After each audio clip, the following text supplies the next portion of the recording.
Continuing chapter 9, page 153, urea formaldehyde. Urea formaldehyde, or UFFI, this is in spray foam insulation. Urea formaldehyde spray foam insulation was banned in 1982 by the Consumer Protection Safety Commission.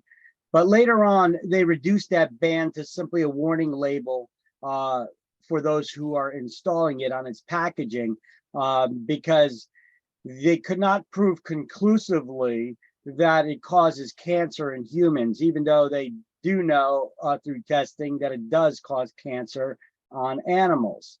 I don't know about you, but if it causes cancer in animals, I'm not going to risk it, right? But anyway, not all spray foam insulation has UFFI in it. So not all spray foam insulation is affected by this. All right, so this is how they spray in these foam insulations. This guy looks like it's his first day on the job because he put too much in there. As you can see, it's expanding. They would have to cut that down so they could put the sheetrock on still with it. All right. Mold, page 154. Turn to page 154. Mold, mold.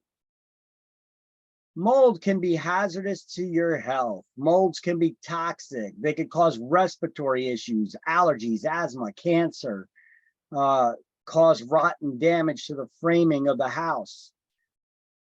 There are 3 elements required to be present for mold to take hold, grow, and multiply. One is a food source of organic materials like the wood, cloth, etc.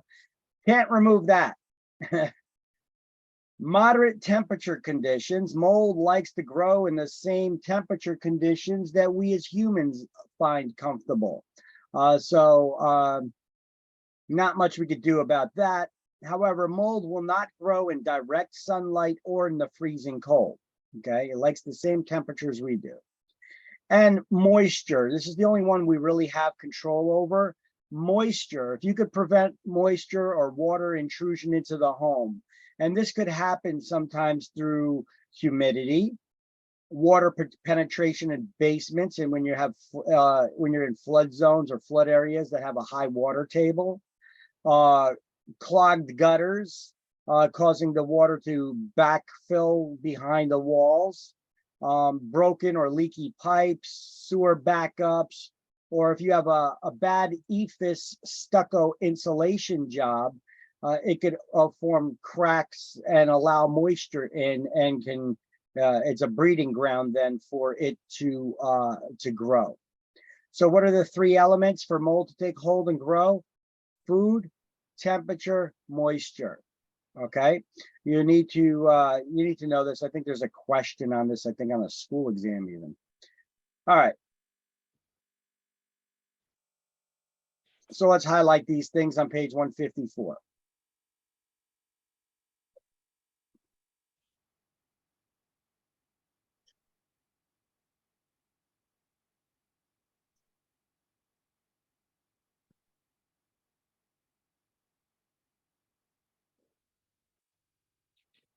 Got it. Okay. So you could prevent mold, you could try to prevent mold from forming by keeping the moisture away from the basement, first of all, the basement walls. Make sure you walk around the perimeter of a house, if it's your house, you know, the dirt should be built up and angled away from the house. Or if you have a sidewalk there, you got to look out for gaps by the house and maybe fill them. And then have it so that the water runs away from the house. If you have a gutter pipe that goes straight down and ends right there, put the bend on it and have that leader pipe lead the water away from the house 3 to 5 feet.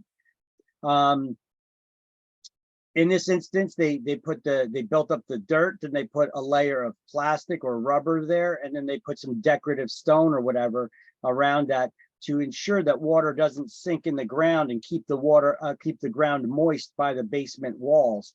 That's when you start getting musty smells, and you get the water is always sitting on the walls, and then it can penetrate into the building. Okay, this is one way to help it. Other ways, if you're in high water table flood zone areas, you put in French drains around the house. There's a lot of different things you could do to try to waterproof your basements. All right, let's go over stucco. This video is done by a real estate agent, did a good job explaining it and showing examples of what stucco looks like and how stucco can be a problem.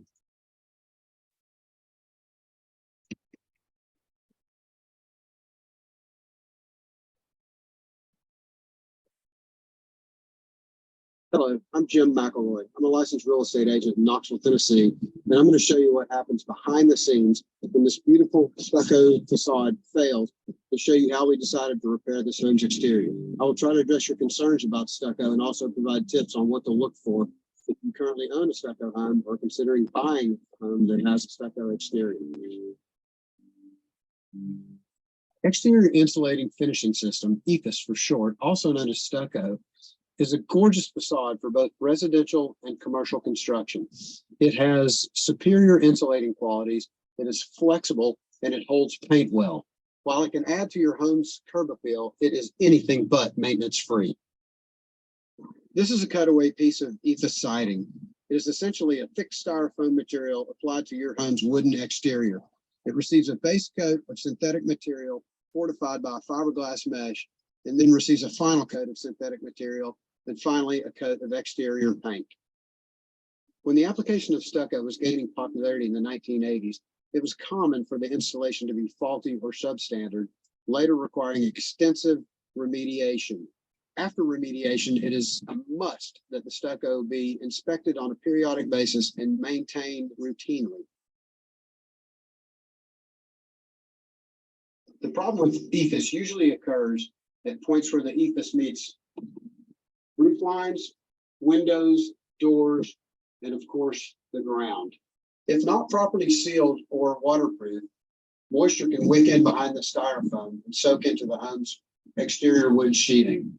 This is normally oriented strand board or OSB.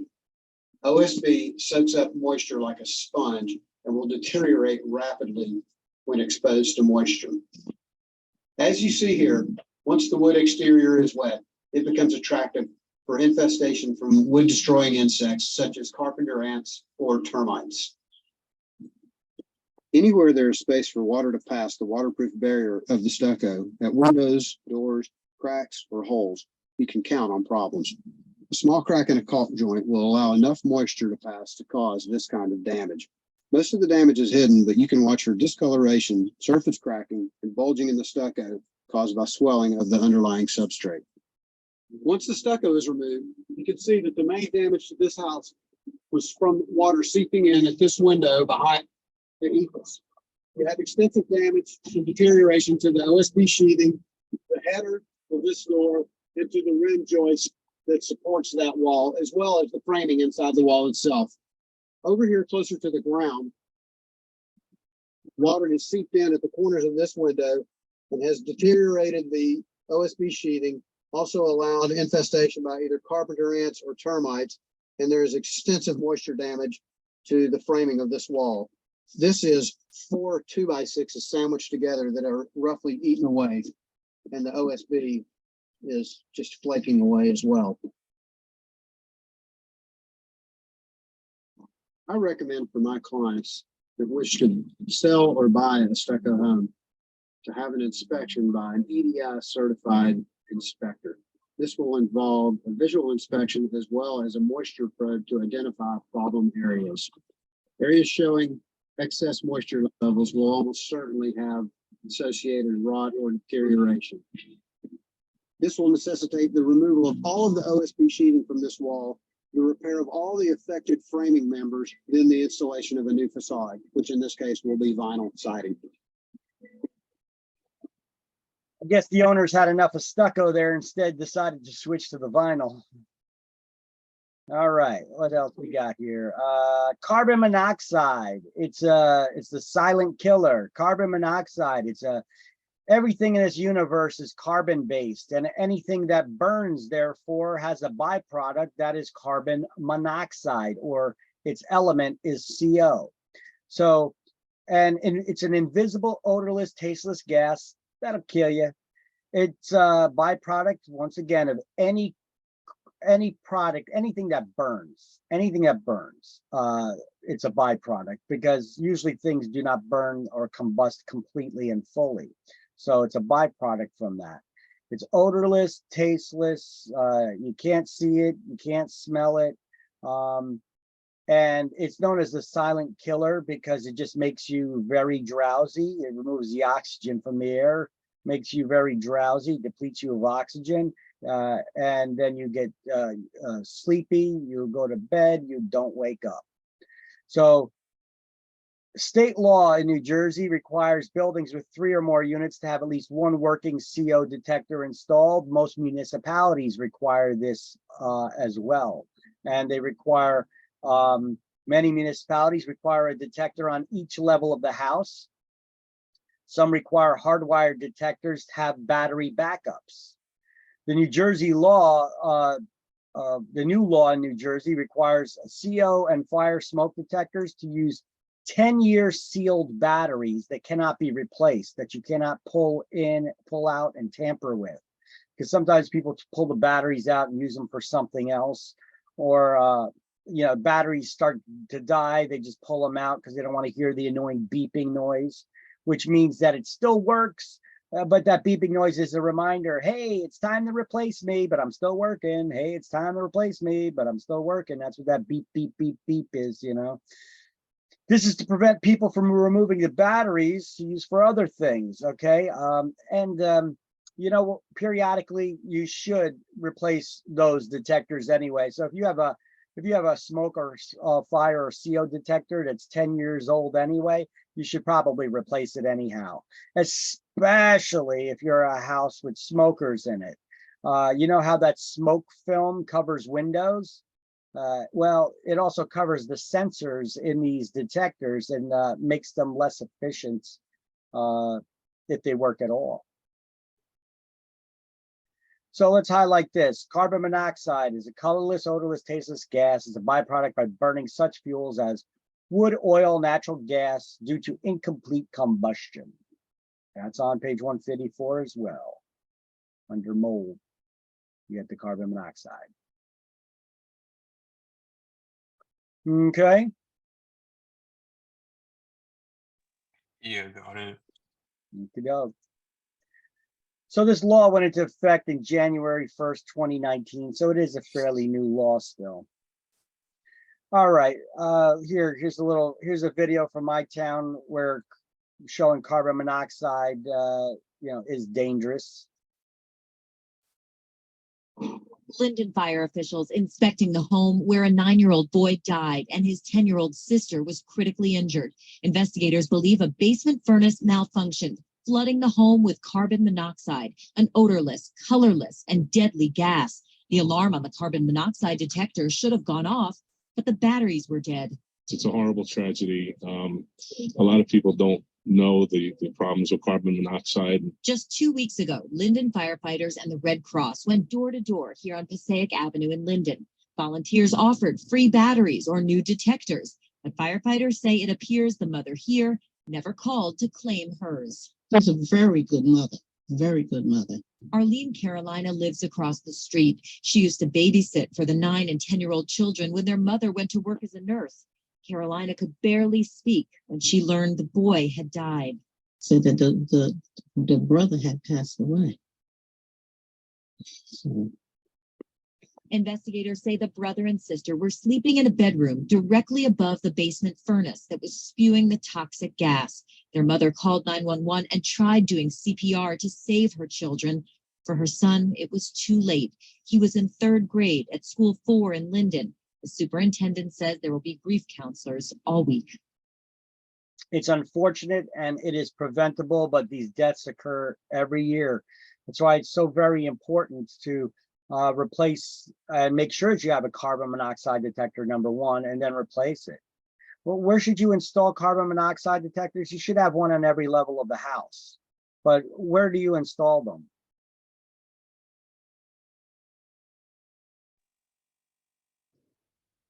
Maybe in the basement. Kitchen, basement. Okay, well, you should have one on every level, in the basement, first floor, second floor. You should have one on every level of the house, but where on each level do you install it? That's what I was gonna ask. Is there a Your particular radiator place it should be?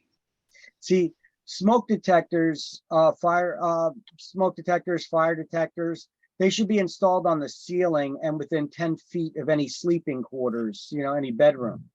Carbon monoxide detectors, they should be mounted actually lower on the wall. The reason being is that carbon monoxide is a heavier gas, and it fills the room from the bottom up, unlike smoke goes up and then fills the room from the top down.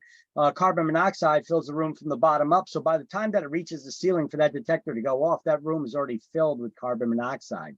So it should, you should get these ones that have battery backups, but also plug into the wall. You could get them that you just plug them into the wall, and then they can have rechargeable batteries. Well, not anymore, actually. Forget about I said that, because New Jersey now requires it to have that 10-year sealed battery in there that's non-replaceable, okay? But you should mount those things on the wall. All right. And then here's another video about carbon monoxide, and it talks about it from a doctor's perspective as well. And when you're doing service and things like that, how, once again, it can be dangerous. Of you probably have your heat turned on this morning to stay warm in your home. Take a look at the temperature gauge there, 5 degrees. That heater that you're using is putting out carbon monoxide. And for some of you, you may be breathing that in without even knowing it. It's the time of year when we fire up our furnace, warm up our cars, take hot showers, putting our hot water heaters to use. There's a vent on every furnace, there's a vent on every water heater. However, certain conditions can cause that to maybe not vent out. And that could mean low levels of carbon monoxide are leaking into your home. Terry Kemper is testing the CO levels on this furnace. So in this case, it says 26. That's 26 parts per million, which Kemper says is safe. 35 parts per million is the area in which action needs to be taken. And your furnace needs to be serviced. One thing they don't mention in here about at all is what about if you have a gas dryer for your clothes? That dryer vent should be emptied out periodically too, because it's not just blowing out the hot air and some lint there, but it's also blowing out that carbon monoxide. So that dryer vent, some people I've seen them that not even have it vent outside, but it should be It should be tightly fitted and venting outside. Some people have it like they had trouble getting the vent on, so they just left it like partially on, or they taped it and it dislodged. That's a source of carbon monoxide getting into the basement there, or wherever you have that dryer installed, to have that carbon monoxide coming into the house as well. Water heaters, furnaces, the dryers, your gas stove, you should have some sort of a vent from that. Usually it's not that bad, but if you have the oven on, you're making a dinner using the oven, make sure that you got your vents on or your vent fans on to blow out that exhaust, because a byproduct that's coming in the house there is carbon monoxide. Most of us are familiar with carbon monoxide poisoning when something like this happens. The teen and 3 other family members were on the verge of dying from carbon monoxide poisoning. This family was exposed to a high amount because a car was left running in their garage. But some people breathe in low levels of carbon monoxide every day, and that can also lead to health problems. Kind of like flu-like symptoms. You'll feel nausea, fatigue, headaches, dizziness, That can turn into bigger issues down the road. memory loss, agitation, confusion, balance disturbances. Dr. Mark Larson says there's almost no way to test someone for low-level CO poisoning. If someone's been exposed to a low-level chronic or long-term exposure, it's really difficult to make that diagnosis. So if you feel the symptoms day after day, it might be a good idea to have someone check out your home. Now, Kemper says cars are actually the biggest culprit for CO poisoning, especially when they're left running in a garage that's attached to the house. So never leave a car running inside of your garage, and also get a carbon monoxide detector. Have one on every level of your house in those living areas. Kemper says that is just cheap insurance. Good reminders too, because especially this time of year, Yeah. we're more likely to suffer. And when you change the batteries in your smoke alarms, you probably do that during daylight saving time. Go ahead and change the batteries in your carbon monoxide detector as well. It does you no good. Well, once again, in New Jersey, you can't have it has to be the 10-year sealed batteries, no longer those batteries that you can change. All right. Most of you So EMFs is another thing, electromagnetic fields. They come from high tension power lines, groundwater contamination, and underground storage tanks coming up next. So EMFs.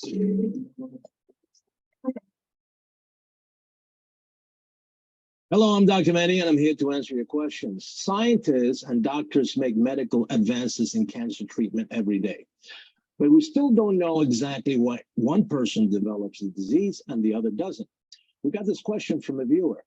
Dear Dr. Manny, I'm currently house hunting with my pregnant wife and came across a beautiful house that is almost perfect, except for the huge power lines directly behind it. I've heard some studies show an association between exposure to power lines and cancer. How worried should I be if I want to pursue this house? Thanks, Dan. Well, Dan, power lines produce low to mid-frequency magnetic fields, or EMFs. According to the National Cancer Institute, these EMFs are in the non-ionizing radiation part of the electromagnetic spectrum and are not known to damage DNA or cells directly. But some scientists speculate that they could cause cancer in other ways. In 2002, the International Agency for Research on Cancer classified extremely low-frequency magnetic fields as possibly carcinogenics to humans. The classification was based on studies that showed a twofold increase in childhood leukemia among children with exposure to high levels of magnetic fields in the home. But for more on that, we checked in with a cancer epidemiologist at Mount Sinai Hospital in New York. After these early studies, there has been many other studies done with better methodology. And in general, these newer and better studies did not confirm the association between having a very high exposure. The high exposure was mainly coming from the wiring configuration within the home, not really from outside the home. Several international and national agencies have, including the World Health Organization, have reviewed the entire body of evidence and concluded that under most circumstances, there is really no risk from exposure to electromagnetic fields. More research is needed to confirm whether the early studies maybe gave some signal in very exceptional circumstances. Thanks, Doc. Yeah, I don't know if I want to trust the World Health Organization on that. They lied to us about a lot of stuff recently, and now they're going to tell you, yeah, being next to high tension power lines, there's nothing to worry about. Well, hey, that's a risk that you'll have to take because there is no official word on that. Even though people who work, electricians who work for the power company on those high tension power lines, they're given warning guides of how far to stay away from these things. So, the exposure for long lengths of time, I don't know. So that's basically left up to each individual property buyer to what they want to do.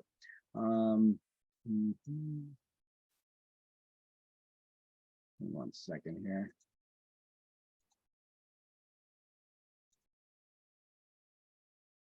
Environmental hazards, EMFs. I got a couple pictures here on the guides for electromagnetic fields and keeping away from them. You be the judge. What do you think?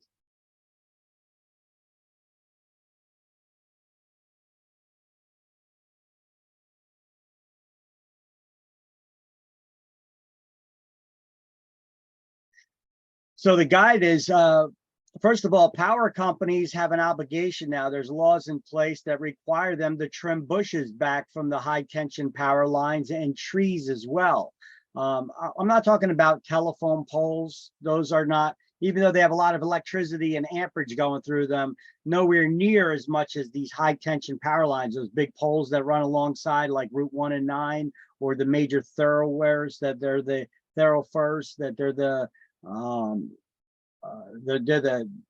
carry the majority of the power to the area that then gets distributed off to different power lines to different neighborhoods. Those are the high tension power lines. And the reason why they got to trim out trees over here 15 feet or less from them is because they could do arcing and causing fires and such. So it's a danger in that way. So some of these power companies, they trim these trees, they cut everything down here, but they trim trees that periodically grow. Some of them do it with a helicopter. You guys ever see that? No, I've never seen them before. No? Let me look it up really quick, see if I can show you on Google. Let's look up a video or two, or YouTube. Let's see. Actually, I think I have videos from this already, but let me pull it up on YouTube here as well. Let me see. Power company trim tree. Whoop, trees. Helicopter.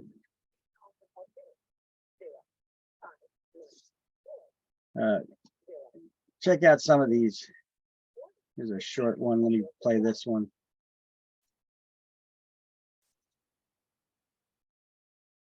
This one's in Alabama.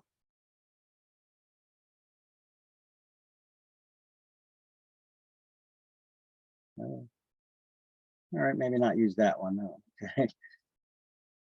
It takes you to a third-party website. Let's see.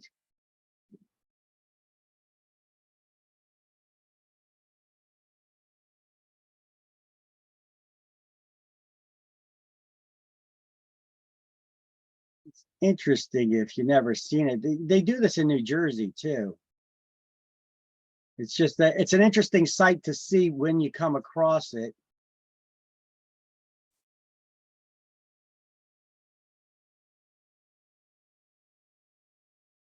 There we go.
Helicopter making some quick work of tree trimming, huh?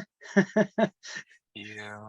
That helicopter's just cutting right through all them trees there, like it's nobody's business. Look at this chainsaw here. Look at this video. It shows you this is the chainsaw that these helicopters are using. Hold on, just a commercial on there.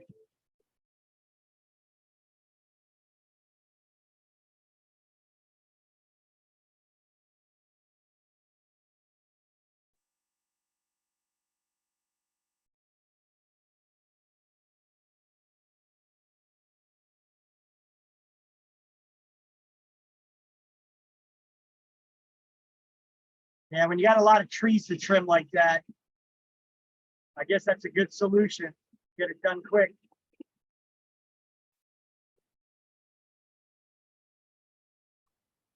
It looks dangerous for the helicopter though. What's that? It looks dangerous for the helicopter. It can stuck and then. It does, doesn't it? Look at that. Look how high he is over there, and he's over there hanging his head out the window, looking down to make sure you can't get too close to the power lines. You got to cut those trees. Got to make sure your lines don't get tangled up. Yeah, that looks like a dangerous job. It's probably expensive to get it done too. But he probably works for the, well, no, power company looks like in this position hired this company. Yeah, I seen a company name on the helicopter there. But look at that. They have to keep them trimmed.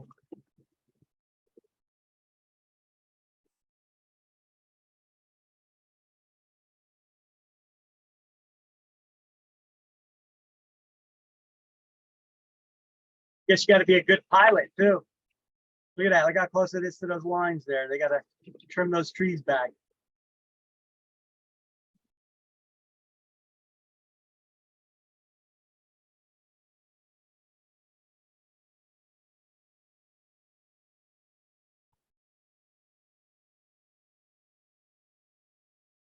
Anyway, we're not going to watch that for the next 12 minutes. So it's a 12-minute video.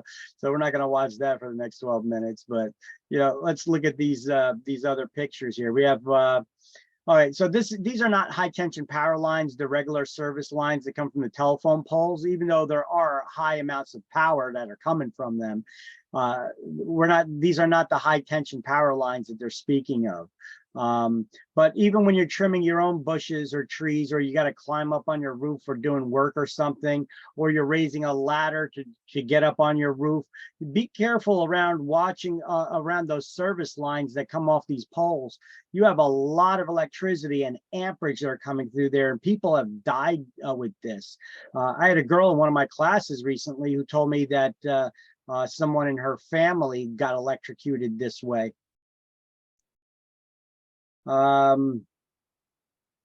Okay, this is just a little guide for people as far as the workers, as far as the distance to keep away, safe zones, tolerant zones. You hear, these are the high tension power lines. You know, they show you the different kinds of effects it could have on your health, even though the World Health Organization just told you that it doesn't do anything. You know, different frequencies have different effects on your biology. So look at this, you know. Abnormal EEGs, decreased calcium, altered reaction times, biorhythms, stunted growth up to 200 meters away. All right. So here's the safety guide for keeping for your home, you know, for those, not the high tension power lines, but the lines that are bringing the service to your house. You know, make sure you stay at least 10 feet away from those, because you could have arcing from those power lines as well. Be careful when trimming your trees or bushes or carrying ladders. Make sure that you don't, and stay away from down power lines as well. How about this? Would you want to live here? This one's right, and it looks like it's in the United States. I see an American flag out there. Nice homes. Looks like a nice community. Unfortunately, very close to the high tension power line. Looks like it's smack right in the community there. That's a decision you'd have to make. That's a little too close for comfort. Yeah, your bedroom right there, huh? You get too close to these things, you could hear constant buzzing coming from them too. That's the electricity running over these lines. This is not the United States, but it's very similar type of situation. Look how close they're building it. This is probably why the World Health Organization said, oh, there's nothing to worry about, because there's probably so many homes next to them that it would create a massive expense and panic and scare for people if they had to reroute everything. So they tell you what you want to hear, because look at the industry. It shows you all these danger no-go zones, stay away from, stay far away, even spotters that are watching your work for safety reasons, how far they should stay away. But yet they got them running right through neighborhoods. Look at this, right behind the houses. I seen this right in Edison. They got this like this. I seen this in multi-million-dollar homes where you got to run into their backyards. Yeah, it's near the Papiani Park, also in Edison, I think. Yeah, they got them all over. Now, is that a place that you would want to choose to live? Well, it's up to you. You know, we don't make those decisions. If people ask us about the dangers of it, well, there's no reports or conclusive evidence out there. It's a decision you'd have to make for your own family. But I was showing a house in Edison once, on the south side of Edison, where all those lines are running along Route 1. And there was an area where they break off of Route 1 and they start going in a different direction. It was a rental. And I was showing the house. I opened up the backyard and I was amazed. I was stunned how beautiful this backyard was. It looks like they paid to have that green thumb guy there because the grass was so green. They had a brand new wooden fence that they put up, like a natural wood color fence, not the white fences, and a matching brand new shed that was there, patio, furniture, everything. It looked so beautiful the way it was set up. I was concentrated and focused on how beautiful that backyard was. I walked out because I opened the door and I walked out the backyard first.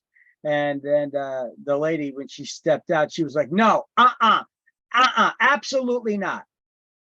And I looked back at her like think, what the hell's wrong with you? You know, I was like, this is a gorgeous yard. This is like a very beautiful yard here. And she was like, she pointed at the power lines. There you go. Hiding in plain sight right behind the fence was one of those stanchions for those high tension power lines right behind the backyard. And I was just like, wow, I didn't even notice it because it was so close to us, you know. So sometimes things can hide in plain sight right smack in front of your face like that you can't even see it. You overlook it, you know. But so I decided to make a joke out of it. I said, are you sure you don't want to rent here? I said, you can look at the bright side of things. Just think how much you'll save on light bulbs when your kids glow in the dark. You know, I mean, what are you going to do? It's obvious she's not going to buy or she's not going to rent that house. So I said, what did she say? Huh? What did she say about that glowing children? She just laughed, shook her head, and then we got out of there. I was like, all right, come on, let's get out of here. You know, she knew it was a joke. You know, I made a joke and I was like, yeah, I'm just kidding. Come on, let's get out of here. You know, I see you're not going to rent it. You're not interested. So let's not waste our time anymore here. You know, and then we move on, you know. But look, you got to have fun with this job too. You can't take everything so serious either, guys. All right. Whoop, wrong slide. Here we go. We left off on Manny here, Dr. Manny Alvarez. All right. And now groundwater contamination. Oh, we all need water. It's a precious resource. We all need it to survive. Some houses get their water supply from the public water supply system. Others are not near it, so they have to get well water. But look, some areas over here, like in Edison and Piscataway, and areas that you think are close to the city that you should have public water, public sewer available, they may not still have it, or they just never tied into it when it became available after the fact.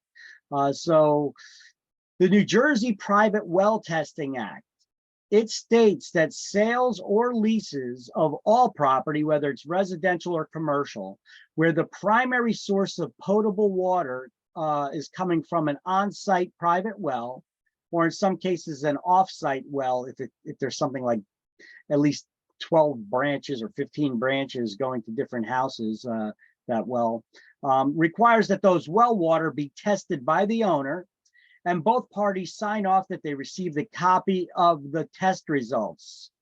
Otherwise, the contract for sale or lease will not be legally binding. You're going to be testing those water for contaminants in that water. Potable water means that it's drinking. Potable or potable, however you like to pronounce it, means that it's drinking water. Where that primary source of drinking water is coming from a well, that well water needs to be tested, and both parties, the owner and the tenant, have to sign off that they received the copies of those test results.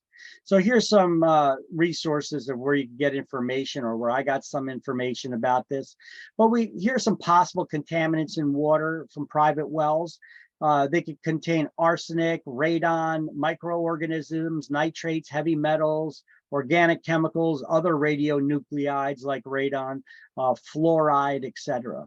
Hell, even in a public water system, they add fluoride in some areas where the health of the people is needed. But you could tell some areas where people get too much fluoride. You ever see somebody with a white stain on their tooth? Their tooth has actually a white stain. It's too white. They got too much fluoride. Whether it's from the water system or they're whitening their teeth too much or using toothpaste with fluoride, you can have an overexposure. It could start to decay your teeth. Fluoride is poison. But we need it up to certain levels. Wrong. That's a misnomer. That's a misnomer. That's a misnomer. It's a lie. That's a lie. It's not true. The fluoride on the toothpaste itself says to keep out of reach of children because it's poison. If you don't believe me, go grab a tube of toothpaste and read it. It has a warning on the label. Okay.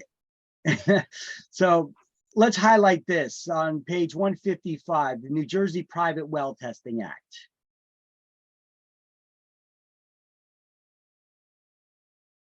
You need to know what this is. You will get a question about this on exams. Let's see, what do they say here in the book? New Jersey Private Well Testing Act applies to every contract of sale where the source of potable water is from an on-site private well or under certain conditions an off-site well. It mandates testing of the water in accordance with the act. Closing may not take place unless the buyer and seller certify in writing that they received and reviewed a copy of the test results. The law also applies to rented properties. So we got a bunch of videos here on water now. Let's start off, where does water come from? Where do you get your water from? Well, this one I think is first talking about the water cycle, where anybody gets water from throughout the world. How does the water come about? So this comes from through the. Hold on, fast forward through this.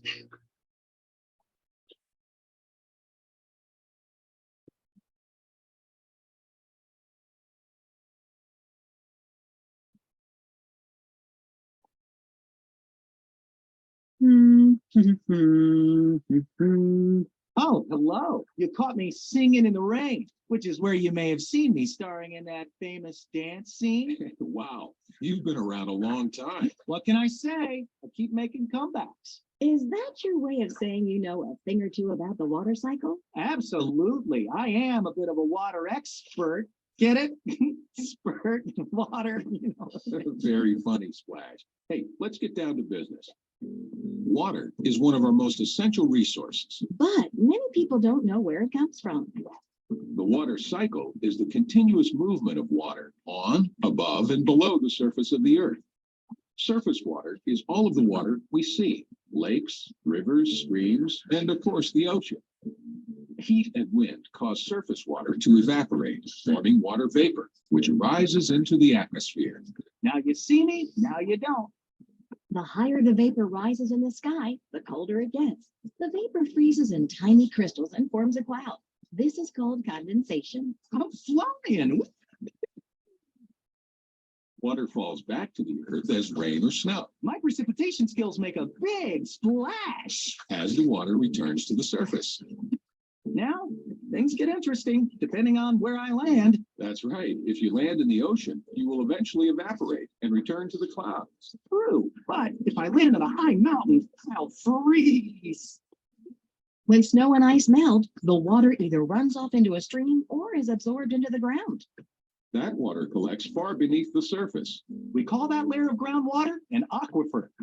To complete the water cycle, groundwater seeps back into surface water, and the whole process begins again.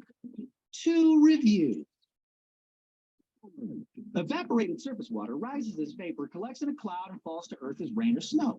Some of the water runs off into lakes, rivers, and the ocean. Some is absorbed in the ground, where it eventually seeps into surface water.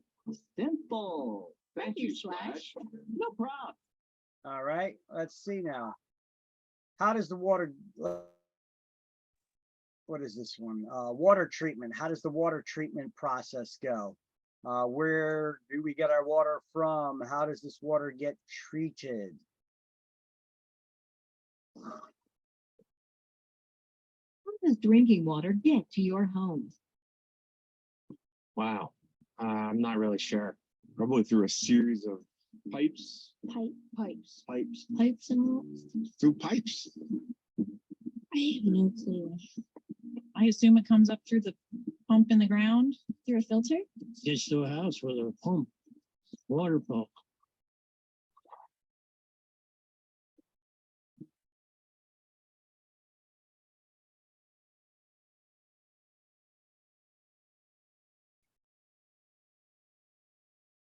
Ah, nature. So beautiful and calm.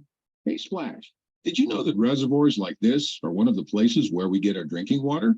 Wait a minute there. You don't want to drink this stuff.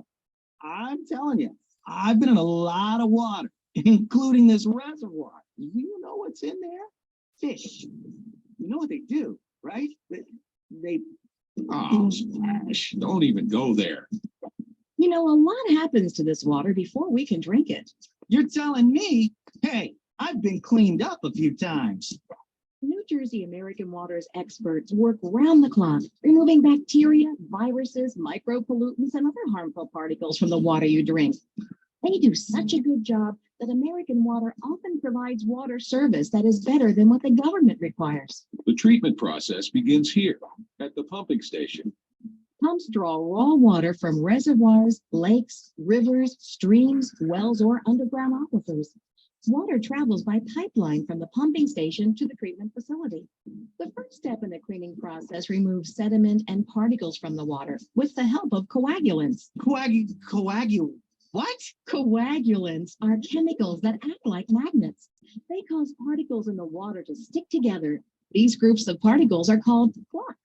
Huh, I didn't know I had it in me. American Water uses two common processes to separate and remove flock from water. One sinks flock to the bottom of a tank. The other method pumps air into the water and flock, causing residual particles to float to the top.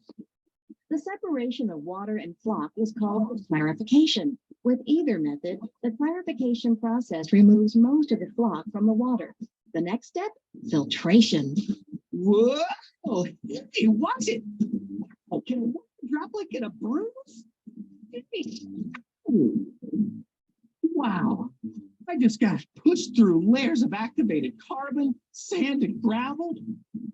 Please tell me I'm clean. Yeah, sorry, Splash, you're not completely out of the water. You're filtered, but you might be infected with tiny microorganisms. Don't worry, disinfection doesn't hurt. Chlorine and ozone are just two of the ways we disinfect water at New Jersey American Water. I love chlorine. It's been disinfecting water and keeping me clean for over a century.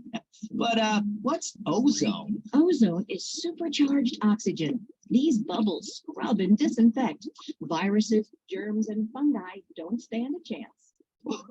Hey, tentacles, stop it already. I'm gonna wet my pants. Hey, Splash, guess what? You're finally drinking water, ready for distribution to homes and businesses. Are you sure? How do you know? New Jersey American Water's certified operators and water quality specialists test and monitor water throughout the treatment process, from source to tap. In fact, we conduct thousands of tests on your drinking water. I'm certified, verified, decontaminized, and feeling fine.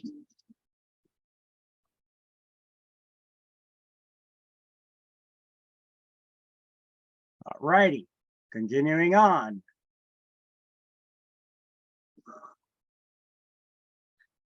Water delivery after treatment to your home. How does it get to your house? How does it that you turn the tap or flush the toilet and it comes to you under pressure? Let's skip the questions here. That's great.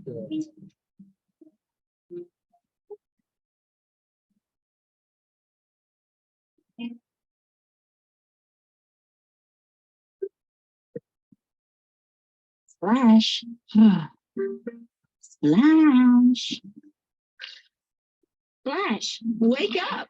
Whoa, you startled me. I was just looking for leaks.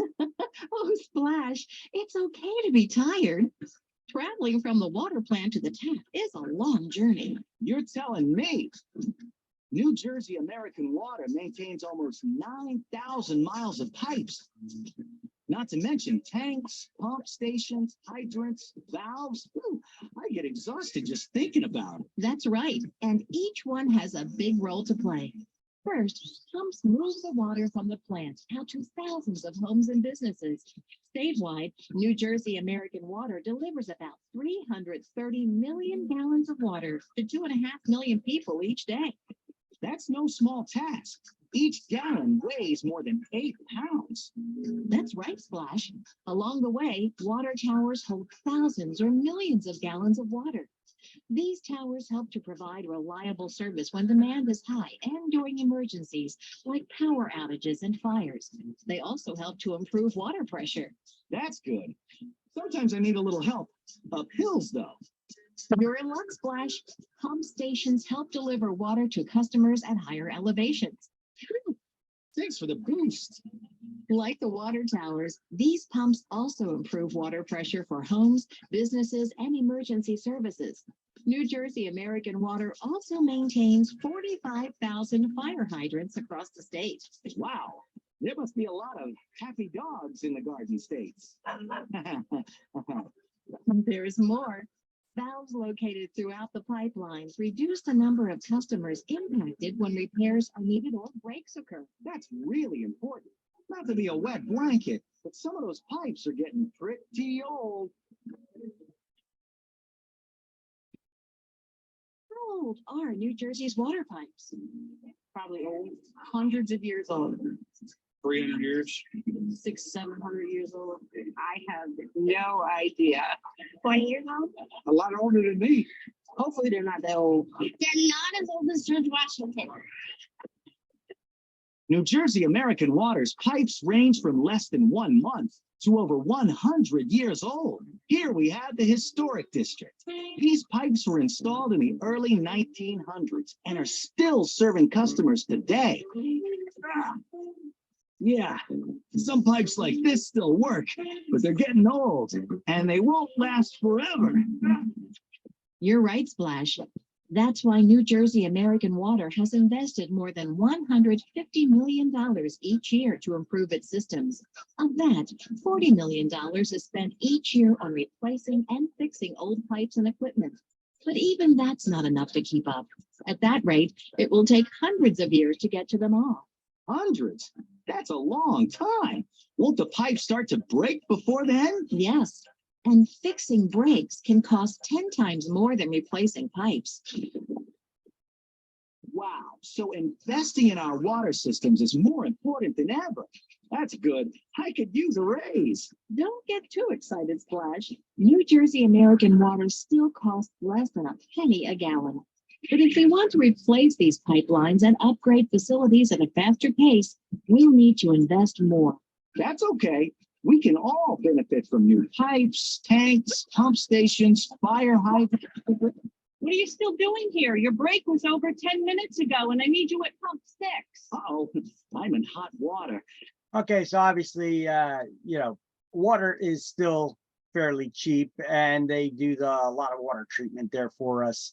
And now public pressure to the water, to the houses comes from pumping stations and those water towers. This is why you see water towers in towns. They also help to get higher water pressure in these higher elevations, as well as you'll see other pumping stations that will help give it a boost up in the higher elevations. But this will hold it in a storage tank too, so that it's on demand and these pumps don't have to constantly be running, wasting electricity as well. All right, so how do those water towers exactly work?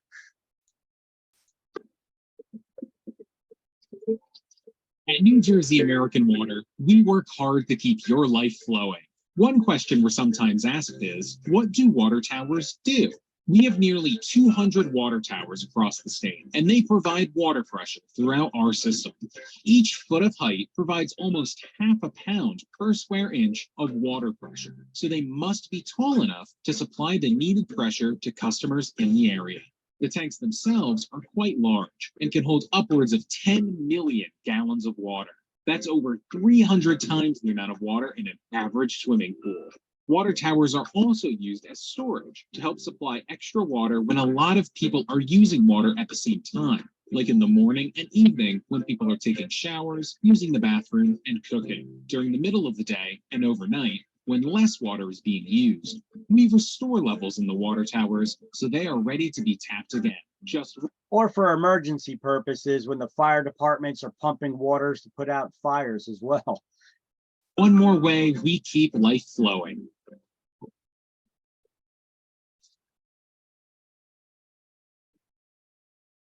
All right. What's up, guys, and welcome back to another. This shows you about the plumbing in the house and how the water gets into your house once it is in your house, how the water works, how sewage works for public utilities, as well as for the private one in your own backyard. Instructional video. In this video, I want to cover how the plumbing works in a typical home.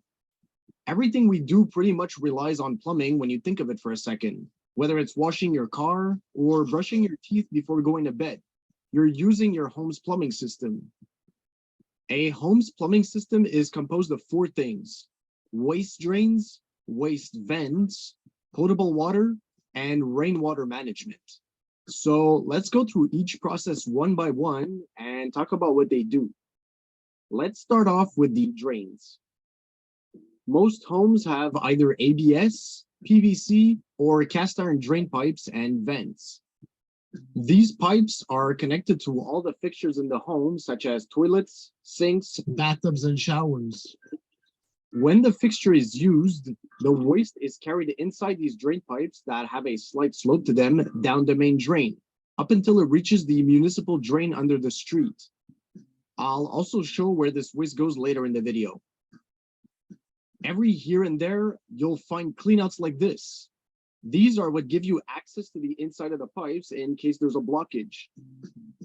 Most homes in the US also have these outside, so it's easier for the plumber to access it. As for pipe sizes, most toilet drains are 3 inches, kitchen and bathroom sinks are 1.5 inches or 2 inch if it's wet vented, and showers and bathtubs are 2 inches by code. The main stacks are either 3 inches or 4 inches, depending on what the code asks for and your municipality. But some homes don't have municipal services. So how do they get rid of their waste? Simple. The main drain pipe that would normally go to the sewers goes into what's called a septic tank. This septic tank, which is either concrete or polyethylene, separates the solids from the liquids and flows into a leach field or drain field, which then goes into the ground to get naturally filtered. The solids, though, eventually need to get pumped out by a vacuum truck to make sure it functions properly. Now onto the venting. For these fixtures and drains to function adequately, the system needs to be properly vented. When a toilet is flushed, for example, the water pushes the air downstream, causing a negative pressure behind it. The vents are what equalize this change in pressure to prevent things like gurgling and P-traps being siphoned out, which would allow for sewer gases to find their way inside your home. These vents get their air through the roof and need to stay clear from bird nests and debris, or you're assured of having problems. Something else this vent serves is to relieve any pressure buildup inside the actual municipal sewer line. Some cities had their manhole covers blast up 50 feet in the air because rats would chew on electrical wires and would in turn create a spark and ignite the methane gas inside the sewers. So the vent minimizes the chance of this happening. As for potable water goes, it comes from the street like the other services and typically has between 40 to 80 psi of pressure. Every home with a water supply from the... Because of that, you need to have pressure reducing valves before that water enters your house. They didn't mention that in this video, but otherwise it could damage your washing machine, your water heater, your dishwasher, etc. If the water came in at those higher pressures. They usually reduce it down to like 12 to 15 psi. The city has to have a shut-off valve outside just like this, in case the city needs to close the water. This copper line, which is normally 3/4 of an inch in size, comes into the basement through the concrete slab to another shut-off valve. Or the wall. Valve, which is only accessible to the homeowner. Here we see the hot water tank. Your hot water tank, which is either electric or gas fed, is fed cold water to then heat it up and distribute it throughout the house thanks to the city's pressure. Some homes still have CPVC or copper lines, but new constructions use mostly PEX. All right. PEX is like a heavy duty plastic. It is cheap and it works well. I highly suggest this to people in areas where you get a lot of crime or drug addicts that'll break into your house, cut out your copper piping and steal it. I've had this done on many listings where we had listings, and if the house was empty, you'd have junkies breaking into the house, people robbing and cutting the piping, the copper pipe out of the house, because copper, you could trade it in and get some decent buck for it. So they get a couple of dollars and they could buy their drugs, you know. But I've had the homeowner then get a plumber to go in, replace it, all new plumbing in the house, all new copper piping, just to have it cut out again. I had this happen 3 times in one house, and I kept telling the owner, do not replace it with copper, replace it with PEX. PEX is, if they cut it out, they're not going to get any money for it at all. Copper, they do. So PEX is cheap. It works well. Replace it with PEX piping, you know. So that's a little tip that you could give owners in high crime areas or areas where you get a lot of drug addicts, you know, and this happening. You'll figure it out when you're working in the industry, as it's reliable and quick to install. So back to before's question, how does one get water if there's no municipal services? In rural areas, people use wells. A well is basically a hole that's drilled approximately 500 feet in the ground to access groundwater via pumping. Forget about how deep he says. It depends on wherever the water table is. It could be 150 feet deep. It could be 1,000 feet deep, you know, depending on where you're at. This water is pumped back up and goes through a series of apparatuses to make the water drinkable. A downside to this is if the electricity cuts out, you'll need a generator to get a glass of water. And the last aspect is rainwater management. In the past, rainwater and sewage was combined, meaning the rainwater went into the same sewer as the waste from your house. It still is in a lot of areas of New Jersey. New Jersey, this is a massive undertaking and would cost a lot of money. We're trying to find solutions on how to separate them. Some areas, they have them separated already, others they do not. Separating your sewage system from just the water drainage runoff. So right now you get a lot of municipalities where it's still combined. And so therefore, when it rains heavily, it overburdens the sewage system, and it's got to go to these treatment plants. If they get overwhelmed with the amount of water that's delivered to them, it bypasses the treatment plant and just goes back out into the environment. Since then, they've been separated to make water management easier. Well, they're working on it. When it rains, all of this water has to go somewhere, right? The rain that falls on the house's roof trickles into the gutters. Now, the gutter's job is to divert the water away from the house to prevent water infiltrations. So what most people do is install a 5-foot piece onto the downspout so the water has somewhere to go, which is perfectly fine. Other people prefer recovering this water in barrels to use as non-potable water to water their plants and flowers, and some actually connect them to the weeping tile or French drain. The French drain is the corrugated pipe that runs around the house's footing to catch any excess water in the ground. The problem when doing this is that the municipal drain could get overloaded very quickly and overflow. So it's best to invest in a rainwater collection system or to just let the soil absorb the water if possible. So where does all of this waste and rainwater go once it's in the municipality's hands? Both of these services head down the road, which eventually need to be lifted at a lifting station, which pumps the storm and wastewaters back up so they don't go too deep. The rainwater dumps itself into a nearby river, and the waste continues to the sewage treatment plant where it passes through multiple filters and treatment stages to then be released back into the nearest river, and the cycle continues. The water from the river is filtered and pumped back into the city's main as potable water, which is safe to drink. And that's basically how your plumbing system works. I hope this video clarified some things about how I thought this was a very educational video, how quick this video was. It went over a lot of topics in a short amount of time, giving you good visuals. So I thought that this was a good video that was worth showing. Now they did talk about the vents and how those vents pipes works. This next video, it's a real short one as well, but it talks about those vent pipe issues a little bit and how you, even though you're not a home inspector, you could see if there's issues in the house simply by flushing a toilet. What's up, guys? And it's about P-traps that you could see under your sink. You ever wonder why those pipes aren't just straight down going into the sewer pipe? Why they got those bends under them?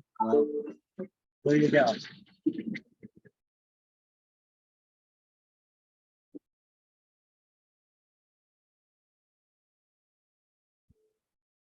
If you notice a lot of extra piping under your sink, then you're looking at the P-trap.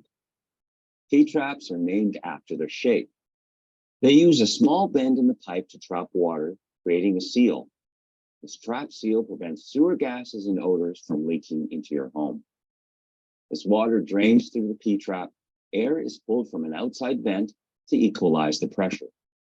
So if you smell sewer gases coming up in your house, these P-traps could have been drained out. This could happen if you went away on vacation for a while, the water evaporated in there, or maybe if you had a lot of hair and stuff in your drain through capillary action, which they'll show you, the water could actually climb those hairs and waste and siphon itself out over time. Now, if the vent is blocked by snow, ice, or debris, then the trap seal could be sucked out with the draining water. When this happens, you might hear a gurgling sound as air is pulled through the sink drain, and you might start to smell sewage coming out of that sink. Without access to outside air, the vacuum in the system might pull air from another plumbing fixture. For example, flushing the toilet could pull air from the sink, removing the water from the trap. So if you smell sewage out of the sink drain after flushing, this could be a sign of a larger ventilation issue. S-traps are similar to P-traps, but are no longer installed in homes because they have the potential to lose the trap seal. If enough water travels through an S-trap, it will create a continuous channel through the pipe and will siphon the water out of the trap. Fortunately, an S-trap can be retrofitted into a P-trap by adding a trap arm with proper access to an air vent. Additionally, a buildup of waste can also create problems. Strands of fabric and hair along the pipe can cause water to slowly leak out of the trap through capillary action. This is why it's important to keep the P-trap clear of debris. There you go, and that's that. All right. When's the last time you guys ever changed your or cleaned out your shower heads? Have you ever thought about it even? When's the last time you cleaned your shower head? Like took it apart and cleaned it? Well, when you see what Inside Edition discovered when we went looking inside shower heads, you just might make this your #1 cleaning priority. Yeah, there's look in especially in areas that have water towers. If you're in a high-rise building, apartment building, or what have you that has more than 5 stories, you probably have a water tower on the roof. This is common in New York City, but you see a lot of our urban cities here in New Jersey too that have water towers on roofs, because instead of having high-powered pumps always kicking on for bringing water on demand to people at the higher elevations, these pumps will pump the water to the roof and fill these tanks. And these tanks now, whenever somebody turns on the tap, they get the water under pressure on demand without issue if they have water towers on their roofs. That's why sometimes you see water towers on apartment buildings and on tops of the roofs. Here's Diane McInerney. Taking a shower. But my point there was that if they don't, they're supposed to drain out those rooftop water towers at least once a year to prevent bacteria buildup in them. In New York City, they have a law that requires it at least once a year for them to do that. But yet the majority of the building owners don't do it. It's amazing. It's something we all do just about every day. But you may be surprised to learn the awful truth that while you're getting clean, your shower head could be making you sick. That's disgusting. I would never expect that. The problem is the gook that may be lurking inside your shower head. We're swabbing the shower head. How bad is the problem? We took swabs from 11 different shower heads. It's a simple process. Unscrew the shower head and rub a sterile swab onto the shower heads and into the pipes. Next, we sent the swabs to Virginia Tech University. Top microbiologist Joseph Falkingham oversaw the testing. Were you surprised by our results? Yes, I was. There's some very high numbers that worry me. Now it's time to reveal what we found. Are you ready? Yes, let's do it. First up, Renee Diaz, a mother of 2 from Manhattan. Here's what we found. Fungus on the shower head. And that wasn't the worst of it. We also found it loaded with bacteria called mycobacteria that can cause lung infections. Oh my God. Pretty scary. Oh my God, that's really scary and bad. I have kids. Oh my God, what?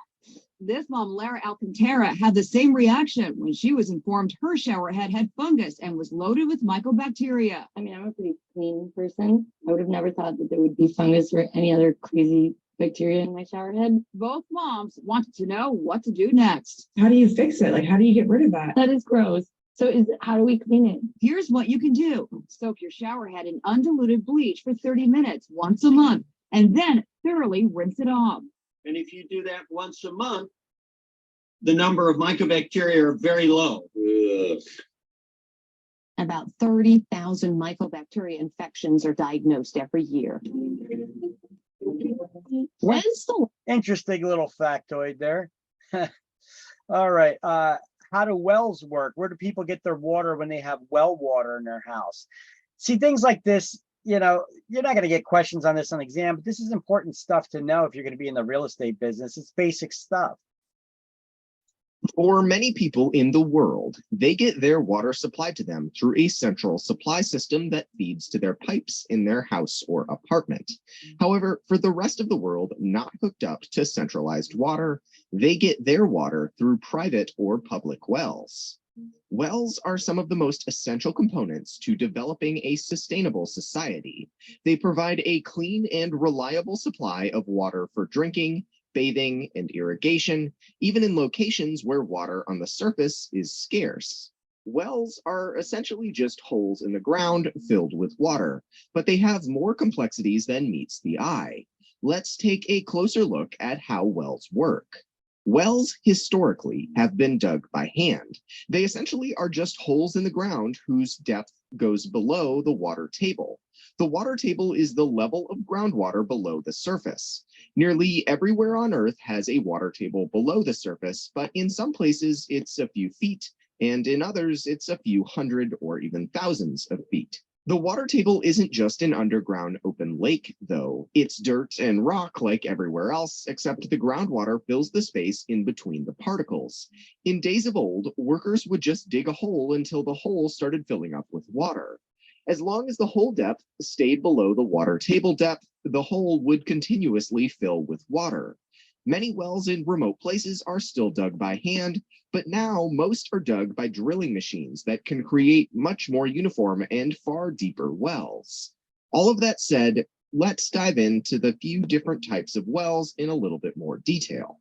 First, there's the dug wells, like what we mentioned before, and these are typically dug with shovels or simple hand tools. They'll only be possible in places with high water tables and soft ground. Once a digger reaches the water table, the hole is typically lined with stone to stabilize it. These wells typically can't be much deeper than the water table itself, as you can't dig past the water table with a shovel. The hole will just keep filling in. This is the same phenomenon you've likely experienced digging a hole in the sand at the beach. The next type of wells are driven wells. These are wells made from small diameter pipes which are driven into soft ground. These pipes typically have screens at their bottom to filter out sand and particulate matter, and can be effective, quick, and simple ways to make a well.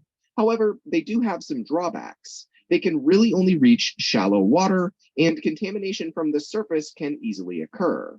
The last type of wells are drilled wells, which are likely the most common type of wells today, but they're also the most complicated and expensive to make. They are drilled using massive rigs, which can go through all types of earth.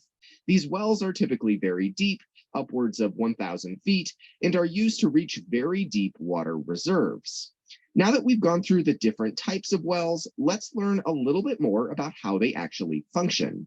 Wells fill up based on the groundwater level, like we mentioned before. Once you take water from the well, water from the surrounding groundwater slowly starts to fill the well up again. The rate of this refilling has to do with how much groundwater surrounds the well and the size of the particles in the ground, among a few other factors. If the particle space is large, the water will fill faster. If the well is fine clay, then the well will take a while to refill. For most wells, a pump is placed into the well to suck out the water. When water is pumped out and the surrounding water tries to refill the well, something called, and what is my favorite term in engineering, the cone of depression forms. The cone of depression is not what you wear when you're feeling a little bit sad. It's actually a conical depression in the water table that can extend far beyond the well itself.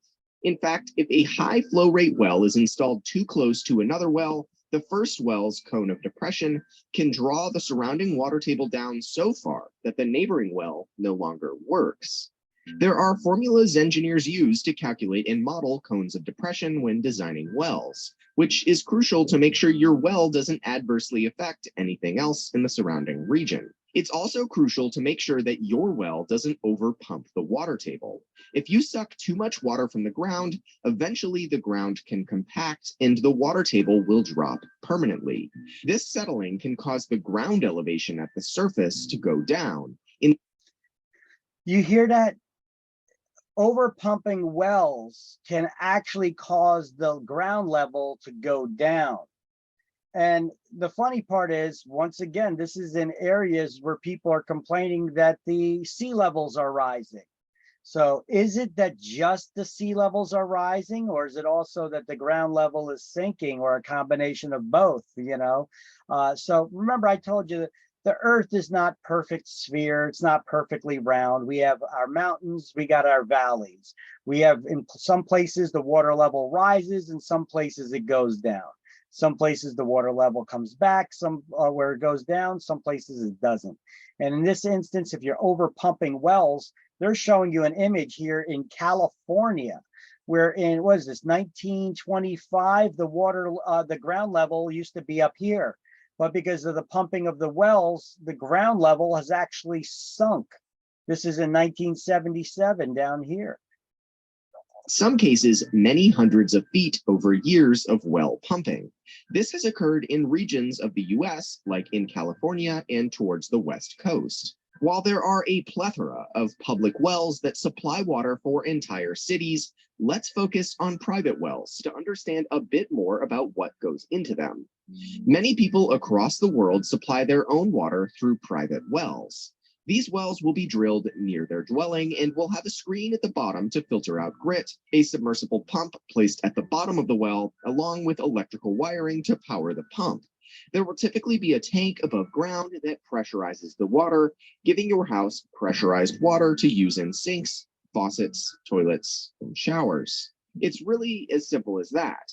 The main components of wells are the well casing, which is a solid tube structure of the well cap, which is a cover of the well placed at the surface to keep animals or debris from falling in and contaminating the well. There's well screens, which are placed at the bottom of the well to keep sediment out and keep the well from filling up with dirt. Then there are pumps. Jet pumps are the most common pumps for private wells mounted above ground, which use suction to draw the water up. However, if a well is deeper than about 25 to 45 feet, a submersible pump will be needed. At these depths, the pressure required to pump water up this height is far too much for most above ground pumps. Submersible pumps are used for deep wells and are placed at the bottom of the well. And that just about covers it. Wells are crucial to civilization, but require a number of technical factors to be considered when creating and designing them. This video is primarily focused on the basics of wells, but there are some more technical concepts that we skipped over.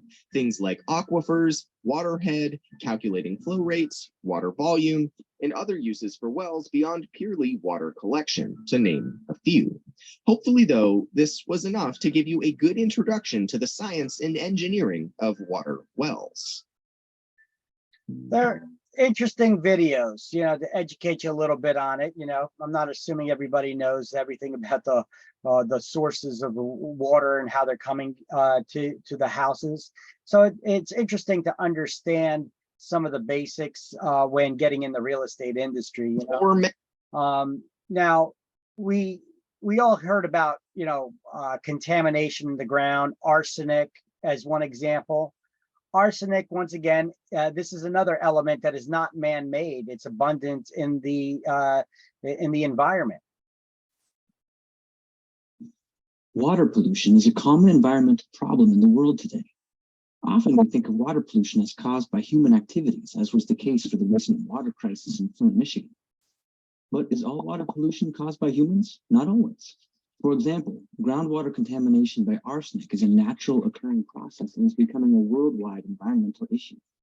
In South and Southeast Asia alone, more than 100 million people are exposed to arsenic-contaminated groundwater, leading to severe health problems, including cancer and skin disease. Arsenic is a chemical element that is often found naturally in minerals. If you drop a rock containing arsenic into a cup of pure water, odds are not much will happen because most forms of the mineral are not soluble in water alone. However, if we add the right mix of microbial organisms and organic carbon into this cup and take out the oxygen, the mineral will break down and release arsenic into the water. Even though all this is happening naturally, human activities such as well drilling and irrigation can change the groundwater flow pattern and introduce more organic carbon that will further facilitate the arsenic release process. If your well water turns out to be contaminated, there are a few options to regain potable water in your household. The first option is to join a public water supply system. The second option is to install an arsenic filter for your well. The last option is to drill or switch to a new well that is more likely to produce arsenic-free groundwater. In less developed countries, the last option is often preferred due to the absence of a public water supply system or effective water monitoring and treatment equipment. Today, international science communities such as MIT have built many study sites in arsenic-affected regions. The research effort has also motivated programs that are in place to help affected populations regain clean drinking water.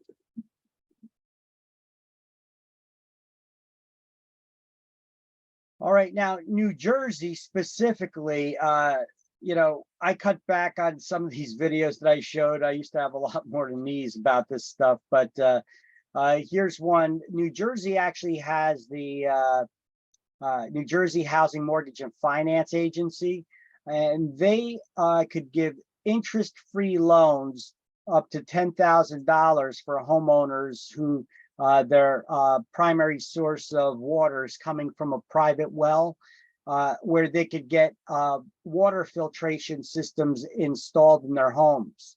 And the state of New Jersey also gives tax breaks to homeowners that allows them to do deductions on their taxes if they have well water. I think it's a $500 deduction every year or two so that they can test their well water for contamination.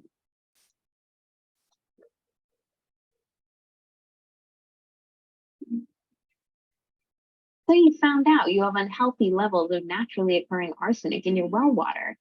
Unfortunately, northern New Jersey groundwater is especially vulnerable to arsenic contamination.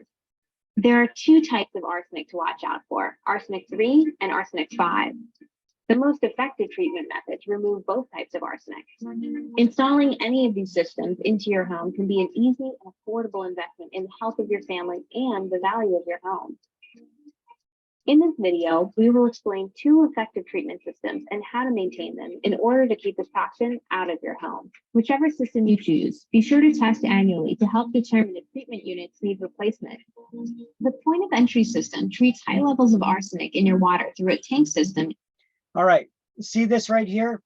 This is a well cap. So this is the pipe for the well that's drilled straight down into the ground. They showed you about those driven wells. This is one where they drilled straight down, however deep they drilled. They put the casing in. This is the top of the well casing with the cover that's bolted onto it. And then on the other side, you can't really see, but that's where the electric wires go down the well for the pump. And then somewhere below the surface, this is close to the house. So if you guys see this in a yard, if you walk around a house, you see something like this, you know that that house is supplied by well water. Installed in your basement. It is the most effective in reducing overall exposure to arsenic. So this POET system, they're talking about the point of entry treatment system, supplies the well water that comes into the house or gets treated. All the water that comes into the house gets treated, as opposed to having just a water filter under your sink that only, that's the point of use water treatment systems. So POET systems, you may see that term on exams, or you may see it in real estate contracts. When you see POET systems, you're talking about point of entry treatment systems. That means that all the water that enters the house is getting treated with these types of tank filters. The primary benefit of the whole house treatment is eliminating the risk of drinking arsenic contaminated water from untreated faucets, and it also prevents arsenic exposure from other water uses such as bathing and brushing teeth. This is especially important if you have young children who may not consistently use water from a single source.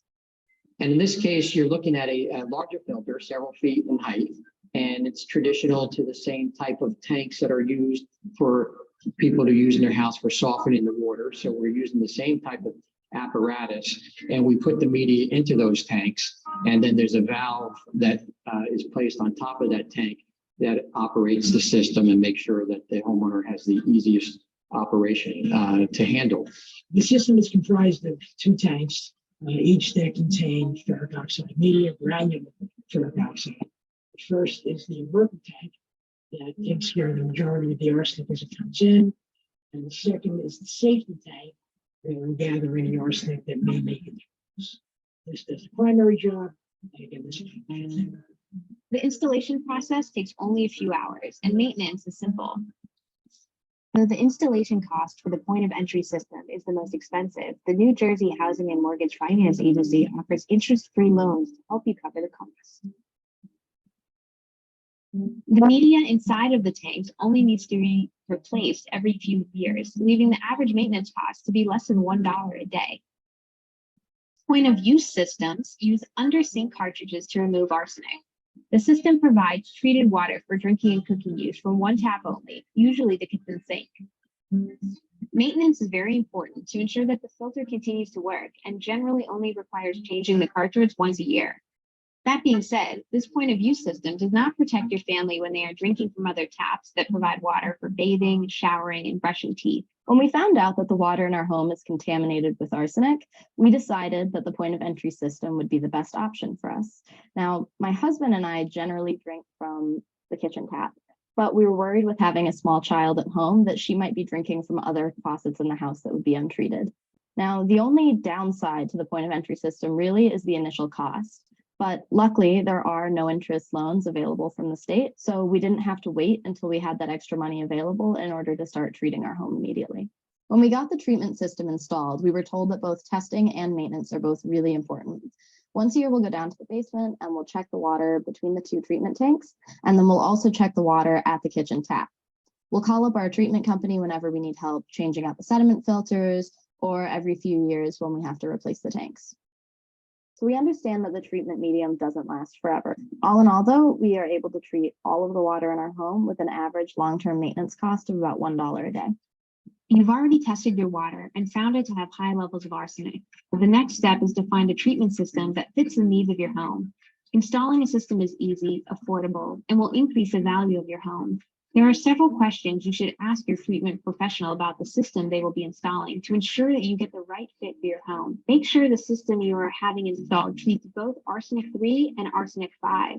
Ensure that you are clear on the required maintenance of your system. Ask the treatment professional what options they have for reminding you about scheduled maintenance, and see if they can leave a testing kit at your home after they install the system. Ask your treatment professional if your water has been tested for other contaminants. If your water does have significant traces of other minerals, ask how you can remedy these issues to ensure both higher water quality and a longer lifespan for your treatment system. The fact that the volume of water the treatment system processes is enough to meet the needs of your family.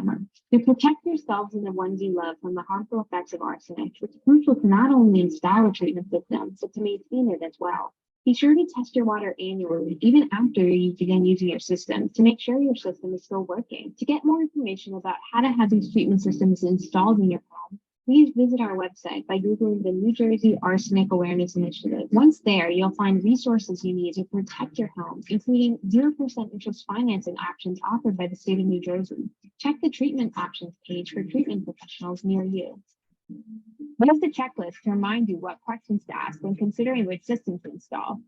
A cost survey summary shows the range of installation costs you may find, and see the frequently asked questions for other questions you may have. By ridding your house of arsenic with a treatment system, you'll have peace of mind knowing that you have clean, safe water for your family to use.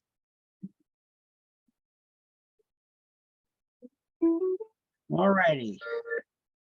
All right, so we got a couple more of these. We're almost done with them. Now about lead pipes and lead in water. Well, New Jersey legislature has passed laws that says that the water companies, all the different water companies within the state of New Jersey, have to start replacing their water pipes, and they have a deadline when they need to be replaced by. So we're going to go over that a little bit, and then there's actually tools where you could see if you have what kind of pipes that you have delivering the water to your house. That was also a requirement that the water companies had to create some sort of a system to inform the public about this.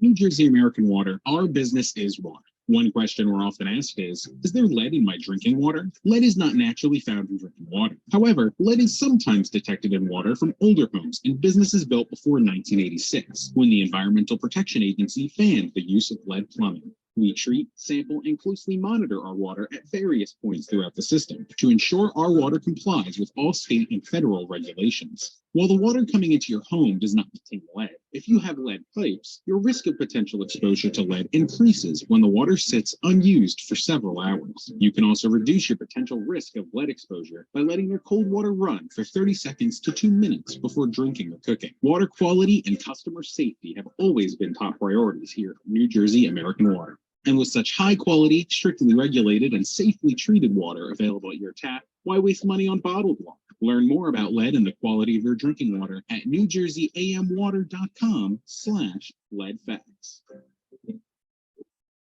So let's take a look at that. At New Jersey American Water, providing safe, reliable water service is our top priority. The state of New Jersey is now requiring all water providers to share with customers the material of the water service lines leading to their properties, if known. It also requires water utilities to replace all utility-owned and customer-owned lead and galvanized service lines within the next 10 years. If your service lines are lead or galvanized, it does not mean you cannot use water as you normally do. The water provided to you by New Jersey American Water meets state and federal water quality standards, including those for lead. So how do you know if your service lines are lead or galvanized? You can visit our new interactive webpage and map to learn more at newjerseyamwater.com/leadfacts.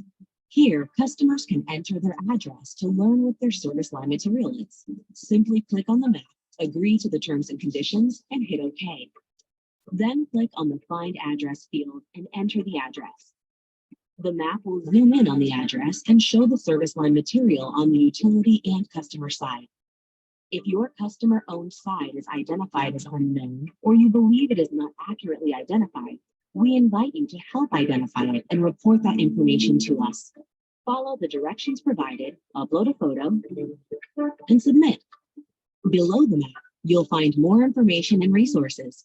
Click on Our Approach to learn about the steps we take to meet standards for water quality. Click on Assess and Reduce Exposure to learn how you can reduce the potential risk of lead exposure. The FAQ provides additional information and answers to many questions. If the answers to your questions are not found on our webpage, you can ask us directly by completing the Contact Us form or emailing us at lead. All right, so anyway, this is the tool right here. I have the link available for you. So I'm going to click on it and then I'll share this tool. I'll share the link with you. I'll get that link. All right, so from this link here, look at this. You can see on American Water, you can see alerts in the area, all kinds of stuff. You can report emergencies. But if you scroll down, this is that tool that they were talking about, find an address. If you actually go down to this map,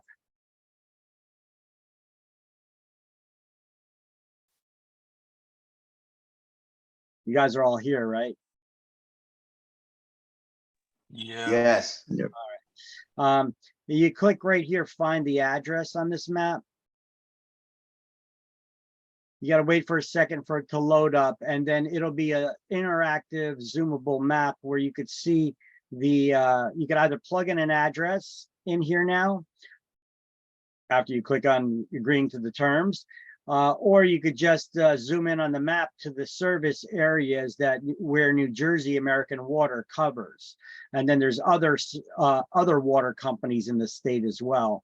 And some places where there are no water companies, where there's just well water and such. So if we were to just like zoom in, you know, here, you could even just type in a town name. Let me look at my town, Linden. Oh, okay, Linden, New Jersey, USA. All right. Now, you could zoom in, and as you zoom in closer,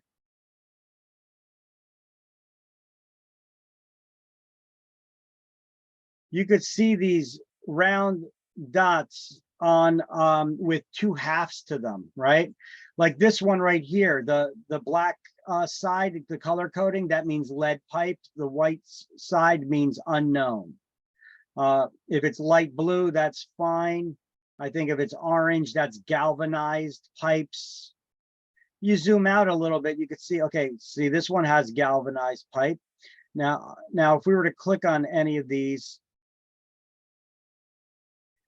it shows you on the American Water side, it's plastic piping, and on the customer side, it's galvanized. Okay, so that galvanized is the orange color. If it's white, that means unknown. So the customer side's unknown. That means in your house, they don't know what kind of plumbing you have, but you got that plastic piping on the way to the house. So if it's lead on the left-hand side, the left-hand side is the water company, okay? So you can, in some areas, it looks like there's a couple here. This building has a couple service lines coming to it. They're not sure on some, others they are. Look at this. Some houses on this block all have the plastic pipe, but this one has lead pipes that lead up to the house. they could request American Water come and replace that one, even though they are going to eventually get around to it because they have to by law.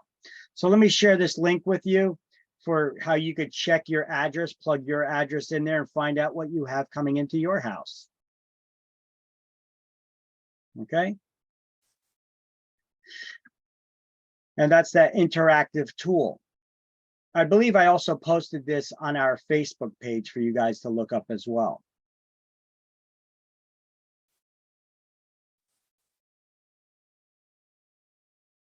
By the way, let me throw out there the morning poll, which I haven't done yet.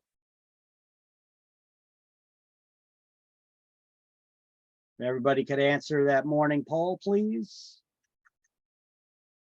Thank you.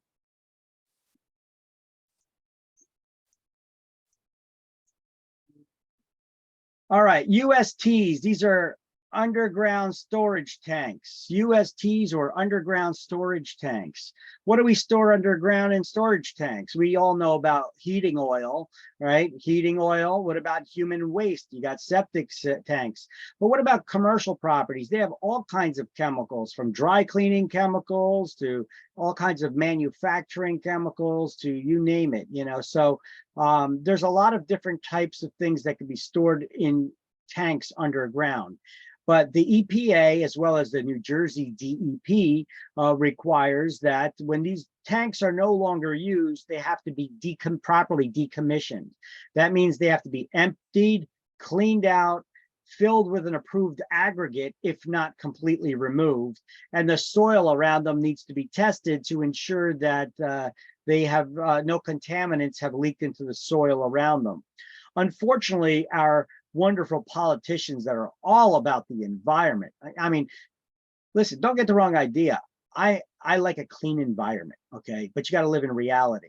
They're putting these expenses on these requirements on the homeowners to be responsible for the cleanup of any hazardous material that's released into the environment. So if you have a heating oil tank that's not in your basement, but in the ground that heats your house, you want to upgrade, change to gas, great.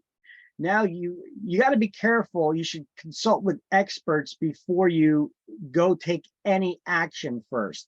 You got to consult with insurance companies and all this, because if you just take actions and you do things in a wrong way, you could be held even more liable, where insurance won't cover anything either. But the homeowner is basically responsible, not the insurance companies, to do the cleanup and the removal of any contamination on the land. So if you are a person that's buying a property and it has an oil tank in the ground, do your due diligence. Find out, first of all, if there's an oil tank. Somebody can tell you, oh, no, we got gas heat. And they never told you that it once was oil and there's still an oil tank in the ground, or they may not know. You know, the only way to test it is to hire a tank sweep company to come in and sweep the property to find out if there is an abandoned oil tank there in the ground somewhere on that property. Because if it's later found out that there is one, it was never emptied or properly decommissioned, you're responsible as the new owner of the property for that cleanup. And if there is contamination linking into the environment, the costs could be expensive. So when no longer used, they must be decommissioned, emptied and filled with approved aggregate and certified by an EPA approved company. Okay. Other materials stored in tanks, we know oil, propane, sewage, septic tanks, gas, diesel, dry cleaning chemicals. There's thousands of chemicals that could have been stored underground. So those are what USTs are. So here's a picture of an oil tank that's pulled out of the ground in the front yard. Usually these oil tanks will be in the front or side yards of the houses. If you have a septic tank, cesspool, or tight tank, okay, if you have cesspools or tight tanks, the law that was passed in 2012 says that they must be replaced with a septic system or hooked up to public utilities where available. So a cesspool is just a open tank that allows liquids to flow out, or tight tank is a set tank that has holes in it that allows the liquids to flow out. The solids are in there. Once it fills up, you got to have a more frequent truck coming by and vacuuming out that tight tank. Cesspools are a little bit different, but both of these are not great for the environment. So a septic system is a lot better because it will process those the septic, the waste that enters the septic system with natural bacteria eating up any solid wastes. And then when the liquids run out to the drain field, the natural bacteria in the ground and soil will continue cleaning up that waste as it enters into the ground and gets filtered out. Provided that you maintain those fields. You don't want to park any cars over them, have any heavy weight that compacts them. You don't want to be watering the grass above these drain fields. You don't want to have a pet pen where the animals are relieving themselves or going to the bathroom over these fields. You want to make sure that they work properly and get the oxygen in the ground as well.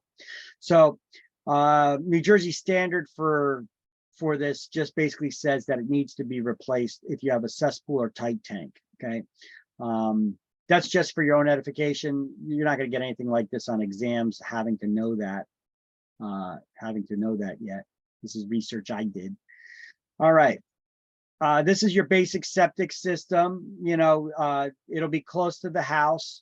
The waste would go to this instead of to pipes that lead to the cities or the water companies' recycling and cleaning systems. So basically, here's a 2-tank septic system. You have multiple hatches here that are accessible from the ground. They're buried underground a little bit. There's a wall in between these, so all the waste come in here. The solids float to the go to the bottom, sink to the bottom. The sludges and greases and oils, they float to the top, and the liquid in the center is called effluent. That'll flow over into the next compartment. Hopefully you don't get any solids, but sometimes some solids will get into the next compartment and sink to the bottom. It should definitely not be filled. If it is, then you're having issues there. You need to regularly maintain septic systems by flushing active bacteria down the toilet. Don't use heavy duty cleaning chemicals, that especially antibacterials, which could kill the good bacteria that eat up the solid waste here in these tanks. And then those liquids would flow out into this drain field, into the PVC pipes, and then into the gravel around it. There.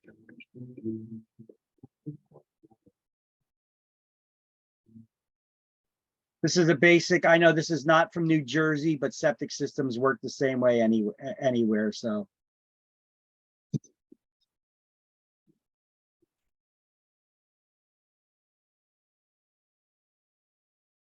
Over 40% of Michigan homes use septic systems to treat their household waste. These systems are underground, so are easy to ignore. But lack of proper care can result in costly problems that hurt our pocketbooks and our environment. Understanding your septic system is the first step to keeping it working properly. Here's how it works. When the wastewater from the house enters the tank, some of the solids settle to the bottom, and other waste, such as oils and fats, float to the top. Only the liquid from the middle zone leaves the tank for the drain field, where it flows through a series of pipes with openings that allow the water to percolate into gravel surrounding the pipes. As the wastewater moves into the gravel and the soil underneath, the contaminants in the sewage are filtered and treated with bacteria that occur naturally in the soil. Let's look at a few common myths. This family just paid $10,000 for their new septic system. No, our system will last forever. No way. Septic system will cost you probably more than that these days. The average life of a septic field is only 20 years. But until then, we can use it without a care. Actually, no. They must be treated carefully or they will fail even sooner. What goes down our drains is gone for good. Wrong again. Americans pump over 4 billion gallons of wastewater a day underground, and it doesn't just disappear. Septic systems connect to our environment. After being treated in our septic tanks and drain fields, wastewater re-enters our groundwater, streams, and lakes. Improperly treated household wastewater can contaminate our well water, swimming beaches, and wildlife habitat. Following a few simple guidelines will ensure your system works effectively. For instance, provide a barrier so vehicles don't drive or park over it. Compaction can remove the air spaces in the gravel, so critical to the percolation process. Tanks must be pumped regularly to remove the built-up sludge and scum layers. If there is not enough room in the tank for proper settling to occur, solids and fats can be pushed out before the tank can do its job. Solids that leave the tank can clog the pores between the stones. This will cause the drain field to become saturated and unable to treat the sewage, allowing contaminants to reach our environment and the system to back up. Another reason why you should have a filter on that pipe that before the liquids go out to the drain field. Oh, no. It's really important to be careful what you put down your drain. Put fats in the trash so they don't clog up your system. Don't rely on your garbage disposal to get rid of food scraps. Compost or trash them instead. Gardens love your coffee grounds, but septics hate them. Drains aren't trash cans. These are some of the worst cloggers. Put them in your trash, not down your drain. And just because a label says it's flushable or biodegradable does not mean it's safe for septics. And septics do not remove chemicals. Take things like solvents, paints, and pesticides to your local household hazardous waste collection site. Septic systems also don't remove the chemicals in medicines, and these compounds are showing up in our lakes and streams, posing a danger to wildlife. So wrap and trash them instead. Phosphates are found in most dishwasher detergents and are not removed by septics. They end up in lakes and streams where they cause an overgrowth of algae, which fouls our beaches and removes vital oxygen from the water. Look for phosphate-free.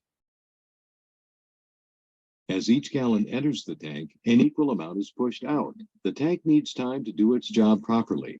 So don't use a lot of water-producing appliances all at once, and don't let water run unnecessarily. Until you need it, turn it off. And save up for full loads of laundry instead of lots of little ones. Buy low-flow toilets and replace old laundry machines, shower heads, faucets, and dishwashers with the new ones that follow today's water-saving standards. If you have a leaky faucet or toilet, fix it immediately. Even a slow leak can overwhelm your system. Watering over the drain field can also lead to saturation and septic system failure. Remember, it's all connected.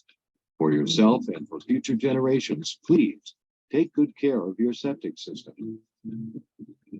I mean, we need to know as real estate agents, we need to be aware of and know how septic systems work, some of the basics of them. We're not inspectors, we're not the ones working on it, but we can at least give a little bit of advice to people. And if you have a basic working knowledge of some of this stuff, it can be helpful to you as a real estate agent, because you'd be surprised. There are still a lot of homes around here that have that are connected to private sewers. They got their own septic systems and well water.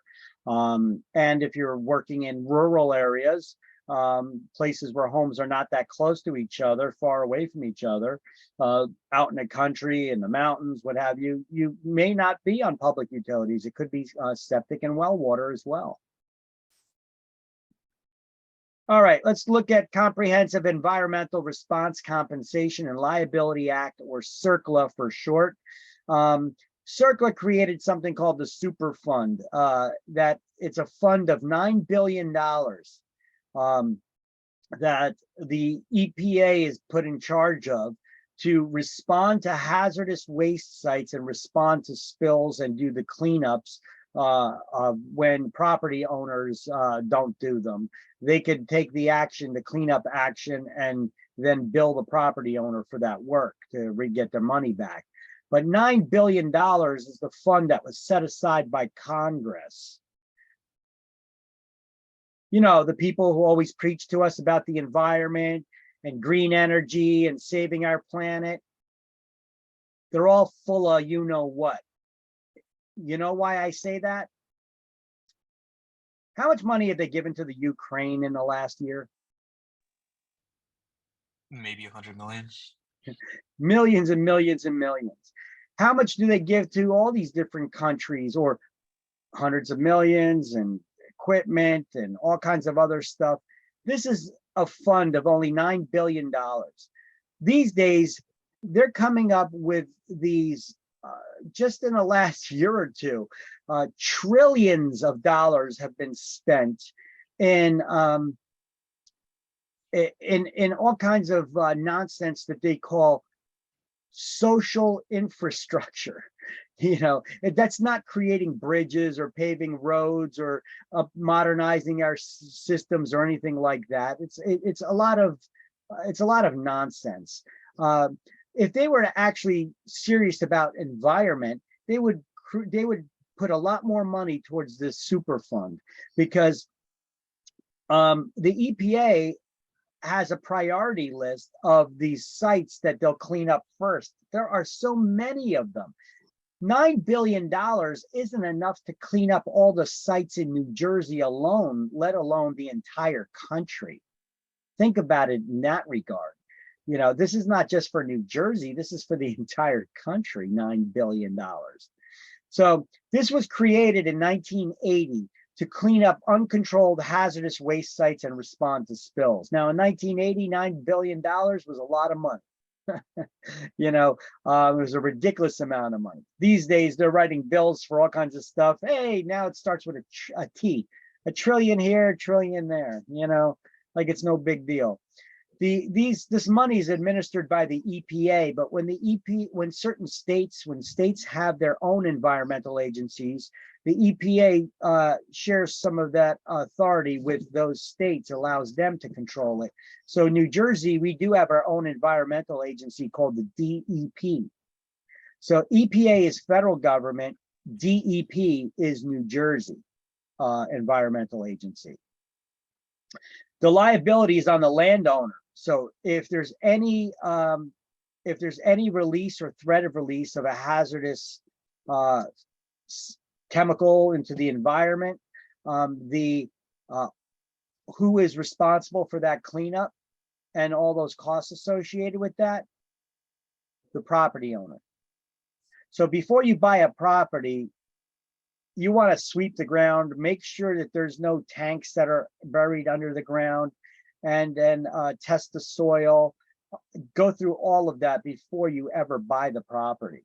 You may be buying into a headache. Granted, most properties are not going to be a contamination nightmare, but they could have some contamination. And the cost for just simply removal of these tanks can be expensive. And ISRA, the Industrial Site Recovery Act, also says that in wetlands areas, they cover that gives the DEP the authority to cover wetland areas that are meant that have water on them or meant for water runoff with the updated laws, and commercial or industrial properties under ISRA, the Industrial Site Recovery Act. Anytime a property goes up for sale or you transfer ownership, a business shuts down or changes ownership, there has to be certain testing of the soil and the ground, and cleanup activity needs to be done. You guys ever see gas stations that have the fences around them, and then they dig up the tanks and they remove them from the ground? They go through the testing of the ground, and they put in new tanks and new pumps and repave the whole lot. You ever see them do that? And then next thing you know, it seems like it's not even a year later and they're doing it again. Yeah, I've seen it. You ever wonder why they're doing that? It's like, wait a minute, they just did that not too long ago for this gas station. Why are they doing it again? Well, because politicians created these laws to try to be, they're meant to be to help the environment. But the thing is, when you create a law that doesn't put in and use any common sense, it just says that, hey, anytime a business shuts down or changes ownership, you got to rip those tanks out of the ground, test the soil, clean it up all over again. Well, if you just did it recently, isn't that actually creating more waste for the environment? Where are you putting those tanks now? What are you doing with them? Dumping them in a landfill somewhere? You know, so some of these laws that are meant to protect the environment actually create more waste for it too. I know they're well-meaning. You know, I'm not going to, you know, question the motives there for why they did this, you know, but you got to use a little common sense in the factor too when they write these laws. So let's highlight about CERCLA on page 156. Comprehensive Environmental Response Compensation Liability Act, CERCLA, established a fund of $9 billion called the Superfund to clean up uncontrolled hazardous waste sites and respond to spills. And then we need to understand how the liability works. Who is responsible for the cleanup? Well, immediately it is the landowner, but they can chase after the person who caused the contamination, or previous owners of the property can be held liable or for those cleanups as well. But immediately it's the current landowner that is. They could always chase after the previous owners or the ones who caused the contamination for reimbursement later.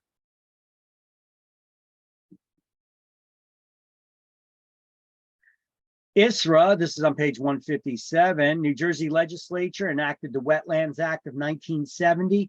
And under this act, the Department of Environmental Protection, that's the New Jersey agency, the DEP, regulates certain activities in designated wetlands. Now, the beginning of this goes on, tells you about the story that I told you about. You know, the Industrial Site Recovery Act makes it mandatory cleanup of industrial or commercial sites if they're closed, sold, or otherwise change ownership. You know, but being so black and white like that, not taking into common sense that they could have just recently done this already, it's actually creating more waste. All right. I already explained this, so I really don't need to play this video for this, but CERCLA and SARA. SARA's like a reauthorization act to replenish that $9 billion fund periodically through Congress, through the budget. And it also says that it prioritizes the cleanup sites based on the level of contamination and other factors. Which ones are the EPA going to undergo to do the immediate cleanups on? It's actually a list. We've got a laundry list of them, these sites that have been shut down for years in New Jersey. You could see the EPA's Superfund signs on properties that are awaiting cleanup. See. Now, the new NJDEP, that's a Department of Environmental Protection agency, they're the ones that regulate these areas in New Jersey. They got that authority from the EPA. And they have the authority to regulate certain areas in the state. In the highlands, what gives the New Jersey, the DEP, the authority to regulate construction and building in certain areas? Well, in the highlands areas of the state, it's the Highlands Water Protection Act. In the Pinelands, the Pinelands Protection Act. In the Wetlands Protection Act. In the coastal areas, it's CAFRA, the Coastal Area Facilities Review Act. And in waterfront areas, it would be the Waterfront Development Act. So it's basically all these self-named laws. So they're probably not going to be giving you a question saying, what gives the DEP the authority to regulate areas in the Pinelands? Well, the Pinelands Protection Act, you know, I mean, these are self-named. But before you try to do construction in any of these areas, before you just try to find out if you just need to get a building permit, sometimes you need permission beyond that. And there's a guide called By Bob. before you buy, before you build, where you could find out if you need to get permissions from other authorities like the DEP before you could do construction in them. So this is just a guide for people who may need to get permission permits from environmental agencies, not just the local building department. Okay, so on page 342 and 343, they go over the Highlands Water Protection Act, the Pinelands, the wetlands. There's nothing really there to highlight other than the titles. So, but you don't really need to, because you don't need to study that or highlight that. But I just want to point it out. Okay. Additional government powers, public access to beaches. Let me see where we at right now. Let me catch up. Page 158, public access to beaches. The New Jersey legislature and the courts have ruled that municipal beaches, whether they're dry or wet, should be open to the general public on an equal basis. And then we have landmark preservation sites, because New Jersey has a lot of history. You could have a landmark preservation site where here's where a famous figure stayed or was at when they came through, when they escaped the South through the Underground Railroad. Or maybe George Washington slept here when they were doing these battles or those battles. You know, we have a lot of history. We're the third state in the nation. When our country was forming, we had a lot of those wars were fought here in New Jersey. So we have also a lot of areas of towns. A lot of towns have sections in them called historic districts. And if you own a house that is in a historic district, you cannot, the basic rule of thumb is you're free to remodel the house on the interior to your heart's content. But the exterior has, if you're going to remodel it or upgrade things, you have to keep the same historic look about the property. And generally, you cannot change the footprint of the building. So when you, as a real estate licensee, are showing houses to people that are in historic districts, be careful about your puffing. What is puffing? Exaggeration. It's exaggeration as a part of salesmanship, and there's nothing wrong with it. You should be doing it, but you got to be careful about factual stuff. If the house is in a historic district, you got to be careful about saying, oh, you could always put a pool back here, or you could put an addition back here, or you could add a deck on here. You may not be able to. And if you were telling that to people when you were showing the house and they relied on that statement that you said, and later on only to find out that the local historic society needed to give them permission for that and they're not going to, now you may end up on the wrong end of a lawsuit. So be careful. Don't go puffing about properties in historic districts. You have to be aware that if the house is in a historic district, you got to let that buyer know that typically, if you want to do any remodeling on the inside, you're free to do it to your heart's content. But on the exterior, you usually can't change the footprint of the building or the look of the exterior of the building. Even if you're upgrading to the latest materials and insulations and sidings and stuff, they have to keep the historic look about them. And you need to get permission from the Historic Society as well as the building permit before you could do any work. And these historic societies get that power, and it goes to their head sometimes too. I had one guy in one of my classes, he bought a house in Plainfield.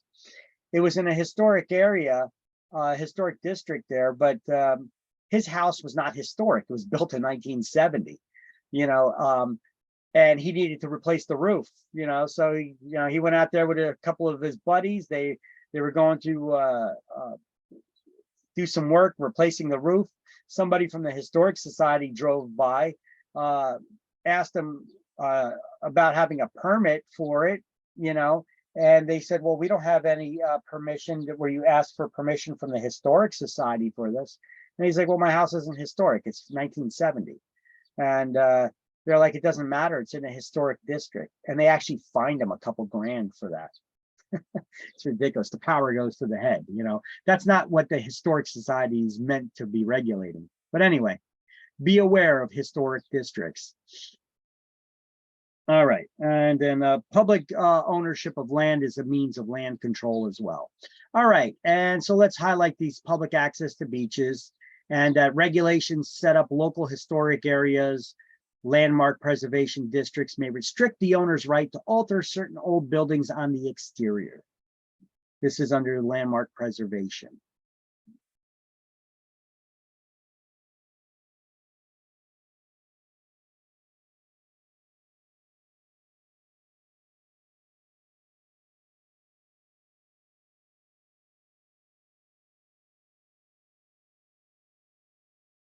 All right. Got it. And that's it for this chapter. Very informative chapter, had a lot of good real estate information in it. Not boatloads of stuff necessarily on exams, but there's some stuff. But a lot of information that will be useful to you being a property expert in the real estate business. All right, let me close out this chapter slide. Save the changes.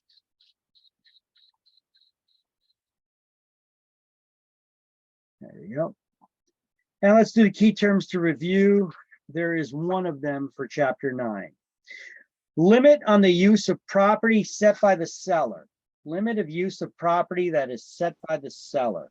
Deed restriction. Deed restriction. 7 is A, deed restrictions. Lower my volume here, get my speakers up. Standards for construction. Building codes. Building codes. 2 is B.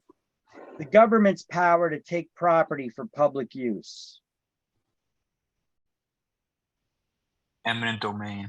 Eminent domain is their power. 9 is C. Domain. Permission for construction. Building permit. 3 Building is permit. D. Inspector's approval for human habitation. Certificate of occupancy. Certificate of occupancy. 5 is E, correct. Next to the letter F, I want you guys to write, or above the beginning of letter F, I want you to write the word proposed. So it reads proposed use that does not meet current zoning requirements. Proposed use that does not meet the current zoning requirements. Variance. That would be a variance. 17 is F, yes. Primary method by which local governments recognize developmental goals. Master plan. Yeah, it's all part of their master plan. 13 is G. A New Jersey agency overseeing natural resources.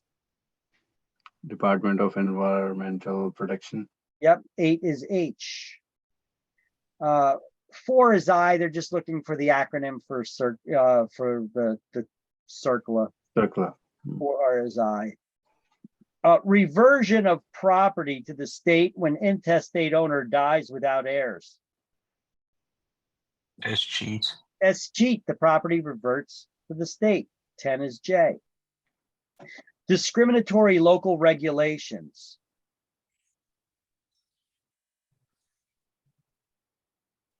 What's a discriminatory zoning law outlawed by the Mount Laurel court decisions, or discriminatory local Zoning. practice? Exclusionary zoning. Exclusionary zoning. 11 is K.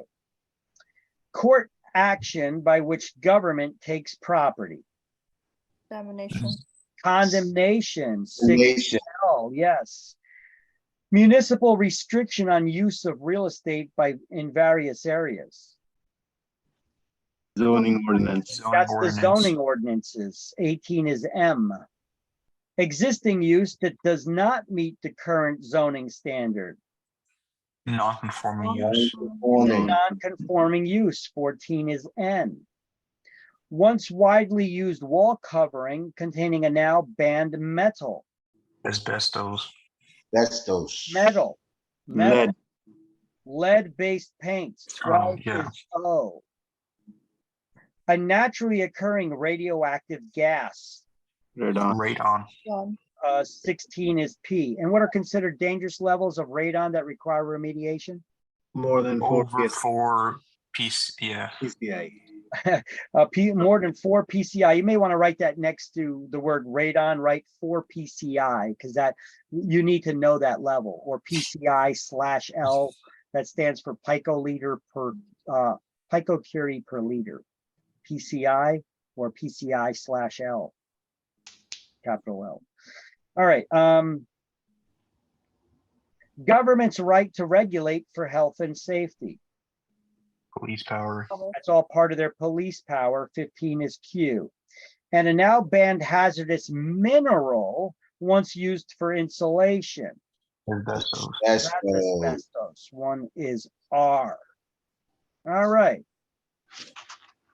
Let me open up chapter 10.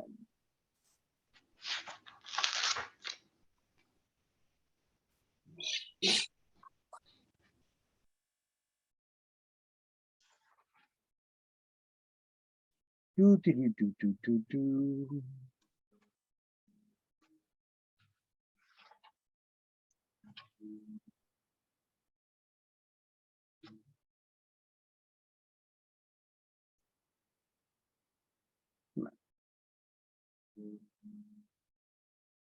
All right, so chapter 10, listing agreements. There's a saying in real estate, if you don't list, you won't last. Yes, I'm the one who said it, but that's okay. Listing agreements, chapter 10. In this chapter, we're going to talk about the different types of listing agreements, identify information necessary for disclosure, and how to properly price the property. In real estate, there's an important saying, if you don't list, you won't last. So what do I mean by that? If you don't list, you don't last. Well, if you got a listing, you can go on vacation, you can take a day off, go to the beach, you could stay at home sick, and you could still end up getting paid if you have listings. Other agents will be setting up appointments with your office to go show those listings, and maybe even submitting an offer. And you could still make money on a sale if you have a listing. If you're working strictly only with buyers and renters, if you're not running around like a chicken with your head cut off, showing them properties, then you ain't getting paid if you're not actively putting in offers on properties.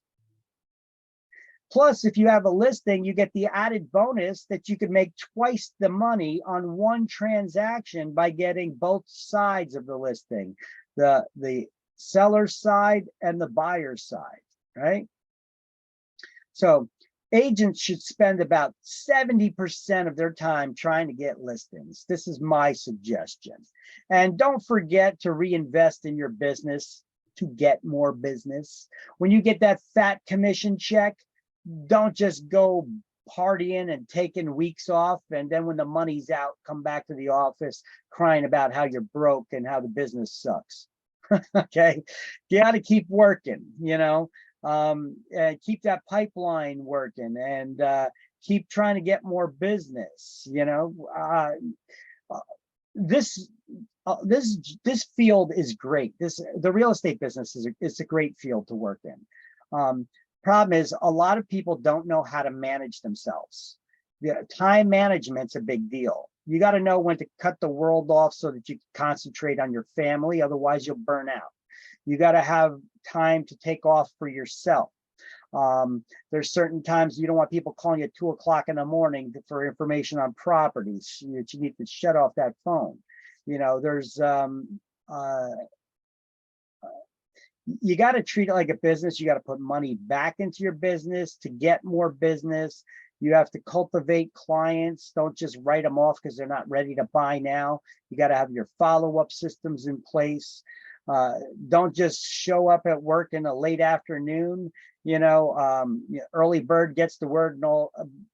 Early bird gets the worm and all that jazz. You know, you got to be disciplined in this business. And people who aren't disciplined or change their their business tactics on how they're along with the real estate market when economies change and real estate markets change. If you can't adapt, if you need somebody to hold your hand every step of the way and direct you what to do all the time, real estate may not be for you. It's not for everybody. You know, like we seen at the beginning of this course, that one video that, what did that guy say? What, 80–90% of the people drop out of the business in the first 6 months or their first year in the business? You know, some of them it's because of financial reasons. You know, you're not getting a paycheck the first week you're on the job, or even the second. You know, you got to get that closing first. And then how long does it take for a closing to take place? On average, 60 days, right? Yeah. So you're probably, if your first day on the job, you get a contract, probably not going to happen. But if it happens, your first day on the job, you get a contract, you're not going to see a paycheck for 2 months, 60 days. You have to think about that. So hopefully you got some money in your savings, or you got some family you could fall back on, or you still got another job, at least part-time, so that you could get by until you get those closings and those that pipeline built up, so that you could go full-time into real estate, if that's what your goal is. All right, so if you're only working with buyers, okay, this is basically explaining what I already explained to you, okay, about why you should concentrate on getting listings. This is just my little write-up for you, what I usually explain. All right. Listing the property. Only a broker can act as a listing agent to list, sell, rent another person's real estate. And they're hired exclusively by that owner to market the property. That's what we mean when we say this is an exclusive listing. That means that our agency was exclusively hired as the only agency to market this property for sale or rent. New Jersey Statute of Frauds stipulates that to be entitled to a commission on real estate transactions, a listing broker must have some sort of written authorization to act as their broker. I can't just start marketing someone's property for sale without the owner's permission. That would be silly, right?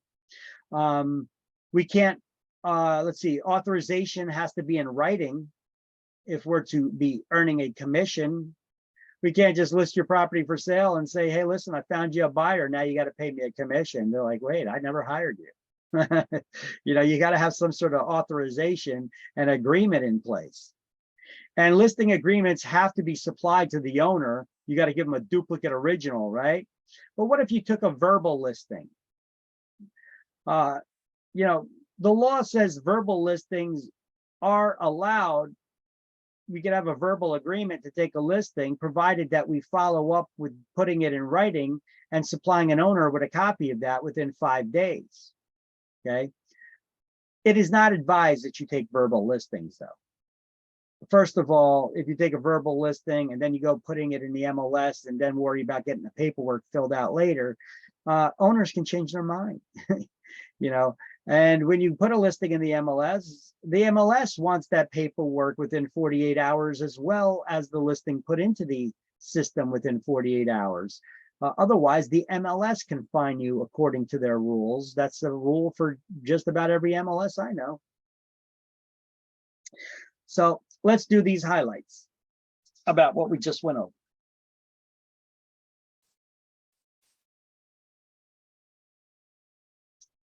In these notes, there's one additional thing that we didn't go over yet, that all listings have to have a definite date of termination in the listing agreement. You don't just have the start date, or, oh, this listing is 6 months, or this listing is a year. You have to have a start date and end date, so you know how long the listing is specifically.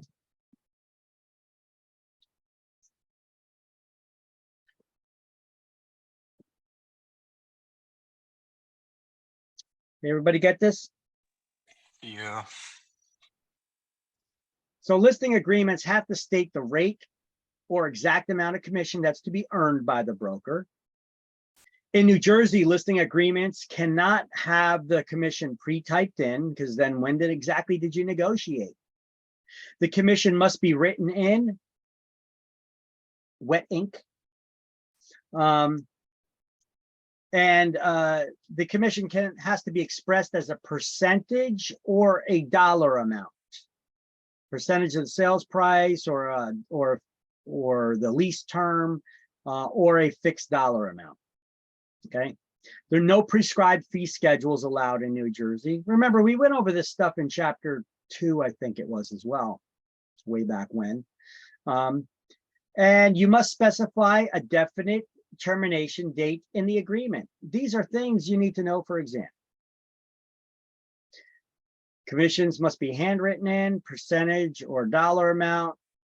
No prescribed fee schedules, which is giving you limited options to select from. Has to be a blank line that you then write the commission on. Not a couple of limited options that they could select from. Some states this may be legal, but in New Jersey, this is not. All right, here are the 3 types of listing agreements that are common in New Jersey: open listings, exclusive agency listing, and exclusive right to sell listing. We can only put listings that begin with the word exclusive in the MLS. All right, an open listing to me isn't really a listing at all. See, I put the little smiley face next to exclusive right to sell listing. Which one do you think I suggest that you take all the time? Hint, hint, you think?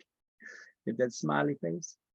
All right, so let's talk about this open listing first. And here's what you need to highlight under open listing on page 164. That an open listing is open to any number of brokers, all representing the owner as their agent to market their property, but not exclusively. So basically, this is when a property owner goes to a real estate agent and says, hey, if you list my property for sale and you bring me a buyer, I'll pay you a commission. And hey, if you list your property and you bring me a buyer, you list my property, you market my property, and you bring me a buyer, I'll pay you a commission. Or if so that owner is not tied down to one broker. They could list with many different agents, all marketing their property, but they only pay a commission to the one who brings the buyer. No, that's my view of it. So basically, you don't want to be loyal to me, but you want me to use all my time and effort to try to find you a buyer, and then you'll pay me a commission? No, I don't think so. So because the owner is not bound to one agency, there's no need for an expiration in the listing. And because there's no expiration, and because it could be listed with many brokers, we do not put this in the MLS. Only the agency who brings the buyer will be paid a commission. It's the buyer's side of the commission that they're paying. The seller's not committing to exclusively work with a single agency, but the agency is bound to represent them and market their property if you take these listings. No, I don't think so. So not for me anyway. So you guys got those highlights? Yeah. Yeah. All right, we only take exclusive type listings. And once again, I told you, listings that begin with the word exclusive simply means that the owner is exclusively hiring our agency to market their property for sale or rent. That does not mean that we do not work with other agencies and that other agencies can't show it and make offers and be entitled to the other side of the commission. They still can. All listings have to be entered into the MLS within 48 hours. Unless the owner directs us not to. And then we have to cover our butts and get them to sign that cover your butt form called the Waiver of Broker Cooperation Agreement, where they direct us not to cooperate with other brokers. So who can direct us not to cooperate with other brokers? The seller. Only the owner of the property. The agent should never be the one to introduce that Waiver of Broker Cooperation form to the owner. And we do not place these listings in the MLS, because if we're not, this is how the MLS is how we cooperate with other brokers. We put those listings in the MLS, right? So an added bonus of any exclusive type listing is that if the listing agent brings the buyer or renter, they get both sides of the commission, the seller side as well as the buyer's or renter's side, right?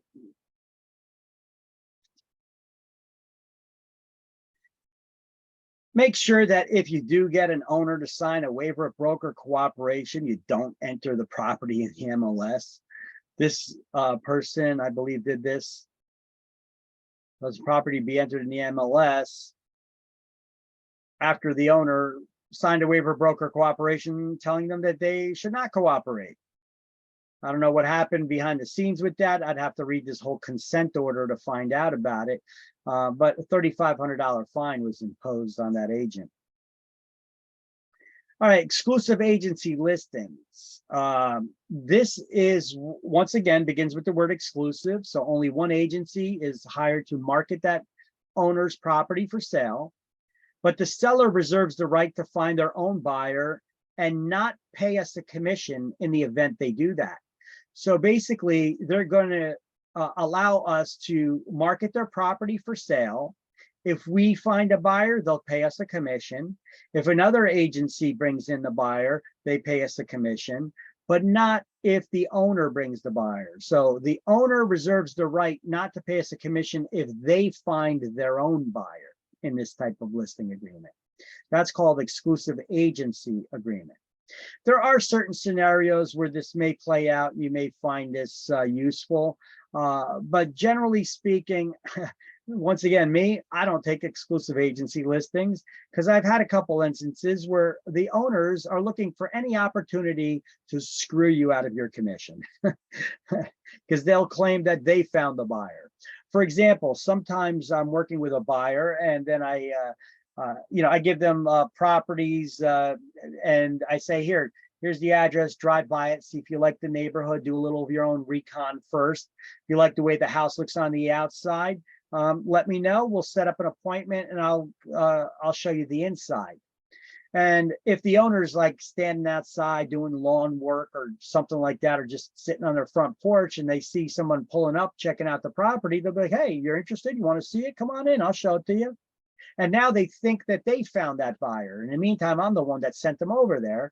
And now they're arguing with you about commissions because they're like, oh, I'm the one that found the buyer. Too much drama. I'd rather not get into that argument. I'd rather have an owner work with me to help me, both of us helping each other to try to sell their property. So sometimes with these exclusive agency listings, you could have this.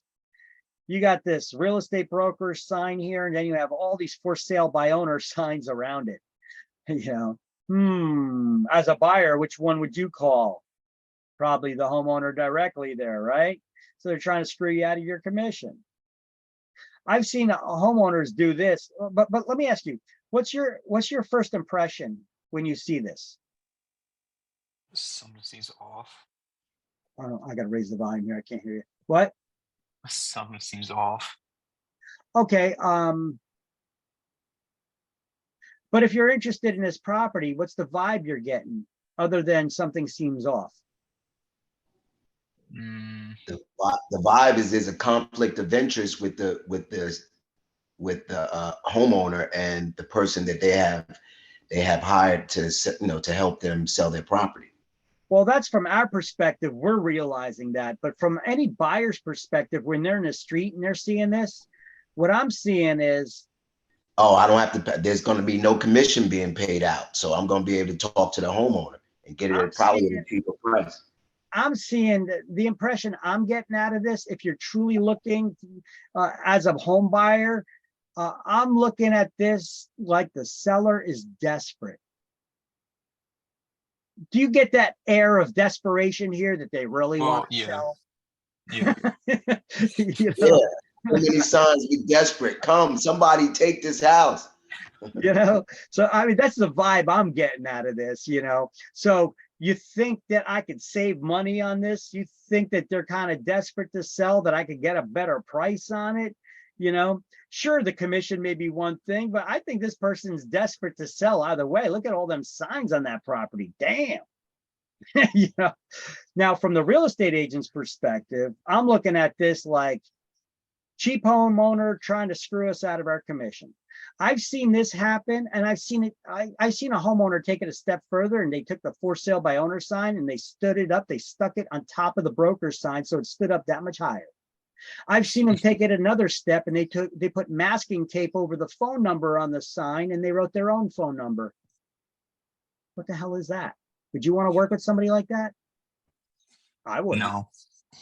This is a real picture of property. Yeah. That is hilarious. I've seen this many times. I've But never you know seen what? this before. This is actually in violation of most city ordinances. You got to check, most towns have city ordinances that dictate if you have a house up for sale, how many signs you're allowed to have on your property and the size of the sign. Can I put up a billboard that's like this big right here in front of the house that it's for sale? No.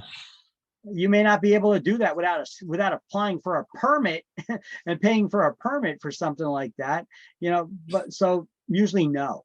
Usually most towns will limit the size to a maximum of 24-inch by 24-inch. That's 2 foot by 2 foot sign. And some municipalities will only allow 1 sign on the property. Some will allow up to 2. And then if you have open houses, we as real estate agents, we need to know what those local city ordinances are for this, because you get a lot of towns now, they're passing laws, these ordinances, they're not meant to be against us as real estate agents, but you get these people all the time peddling goods or services, and they put up "we buy houses" or "work from home" or "we buy car" signs, and they stick them up all over telephone poles and the stop signs and places all over town. You guys ever see those? They call them the bandit signs. Yeah.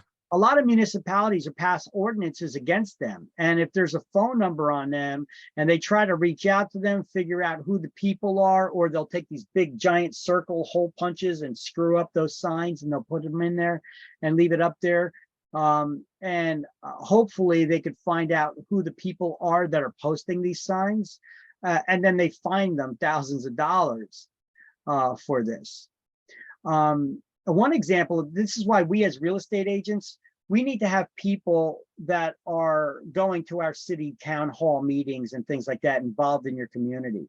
And if you hear any proposed legislation in your particular town, your municipality, that's talking about proposing a law that's going to affect real estate in any way, shape, or form, whether it is for renters or landlords or sellers, you need to question it and table it until we could, and then contact your local realtors association or New Jersey realtors, and they'll send out their attorneys to this town hall to hear the next meeting and discuss these issues, to analyze them and see how they would affect the residents.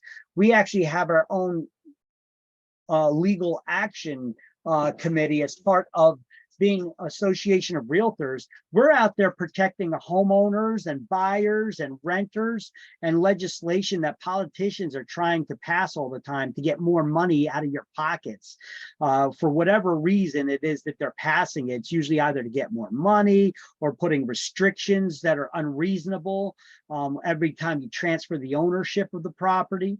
There was ones from requiring ones with sprinkler systems, about where bus stops can be located, where all kinds of other nonsense. If you go to the New Jersey Realtors website, you could see some of the past legislation that we were able to either put into place or to prevent, saving the general public. And often they're unaware that we as professionals are involved in this.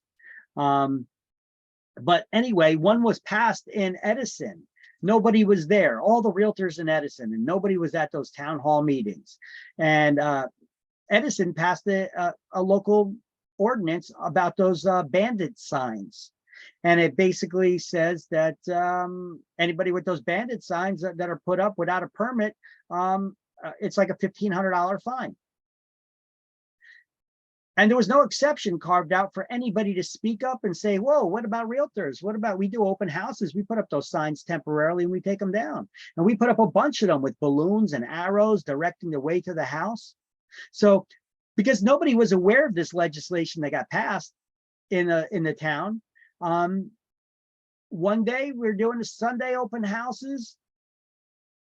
Real estate companies left and right, they were getting their signs confiscated, and each sign that was out there was a $1,500 fine.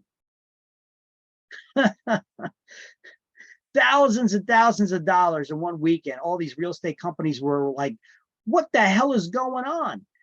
So immediately a lot of people reached out to their to the Realtors Association, and they reached out to the mayor of the town. They were able to work on a compromise, but usually after law has already been passed, after these ordinances were passed, it's hard to undo them. So we didn't really have much to work with, but we were able to work on a compromise that in Edison, before you do an open house, you're allowed to put out those open house signs no more than a couple hours before the open house is to begin. And then after the open house ends, no more than a couple hours after it ends, those signs need to be removed. Otherwise, you'll still get those fines.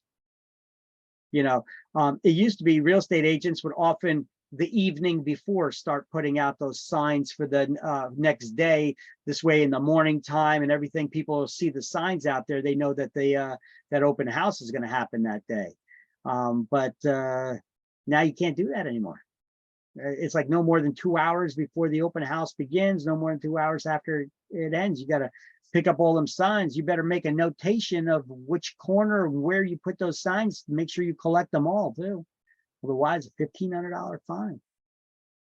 So we have to be aware of local ordinances pertaining to signs as well. Anyway, I think I showed you this one before. I like this one. Recall issued for these signs. They've been proven ineffective. Sale by owner. I mean, generally speaking, it's true because the majority of for sale by owners out there fail to sell on their own. I understand why people try to sell by their own. Our commission can be a lot of money, and they're trying to save that money and keep it in their pocket if they could sell it on their own. But there's a lot of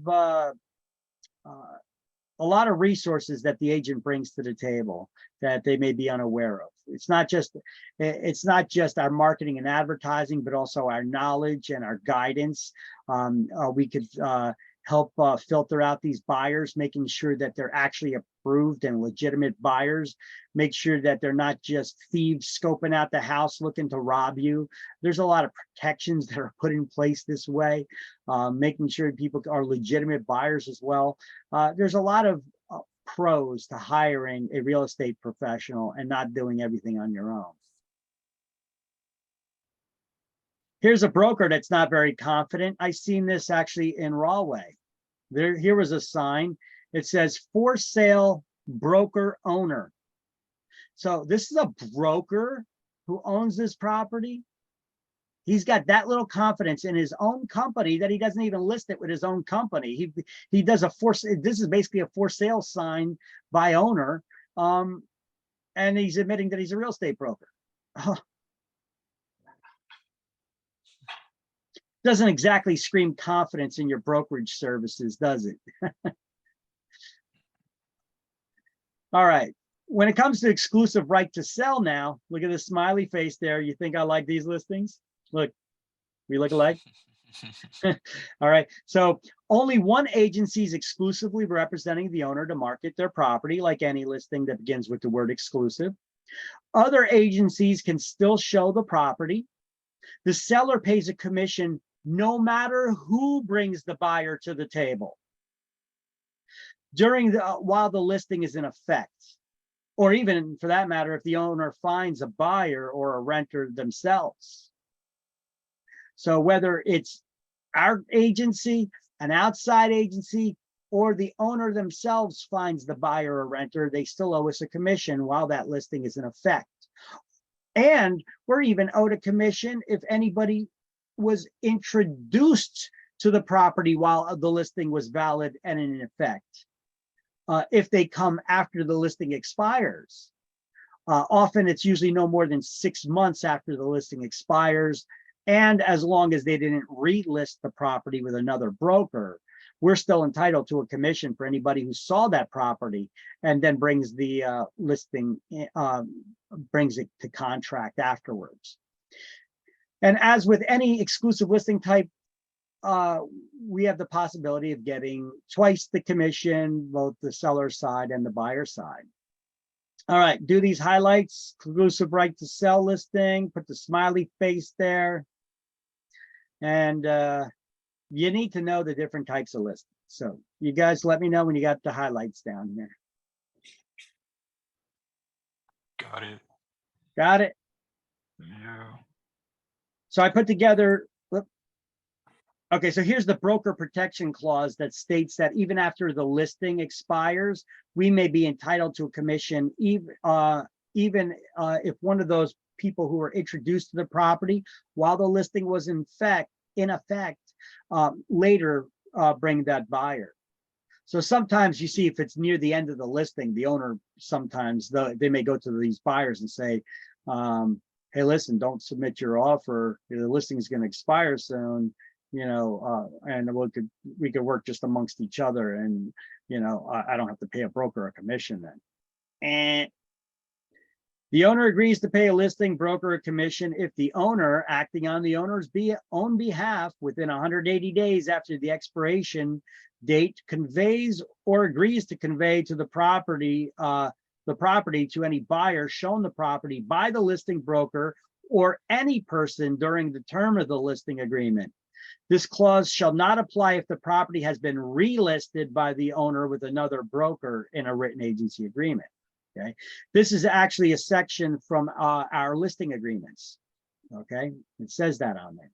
And here's some example listing agreements from the Garden State MLS and the listing input sheets, the information we need to gather when we put listings in the MLS, coming soon delayed showings, the senior citizens housing for older persons and 55 plus and senior community form that we need to have filled out for listings, and the Attorney General's memorandum, which needs to be given to the owners at the time of listing, that tells them that they can't discriminate. It informs them about the laws, the state and federal laws, whether they hire a real estate agent or not, they can't discriminate. And this is a guide, this is a little chart I put together for you where you could easily take at a glance, see the different types of listings and under what situations does the owner need to pay us a commission. If it's an open listing, only if that listing agency finds the buyer. If it's a exclusive agency listing, if the listing agency or an outside agency finds the buyer, but not if the seller finds the buyer, they need to pay us a commission. And an exclusive right to sell listing, in all scenarios, if that listing goes to contract while the listing was in effect, we're still owed a commission. And on that note, we're going to take lunch break. So these are the three types of common listings that we get. Exclusive right to sell, I think, would be the best for us to shoot for.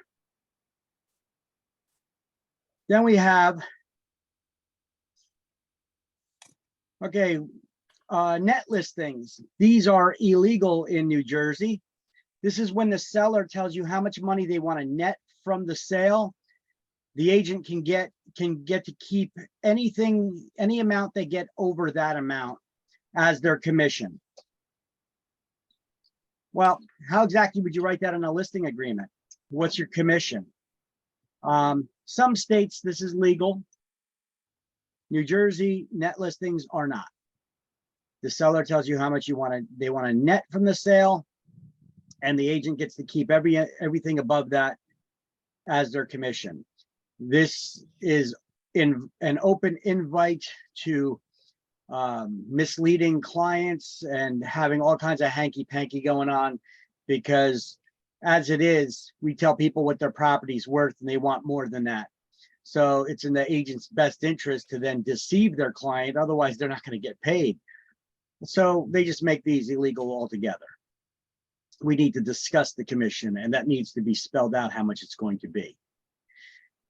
The MLS, or multiple listing service, that's how we share our listing inventory with cooperating brokerages. We need to put those listings in the MLS within 48 hours, unless the owner directs us not to, and then we have to get them to sign what document?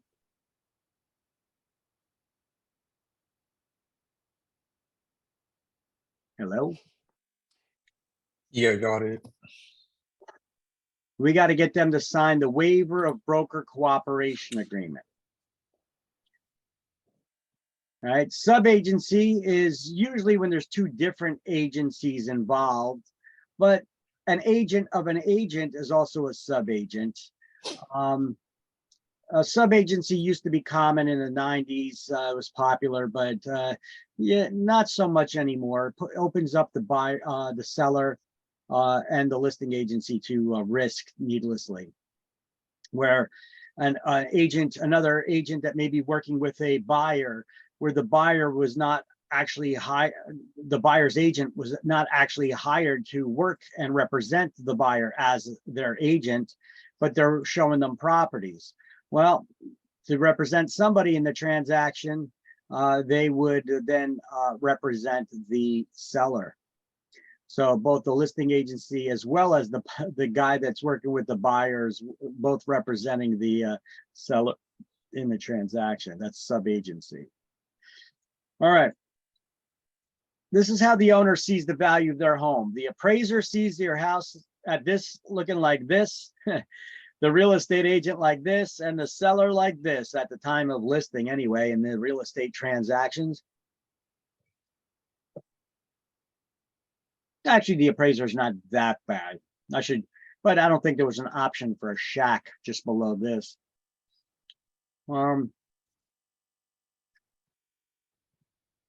New Jersey MLSs, we already gone over these in chapter 3. These are the most common residential MLSs. They could also be used for commercial listings and businesses for sale.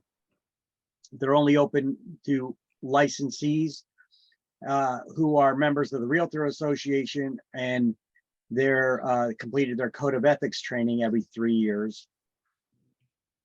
Then we have the commercial MLSs. These ones are strictly for commercial. You don't need to even have a license to be a member of any of them, except for the last one here, which is owned by the Realtors Association. They require you to be a licensee and a member of the Realtors Association in good standing. These commercial MLSs, you pay for data more than access, which is what you're paying for with the residential MLSs. You can only become a member of an MLS if your broker's a member of the MLS. And you have to be a member of whichever one is their primary. All the others are optional for you, depending which area you're covering. How do we terminate listings? Well, we went over something similar to this, how to terminate an agency relationship when we were in chapter 3. Performance by the broker. Expiration of the time period stated in the agreement. Your listing expires. The broker simply abandoned the listing. Revocation by the owner. However, they still may be liable to pay us a commission, even if they relist it with another company, if our original listing did not expire and we did not give them an unconditional release from their listing contract. Cancellation by the broker. Cancellation by mutual consent. Both parties, the seller and the broker, can agree to cancel the listing. Bankruptcy, death, mental disease or defect like insanity, Alzheimer's, dementia of either party. That's a reason for terminating the listing. Can't be in contract with somebody who's not of sound mind or dead, right? Bankruptcy, the purpose of it is to get you out of contractual obligations, not to enter new ones.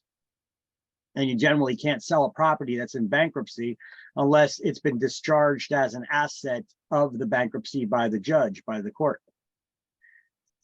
Destruction or condemnation of the premises. The property burns down, or it's not safe to enter, or it was condemned doing condemnation, we could also look at it from the eminent domain perspective as well. A change in the property use by outside forces, the zoning on it changed. It's a reason to terminate the listing. You get a new listing, reclassifying it for a different purpose that property's use. So let's put a highlighted box on page 165 around the different ways we could terminate a listing.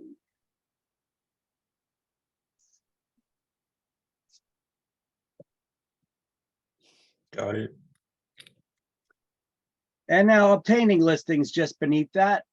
All listings must have an acknowledgement receipt by the seller that they've received the consumer information statement, which we're supposed to give them first thing when we at the beginning of our agency relationship, that declares our business relationship on how we intend, the different ways we can work with them and how we intend to work with them as of now. And the owner needs to be given a copy of the Attorney General's memorandum at the time of listing.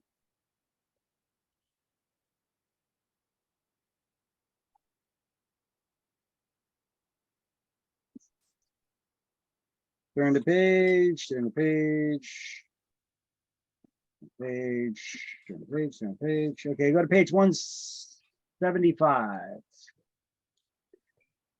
lot of information we need to gather when getting a listing. So licensees are required to investigate and disclose all material information about a property. We could do this by walking the property, checking it out.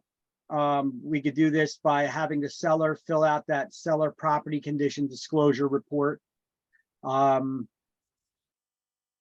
out the true tax figure so that we could advertise that in the MLS and in other ads. If it's a rental property, we need to figure out what the statement of rents are and expenses and what the terms of those leases are for the tenants. Any security deposit on file, we need to have that. Any necessity for a certificate of occupancy or fire certification in order to transfer that ownership. That's usually the seller's responsibility. We got to inform them about that. Flood area information. Is it in a flood zone? We need to investigate and disclose that.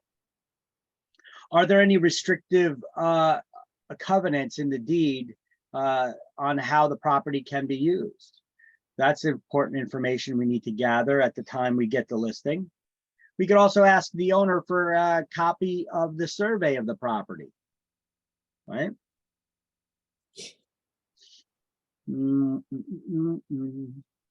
So we highlight these things under responsibility for disclosure. Yeah. Okay. So where do we get listings from?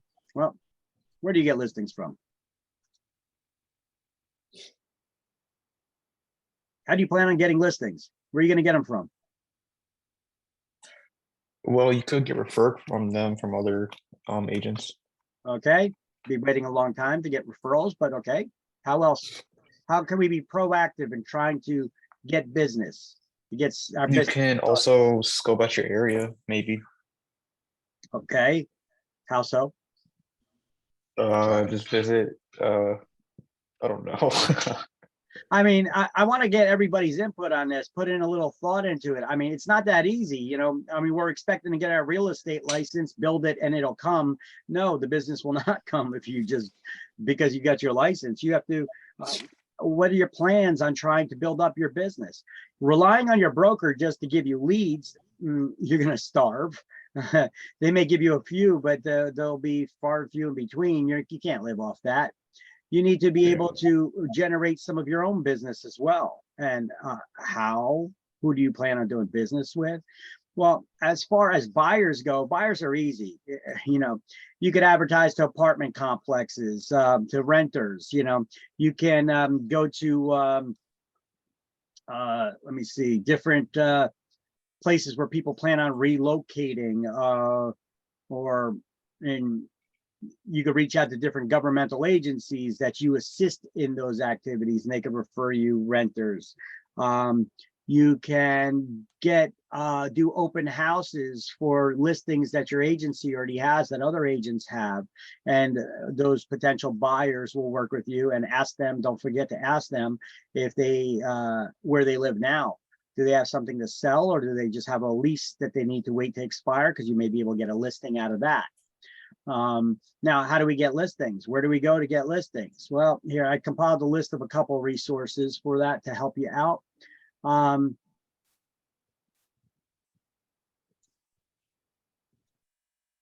Well, first of all, your sphere of influence.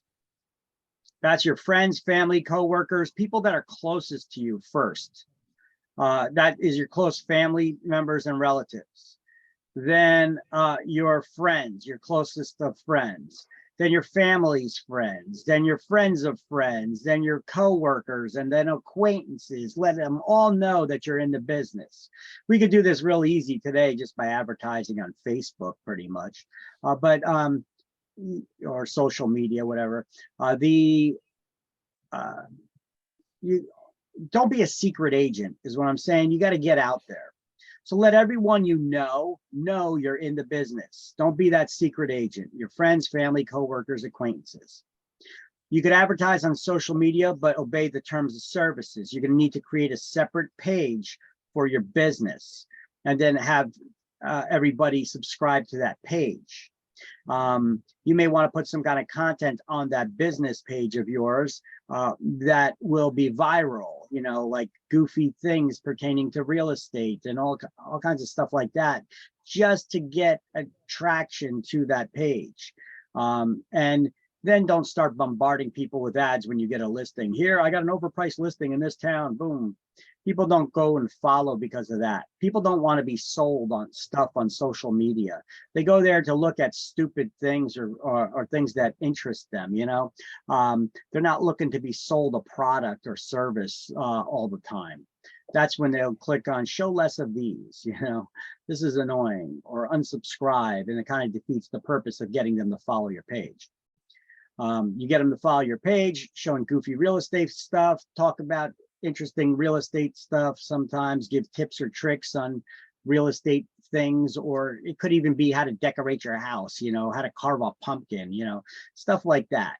And then drive that traffic to your website. It's a good idea that when you have your social media page for real estate, any post you do, you should post it on your own website and a blog, so that make sure that you have you adhere to all the advertising rules and disclosures of information that you have to have in there in those ads. So now you just take a copy, you copy that link on your website or to that particular blog, you post that on your social media page. It has all the required disclosures on it, and it drives that traffic to your website too. You know, they could get a little teaser on Facebook about the story. They go to that page, they can like it, but then they actually have to click on it to go to your website to read the full details of it or watch a video or what have you. So have your own real estate website. I'll give you some ideas on that, on where you could get that. Typically, interactive websites that generate leads can be very, very expensive. But I'll show you some resources where you can get started on a shoestring budget and have them be super, super cheap. Blogging to answer questions, you know. Active Rain is a website where real estate agents can communicate with each other. Then you have Trulia, Zillow, they have blogs, real estate blogs, where you can answer questions. The City Data website I told you about, I showed you once before, that's a good site as well. Any real estate related website where you could chime in and answer questions. Don't just do relentless advertising. Answer the public's questions, and then have in your tagline a link to your website and, you know, ways for them to contact you. You don't have to spell out constantly you're a real estate agent. It'll be underneath your name, you know, licensed New Jersey real estate agent, and with your website, you know, and phone number. Now, blogging, so that's what we do with the blogging. But what about mailings and postcards or sending out letters? These things work too. Real estate agents still do these all the time. The reason why they do them, because they work. Now, what kind of response do you think agents get for every 300 postcards they send out? What Maybe kind of like 10%. what kind of response would you expect? 10%? Maybe like out of I wish, you know, maybe 1%. So yeah, but that isn't bad either, just for mails. it's not. You send out 300 mailings, Yeah. people respond to you. If you could turn one of them into an appointment or into a listing or a buyer, Yeah. it's going to more than pay for that mailing and then some. Right. Probably all your expenses throughout the year too. Right. So yeah, then you invest money back into your business. List pendants. Remember I told you about that? What is a list pendants? It's like a warning, a notice. It's a public notice of possible future legal actions against Yeah. property owners who are behind on their mortgage payments. Well, you could send out mailings to those list pendants lists of people behind on your mortgage payments. We can help. Yeah, we can help you sell your property because you're probably going to lose it. Okay? But you're not going to put that in the ad. You know, behind your mortgage payments, we can help. Networking with lender asset managers. When lenders foreclose on property and now they own them straight out. These are bank owned properties. We call them REO, stands for real estate owned by the bank. HUD, Fannie Mae, IndyMac, or your local banks. They may have had to foreclose on a property and they have something in their inventory. They need somebody to help them sell it, get their money back so that they can lend it again. Don't forget about your mini billboards, those business cards of yours, or regular billboards for that matter, if you could afford those, or in between, like those bus stop rest areas at lights. Sometimes there's not even a bus stop, it's just a rest area at lights, or maybe there's garbage and recyclable bins that they have these covers over them with an advertisement. These little mini billboards that are out there, they're actually quite affordable to advertise on. Bus stop benches, public garages, public garbage recycle bin covers, those little billboards on those. Events, go to events and network, town hall meetings, get involved. When builders and developers plan on doing projects, they have to get them approved first. It's a good time for you to start handing out business cards to people at City Hall, right? Those town hall meetings before they even get the approvals for their projects. Business networking groups. How about church and religious groups and social groups, you know, that you may be involved in? You have any hobbies? Let all those hobby friends of yours that you run into know that you're in the business. Look, I play in pool leagues a lot. So everybody, I let everybody know that in the pool league that I'm in the real estate business. Or if you golf, bowl, sports buddies, book clubs, barber shops, any place you hang out, you know, let people know you're in a business. Diner placemats and those back to school book cover sponsorships, they do not work well. The placemats can be very expensive. The back to school book covers and stuff, think of it as a donation if you do that, you know, but you're not going to get any business out of those. Promotional materials like getting magnetic business cards made up. You don't have to get magnetic business cards. You could probably buy the magnets that are already cut to the shape of a business card with a adhesive backing on it, and then you know you could make as many of them as you need. That's what I did. I bought a big case of those magnetic things that were cut, and I just put them on the back of business cards as need be. Let's see. Desk calendars, the to-do lists with your advertisements on there. Let me see, t-shirts, hats, pens, drink containers like the koozies, stress balls that are branded, pens. These are things that are fairly cheap and can be advertisements for you. Even those shopping carts, you know, you go shopping, you could have those ads on the shopping carts. Branded shopping bags, perhaps you could give out them for free to people, you know, because since we can't have plastic bags because They claim to harm our environment, when in reality, less than 1% of plastic from the United States ends up in the ocean. We use it in landfills. Most of those commercials you see on TV with all that plastic and waste in the water, that usually comes from Asia, a lot of the Asian countries and Africa. But that doesn't, that doesn't come from the United States. So the whole mission of doing away with plastic bags is nonsense. I love to see those people when they're grilled on Capitol Hill and then they admit that. Let's see, media, your local cable TV, not national TV, that's expensive. Local cable TV advertising is actually quite affordable. The most expensive part of that is just making the commercial up. But you could actually make these, if you talk to your local cable providers, you could really customize where your commercials will be. They could be on during specific shows or on certain channels in certain geographic areas down to neighborhoods. The cable companies really have control over the exposure of your ads and where they get to. And therefore you could probably craft a really affordable advertisement campaign with them.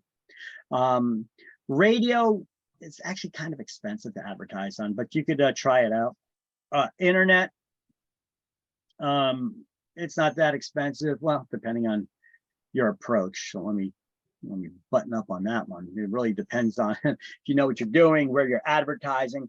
Here, the basic rule I'm going to tell you is before you spend any advertising dollars, try to think about how much business is this actually going to generate for me, or will it generate any? Who's the audience? What's the viewership? How many people are going to get exposed to this at this audience that I'm trying to advertise or target here? And is that target audience people who are more likely going to use my services? I mean, I'm constantly getting contacted by Dollar Tree about advertising on the back of coupons, from the where they print coupons on the back of your cash register receipt. Well, Dollar Tree, to me, that's you get a lot of people that may shop there, but they tend to be very thrifty. Is this really my target audience? Are they really looking at the back of their receipts for a real estate service? And are they going to use it? I think your dollars can be spent better elsewhere. But hey, try out anything. You guys want to know how to get rich in real estate? I'll tell you really quick. It's really easy. Find something to sell to a real estate agent to use for marketing. They'll try anything once. So all those thousands of real estate agents, they'll try it, and boom, you'll make money. Because agents tend to be suckers because they don't really analyze these things. I'm very an analytical person, and I'm cheap, so I'm not going to spend a penny unless I know what my audience is, who the target audience is, what the viewership is, and can these people actually be converted, and the likelihood of them being converted to actual clients of mine. You think that everybody that sees an ad somewhere is going to be turned into a client? No. So you got to really figure out who are you targeting and for what purpose? Are you targeting for investors, or first-time home buyers, luxury home buyers, sellers? I mean, what's your audience? You got to craft your ads appropriately. And then I like the KISS concept. Keep it simple, stupid. Don't be ridiculous and obscure. Be direct in your advertising. I hate those ads where agents put out these postcards and mailings and they say, "Is your house underwater?" No, I'm not in a flood zone. No, my plumbing's fine. What do you mean, is my home underwater? Okay. They're using industry lingo to try to target the general public. Don't do that. They may not know what the hell you're talking about. And they'll throw it in the garbage when they see a picture of a house floating upside down in the water. Is your home underwater? What they really mean, are Do you owe more on your house than it's worth? Are you behind on your mortgage payments? Why not just say that, right? Real estate magazines and newspapers, some of them can be very affordable, the magazines. Newspapers tend to be a little more expensive, but you could get those local rag papers. You could advertise in really cheap, or in churches, your religious organizations. You can get business cards or even a half-page ads in their church flyers and papers that they send out. You can get them very, very cheap. For sale by owners, you could target those. Expired listings, those people may want, they expressed an interest in selling already. If they expired and they did not relist, you need to check to make sure that they did not relist though, because soliciting the business of another broker is illegal, remember? So make sure. There's a tool actually called TheRedX.com. TheRedX is an excellent tool that you can put in your computer. You can you set up your logins for every MLS that you're a member of, and you could set parameters where it could do searches automatically every day for you to check expired listings and to cross-check to make sure they haven't been relisted. And then they scour public databases to try to find who the owner is and their contact information, so you could reach out to them to try to get the listing. Don't just call the phone numbers that are in those expired listings. Sometimes real estate agents put their own cell phone numbers there as the homeowner's phone number. And then you're just calling them, informing them basically that their listing expired. Now they know to contact the owner to try to re-up it. Open house buyers, sometimes buyers at open houses have to have houses they need to sell first, you know. So here's just a little list of places where you could get listings from. Hopefully you find it helpful. Maybe you want to snap a picture of it and use it as some ideas, seeing as you couldn't think of any before, right? All right. Here's some great tools and resources that I've compiled for you as well. You could get super cheap postage, no mailing permits required. Don't need to get any lists of clients that you need to pay for or buy labels and then print onto the labels, then fix those labels to your mailing pieces and do mail merges and all kinds of crap like that. You don't have to do that if you use this service. It's from the United States Postal Service, USPS.com/EDDM. That's every door direct mail. Basically, you could use a super inexpensive, but use quality printing. Don't do your own printing. From places like Got Print, Vista Print, or even Staples, you know, get stuff made up, printed up for you to mail out. And then you go, you select your target area on this website.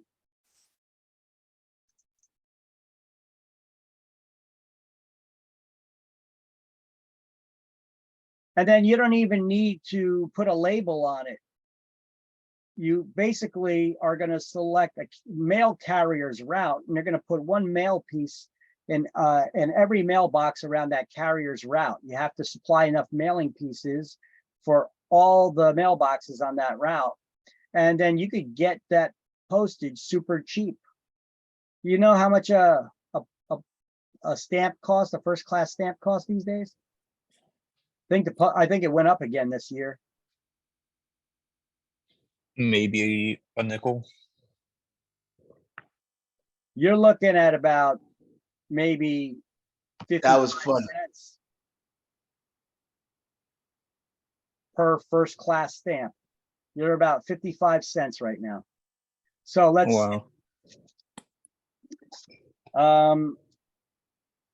it's a little bit cheaper, not much, but a little bit cheaper for postcards. Well, let's just say it's 45 cents, which I don't think it's that cheaper, but let's say 45 cents, okay? So 0.45 times 300 mailing pieces that you send out. That's 135 bucks in postage for you right there. To send out only 300 pieces. How about this one? If you send out from every door direct, plus you need to buy a mailing list of who you're going to mail to. You need to buy those labels to print on. Then you need to spend the time and effort, and time is money, to fix those labels to postcards. Then you need to put a stamp on it or run it through a mailing machine, and then you need to get a mailing permit and all that. Money, money, money, money, money, time, time, time, effort. How about this? If you use this Every Door Direct service, you could send out mailing pieces for as little as 18 cents a piece. Here, let's watch this video that shows you how.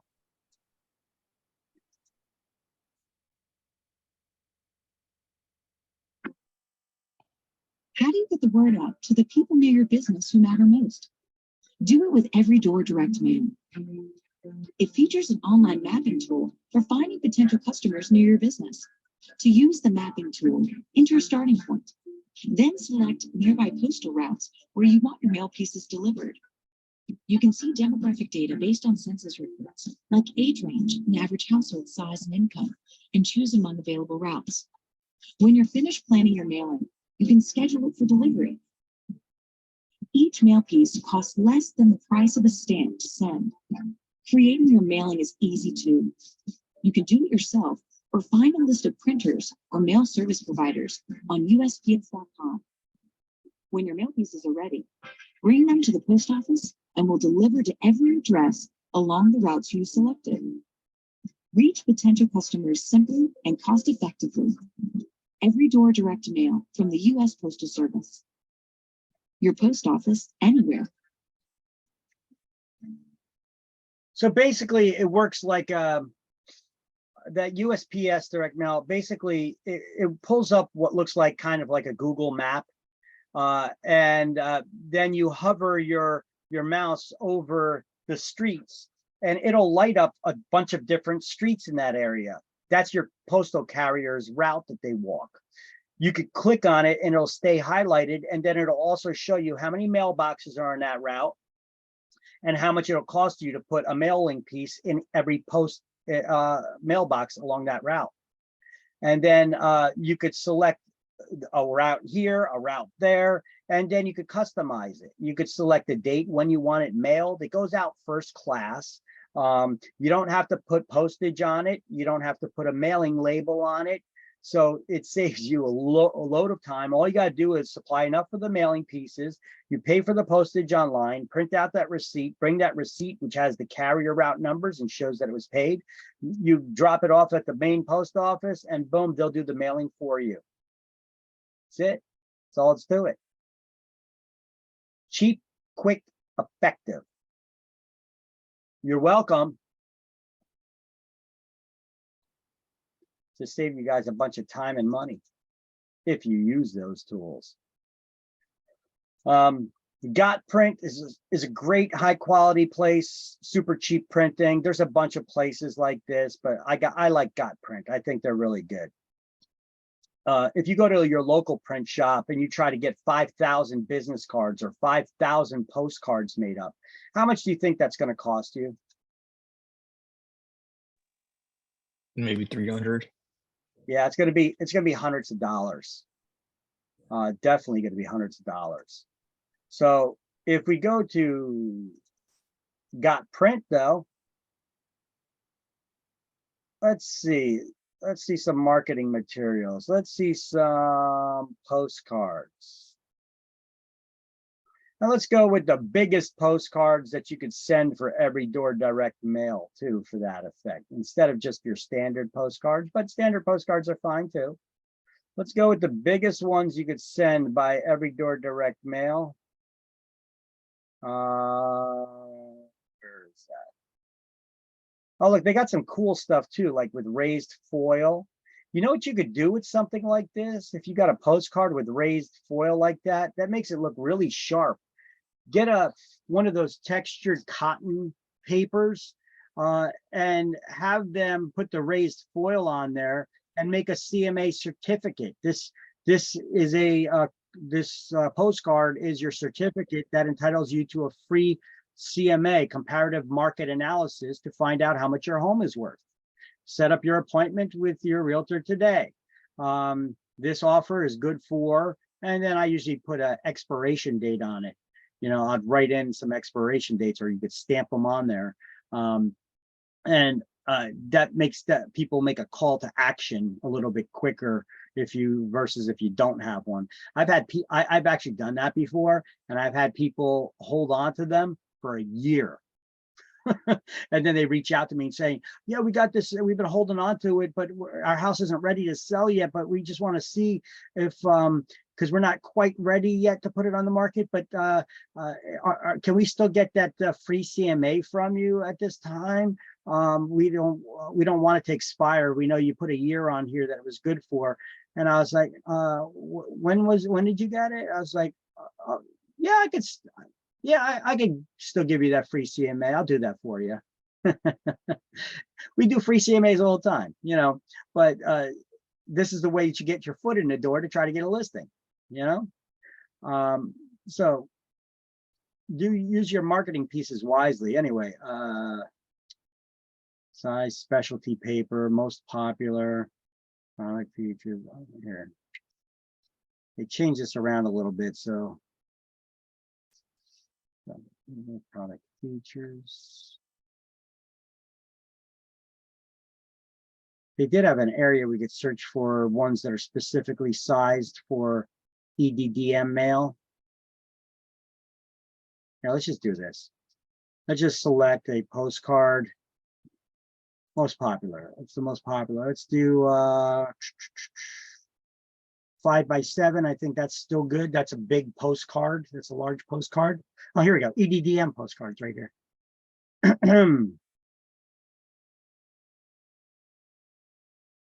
So we're looking at large postcards here.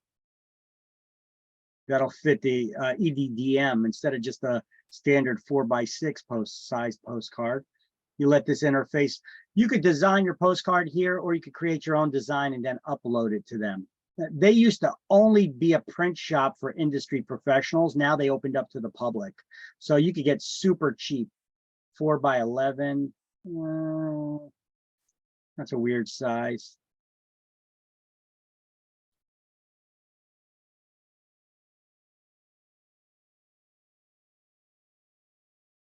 Yeah, let's do a 5x7. It's a little bit larger, but it's still mailer friendly, I think. Yeah, see, it's mailer friendly 5x7s. 14 point. That's a nice thick postcard. Full color front. Hey, let's do grayscale on the back, or let's do full color on both sides. What the hell? Why not? You know, that's gonna be a little more expensive. Let's do 5,000 of them. And let's put a glossy coat cover on just on the front of it so that it lasts long. Not that you really need it to last long. And let's see, $259 for a large postcard, full color on both sides, 5,000 postcards for that price. Now, if you're just to do the standard postcards at your 4x6 postcards, 14 point, full color both sides. You really don't need full color both sides though. I do full color in the front, maybe grayscale on the back. 5,000, we'll keep it at that. High gloss coat UV on the front. You're at $192 for 5,000 postcards. That's going to take you a long time to send out 5,000 postcards. Okay, so that's to last you a long time. That's super cheap, high quality printing right there for you. Okay, just to give you an example. You could shop around and check out the prices, you'll see. Get yourselves a domain name or two. Point people to your Facebook page using a domain name. Point people to your website. You got to have a domain name, www.VicsTheGreatestRealEstateAgentEver.com. You know, something. Keep it short, keep it simple. Don't use weird spellings or hyphenations, you know. Try to keep it real estate related. And if you look up your name, you're probably not going to find it available, but you know, try to look up variations. You may be able to find something real estate related. GoDaddy.com is a great registrar for domain names for stuff like that. You could get a great website. This is not the best website out there by any means, but it is very affordable and has a lot of advanced features where you could tie in your MLS where people can search your website for active listings on the MLS. And then you generate leads. When they do inquiries for any of those listings, they come in as leads directly to you. Through a tool, websitebox.com can create these websites. Okay, this is a very affordable. A lot of real estate interactive websites like that have advanced features like that, often you're spending $1,000, $1,500 in setup charges, let alone for monthly hosting or site creation for you. And I think their most advanced website that they offer here is $500 a year. So they have a $99 a year for a single real estate agents. But if you want all their features and a mobile app and all the, lead generation tools, everything, all the bells and whistles, I think it's $500 a year for a website from them. It's a one-time fee, $500, boom. And it'll generate leads for you. This is a great tool. They already, you don't have to be a website designer. They already got a bunch of designs. You could swap out pictures on them. You could just change your contact info on them. You see, there's a lot of different layouts. They got sites for agents, teams, and offices. A lot of this stuff is drag and drop design. Layout kind of works like a Word document. You just change the font, type in there. Let me see, they're search engine friendly. They have lead generation tools built into them. You could track the performance for people who are searching your site. You got that integrated contact manager. People can search the MLS. This is what an IDX search is. Kind of looks just like Realtor.com or Zillow or whatever, right? And you could have particular profile pages. You can put your listings highlighted on your own website. They use Amazon Web Services for reliable hosting. You could tie in your own domain name to it. Although I would not buy the domain name from them, even if they give it for free. I would get the domain name from GoDaddy and then point it.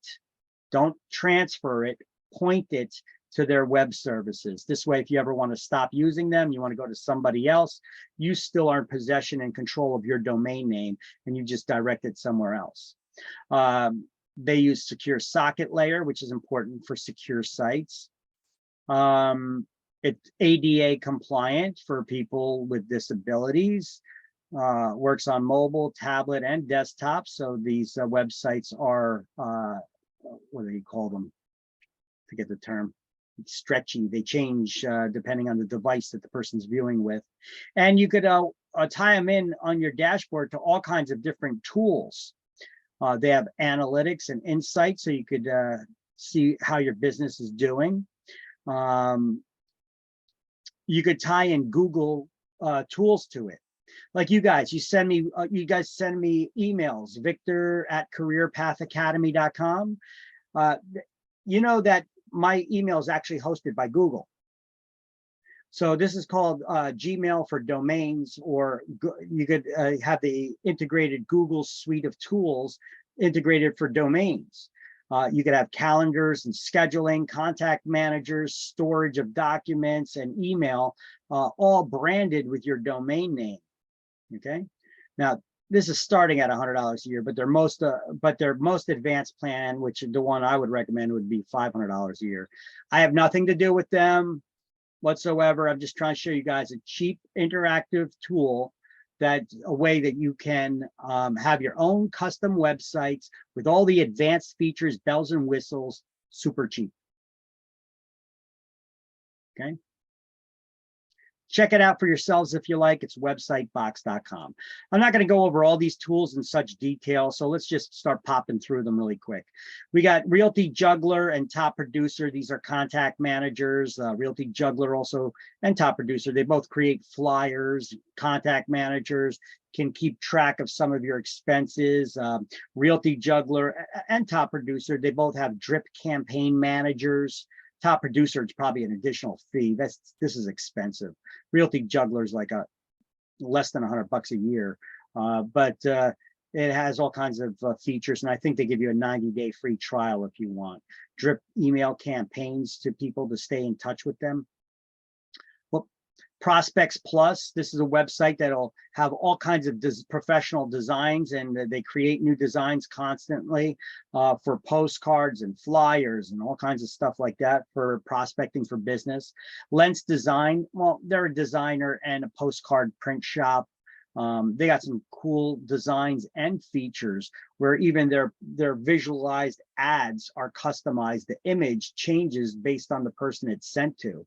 Like if you send them, if you create an image with, like, you take a picture of a fresh snowfall down the street laying on all the cars in the powdered snow, and you could write, you know, somebody's name in the snow on a windshield, you know.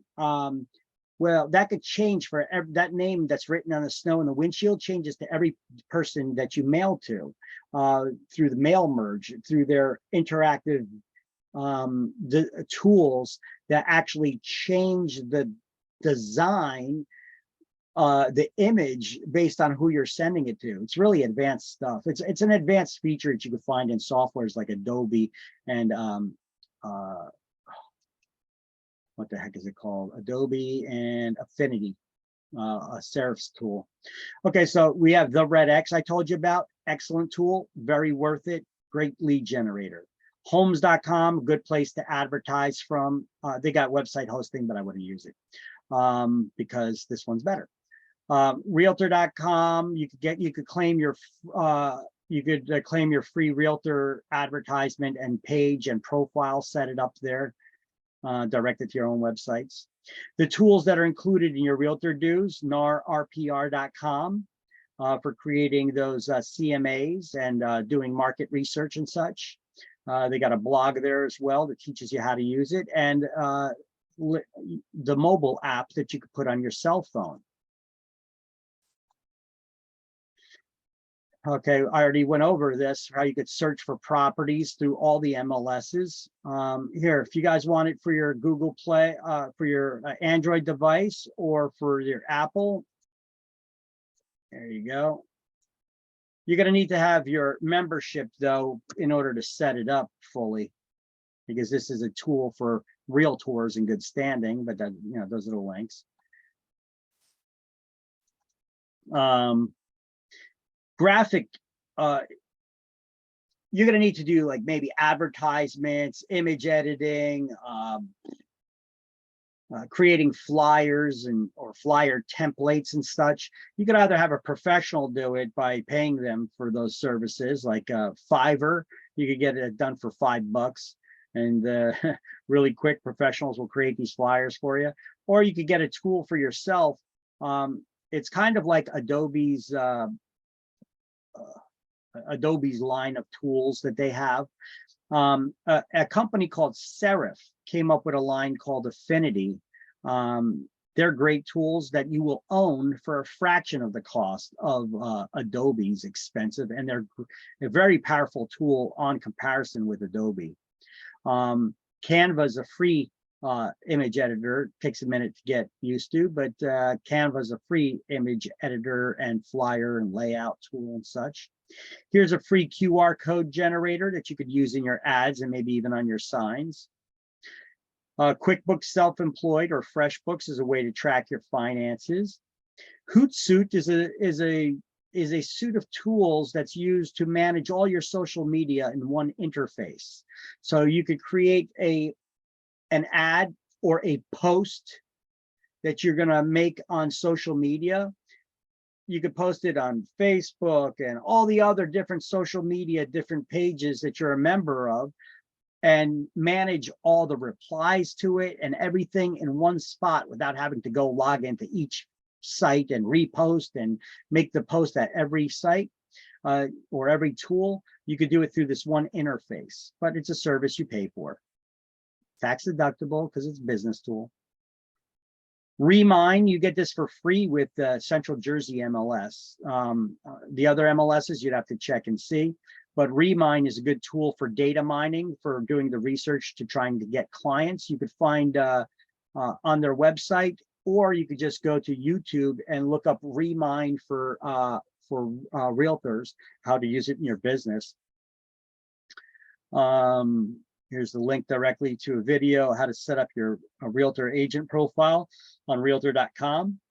Keep in mind, realtor.org is a website for us with all kinds of resources, from education to marketing ideas to advertising, you name it. Realtor.org is our website. Realtor.com is the website for the public. All right, so that's a boatload of resources I supplied for you guys. Once again, this stuff is not for exam, but this is definitely going to be useful in your everyday business. I'm helping you guys out with a leg up here with a lot of resources for you to get started on a shoestring budget too. All right, moving on. We got to gather a lot of information to put listings into the MLS. We have a listing input sheet that every MLS will have their own listing input sheets they want you to use. When you go to someone's house, you walk around, you fill out this listing input sheet from the data that you collect, so you don't forget it. You don't just go to the house, walk around, and go back to the office, and then try to remember and fill out that paperwork. Have yourselves a nice clipboard or something. Have the paperwork there. Fill it out. You're going to need to get things like the names and addresses of all the owners of the property, an adequate description of the property, the survey. You could ask the owners for a copy of that, or you could just see if there's any information in the tax records, but the survey would be better. And you can make copies of this, because this paperwork, they're probably not going to be able to make a copy for you. It could be large or weird shaped or sized. There's a tool that you guys can get for free called Adobe Scan, where you could use the camera on your cell phone to take a picture and it'll create a PDF document or a multi-page PDF document, which is easily printable and openable on any device. There's PDF documents instead of just snapping a picture. Do you ever try printing out a picture and it comes out printing on like 5 pages of paper if it's very big, or Yeah. as a tiny thumbnail?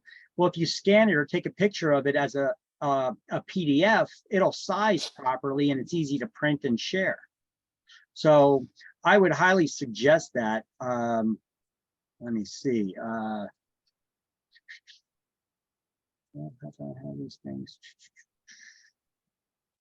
Yeah. Next sites and tools. Where are they?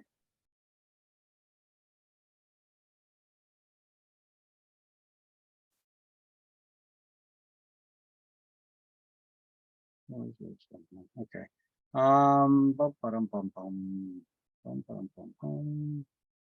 Nope. Let me just try to look it up instead of trying to research it there. Google.com, and then we can look up Adobe Scan app. Adobe Scan app. It's available for free. No matter what type of cell phone you got, you could run it on it. If I go, here's the Apple Store, here's the Google Play Store. Let's see a video. Let's see, I'm sure there's videos out here where somebody made a tutorial showing you how you could use the app.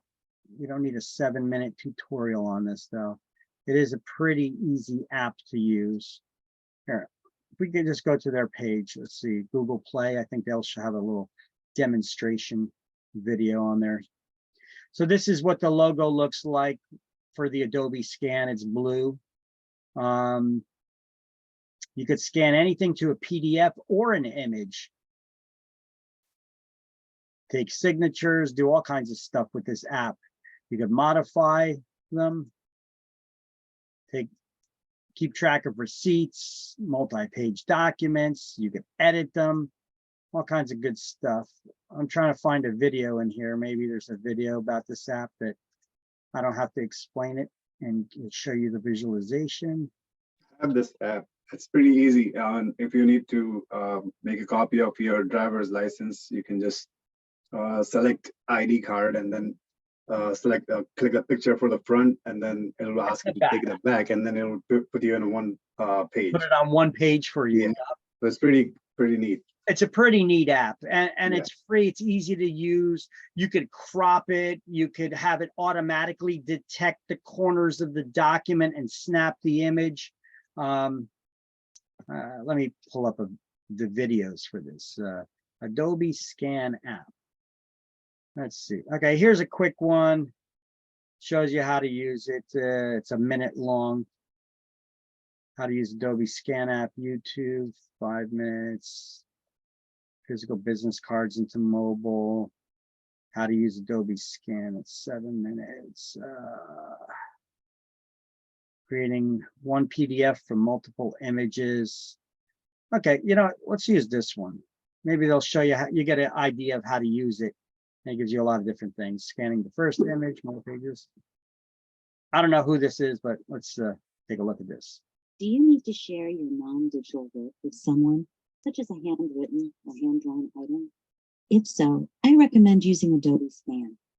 Adobe Scan is a free app that works with iOS and Android tablets and phones. That's the old and logo. It allows you to scan multiple pictures and create one PDF for easy sharing or uploading. On your phone, just click on the Adobe Scan icon to get started. You can download this from your Apple Store or your Android Play Store. Now, click on the camera icon in the lower right corner to get started. Your camera will open up and you place the image that you want to scan, and you'll notice that the blue dots go to the 4 corners and Adobe Scan captures the image for you. I didn't even have to press on a button. Now to scan more pages, I just click Continue in the lower right corner.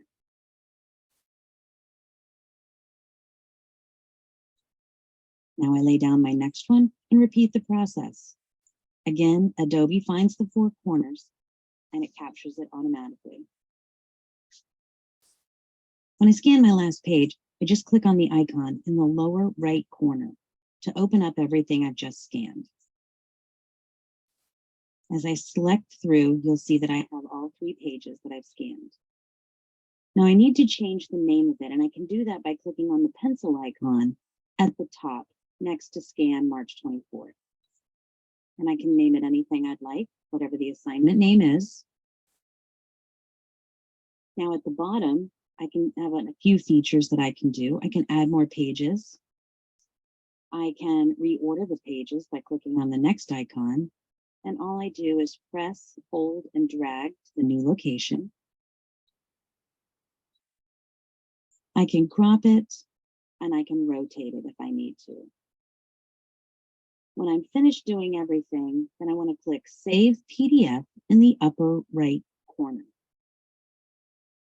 Now it puts me back in my Adobe Scan file list. And from here, I can click Share in order to share the file or the link. You can either share the link or you can click email and it'll take you to that file that you can then download. This makes it easy to upload it as an assignment to Google Classroom, Desire to Learn, or whatever your learning management system is. Or share a copy. Okay, so it's basically a real easy tool to use, as you could see, as demonstrated right there.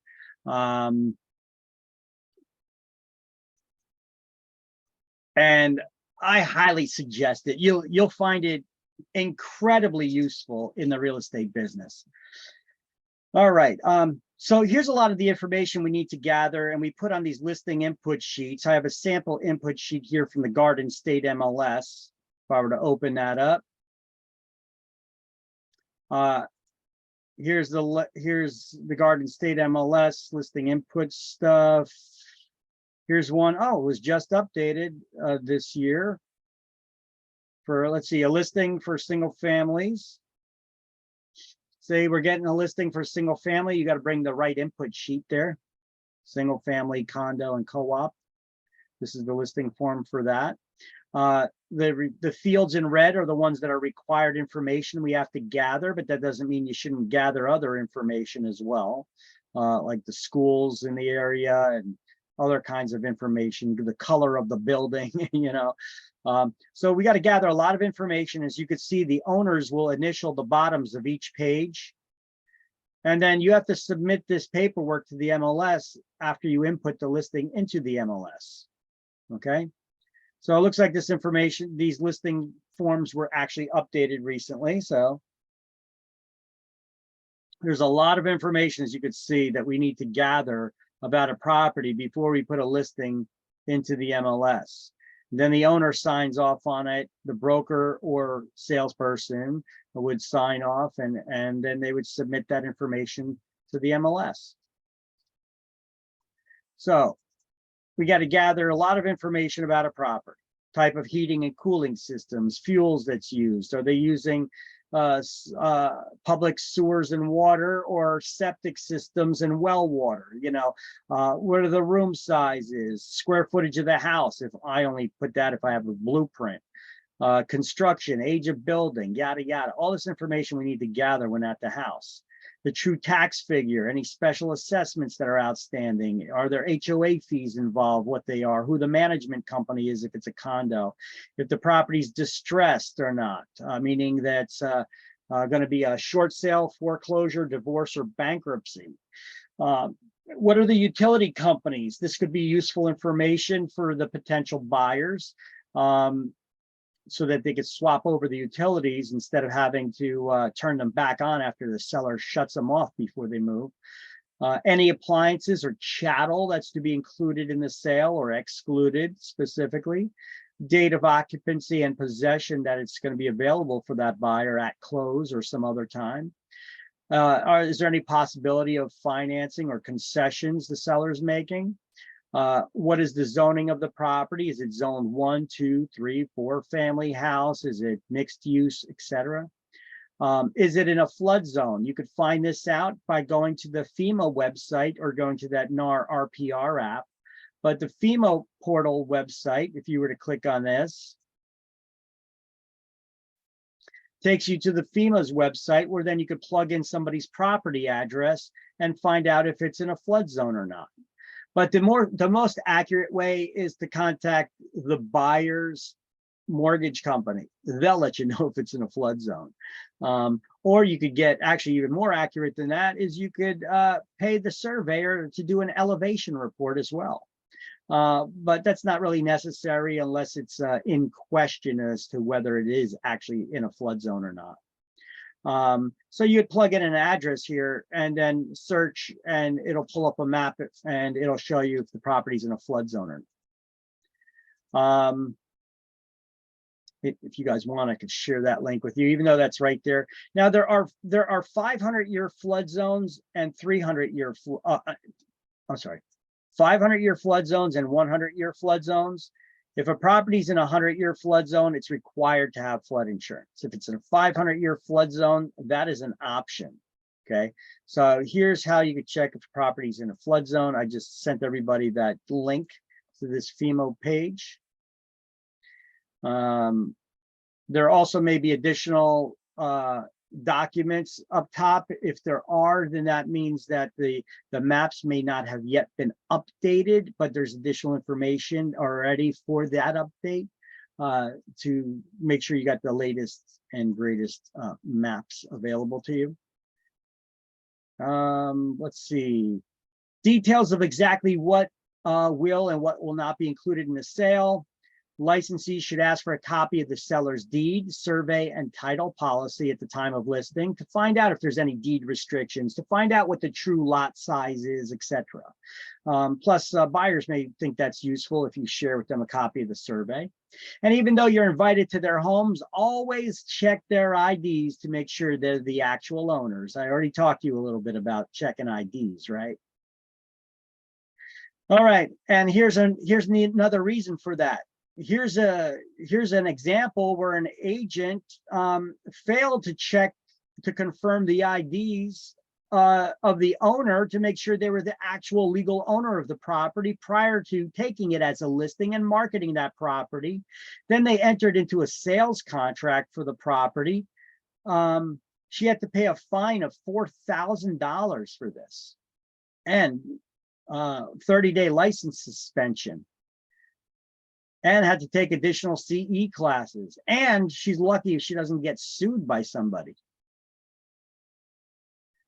All right, so a lot of information we need to gather to put in. Don't just go there with a blank piece of paper. Just print out the listing input sheets from whatever MLS that you're going to be a member of, and gather all that info. Take that with you.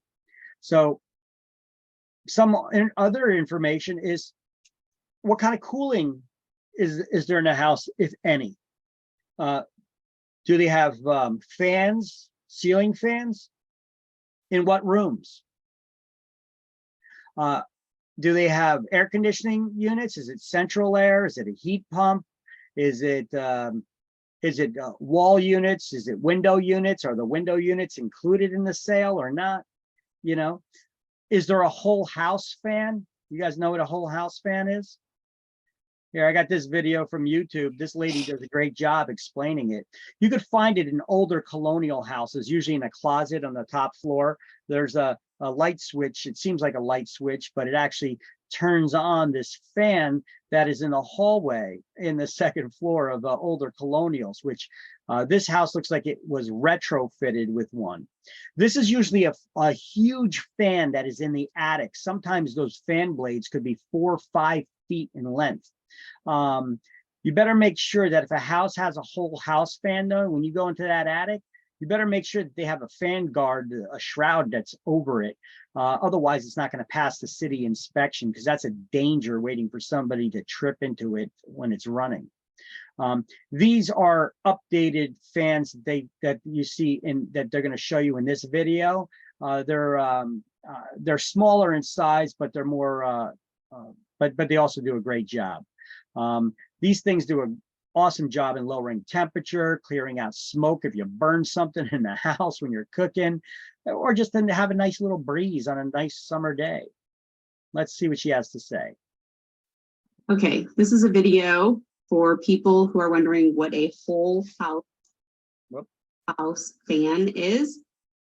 This is what the grate looks like in the ceiling. We just moved into this house and we weren't sure what this was. Some people, I think, call it an attic fan, but it's really good for cooling down your whole house. So it is a whole house fan. So I'm going to go ahead and I'm going to turn it on.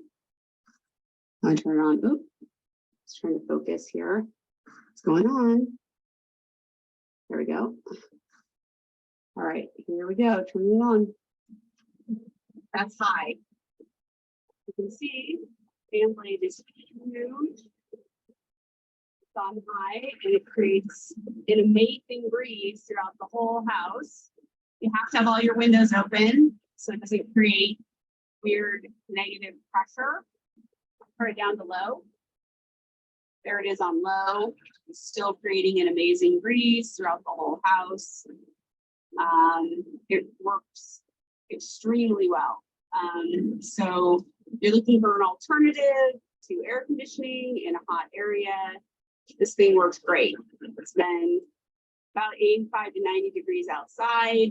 This cools the inside of our house at least 10 to 12 degrees. So we have not needed to run the air conditioning. Plus there's just constantly air moving through the windows, up through the fan, up through the attic, and I'm sure there's a port up there where it all goes out. But anyways, that's what it looks like. And here I will turn it off. And then the flaps close, and that's it. So that's what it looks like. Hope you enjoyed it. Yeah, those are great to have in a house. They work really good. All right. So our responsibility for investigation, page 186. Let's skip over the seller's property condition disclosure form that's here listed in the books. We've already looked at them in a previous chapter. I go to page 186, and under responsibility for investigation, let's highlight New Jersey Real Estate Licensing Act requires that our listings be provided to the owner at time of execution. That means at the time they signed it. We got to give them a duplicate original. And remember that we have to have a definite date, termination date of the listing in the agreement.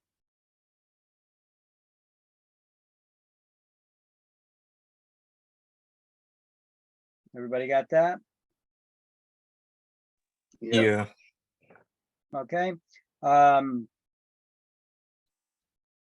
Then we already know that we have a duty to cooperate with all other licensees unless the owner tells us not to put a listing in the MLS. Then we need to have them sign that waiver of broker cooperation agreement.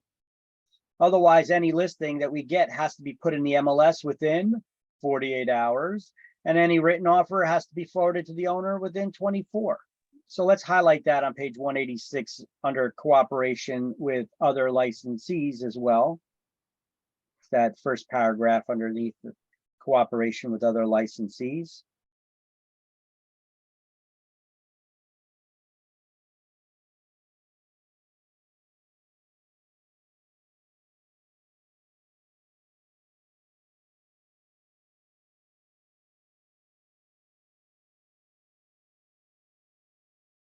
Okay, all commissions are negotiable in New Jersey, right? We don't, we're not involved in any price fixing or anything like that.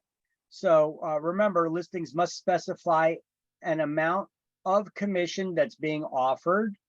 The commission rates are negotiable between the client and the listing broker. All listing agreements for 1 to 4 family homes also have to have a notice that in New Jersey, all commissions are negotiable. We don't engage in illegal practice called price fixing, which is outlawed by the Sherman Antitrust Act. And if we're getting a listing from a FSBO, or we're bringing a buyer, introducing a buyer to a FSBO for sale by owner, we have to add that statement into the contract that basically says we don't engage in price fixing.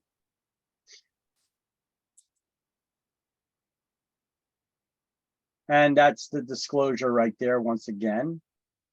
And here's that Sherman Antitrust Act explaining all about it again. We've gone over this in 3 different places in the book.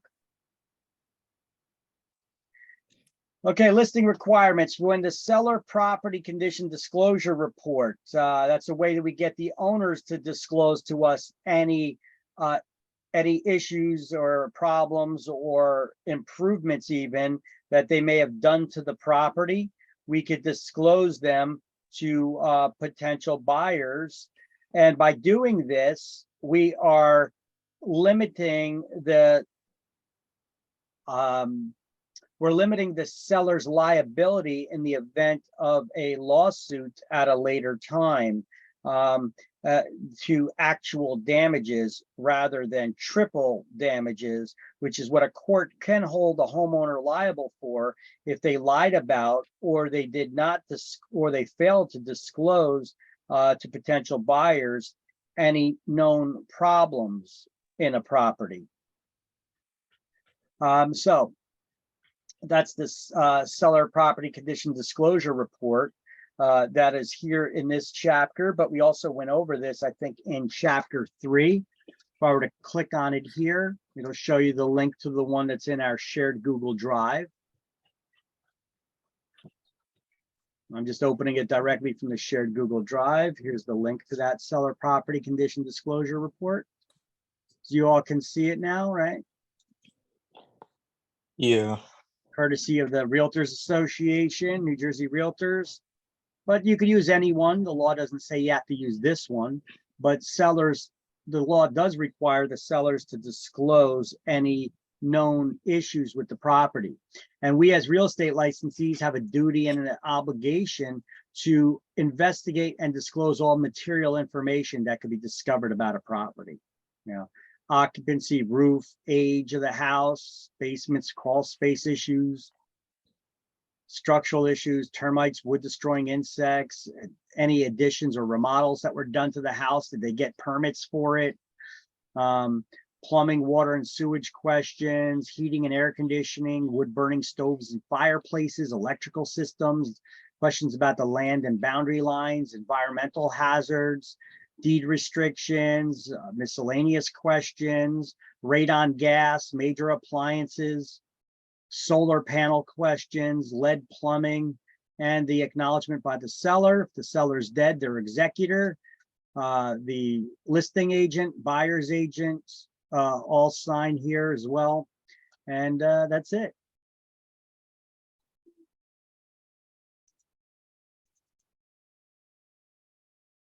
The Attorney General's memorandum about the New Jersey law against discrimination has to be provided to those potential buyers as well. Oh, I'm sorry, to the seller at the time of listing, to show that they do not discriminate when offering their property for sale or rent. And we as real estate agents, we must refuse to take listings from an owner who indicates that they have an intent to discriminate, to violate the law. Listing commissions have to be handwritten, no prescribed fee schedules, and there has to be an expiration date in the listing. So let's see. This is how we disclose information, or one way that we do. Attorney General's memorandum is given to the owner at the time of listing. We have to refuse listings where they intend to discriminate. How commissions can be stated and the expiration date. There's 4 or 5 questions from exam on this slide.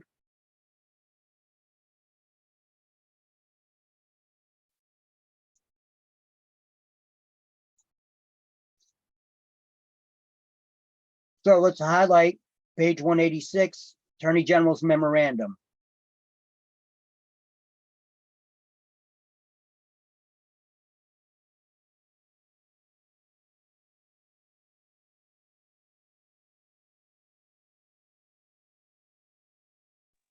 Got it.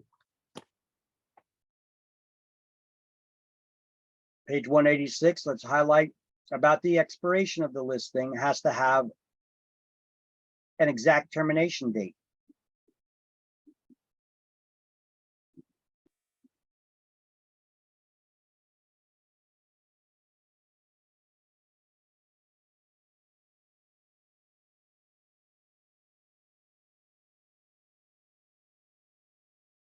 How long should we take listings for?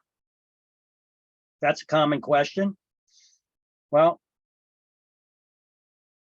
if somebody ever asks us this, we could answer it in a way that we could actually calculate, just not a number that we're pulling out of thin air. Excuse me. Have to sneeze. So you could take the number of homes, but you could calculate what we call absorption rates. Absorption rates are done by, you look at the number of homes for sale in the market in the area and the number of homes that have sold in that area in the last month. Divide that by the number of homes on the market, and that'll tell you how long, in theory, it'll take the market to absorb all of that listing inventory. Now, in reality, we know that all the homes are not going to sell. And we know that this is based only on the fact that we're assuming that no new homes come on the market for sale and that the number of buyers remains constant. This is how long that we'll need to sell all those homes that are on the market. Okay, so there's a couple assumptions there. We know more homes are going to come on the market. We can't guarantee if the same number of buyers are going to stay out there, but this is a rough math problem to be able to figure out how long of a listing that we're going to need. Usually you could justify 6 to 12 months, but not always. In certain markets, you know, where the market is hot, that may not be the case.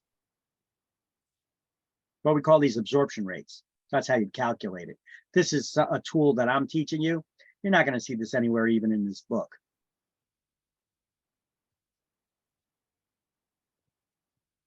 So what are other things that can dictate how long of a listing we should take or consider? Well, first of all, we need to overcome sellers' objections. That's a big hurdle for you guys, especially as new agents, but all agents, this is a hurdle for them. How do you overcome sellers' objections of how long of a listing we need to take? Well, some sellers may tell you, well, my home is nicer, so it'll sell quicker. I bet you those are also the sellers that are going to want the most money for their homes, right? Especially if they're telling you, well, my home is nicer. Yeah, and you know it. That's the problem.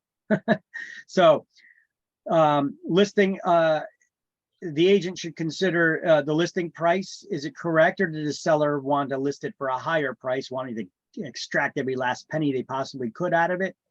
Well, we're going to need more time to sell it. What about the showing availability of property? Could that affect how long of a listing that we're going to need? Yeah. How many pets? Are there restrictions on that sale?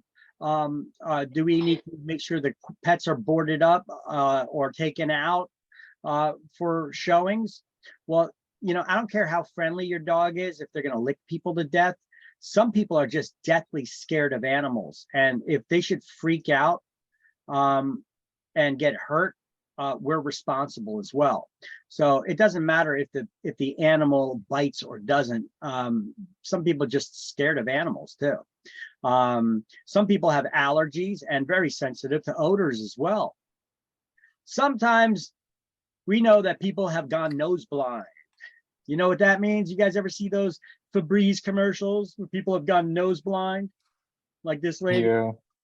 Sadly, Angela's gotten used to the odor her cat leaves in the couch. She no longer smells it. Yep, she's gone nose blind.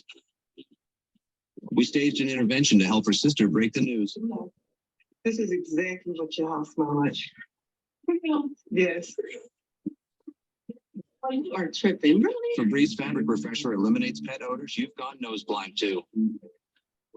Smells good. One of the many ways Febreze helps you and your guests breathe happy. People get so used to certain odors around, you know, certain smells, whether it's pet, whether it's their own smells and scents, you know, their own smells, whether it is from food.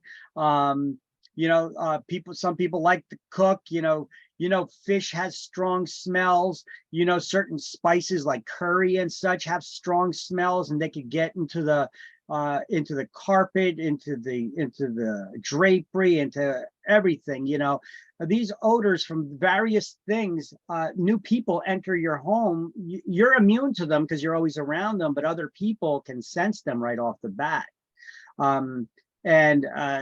We need to be aware of that, and we need to convey that message to the seller politely. Don't tell them that your home stinks and we need to do something about it. You know, tell them, listen, people are sensitive to certain odors. We need your house to be smelling like a little fresh, clean daisy that we're trying to sell here, right?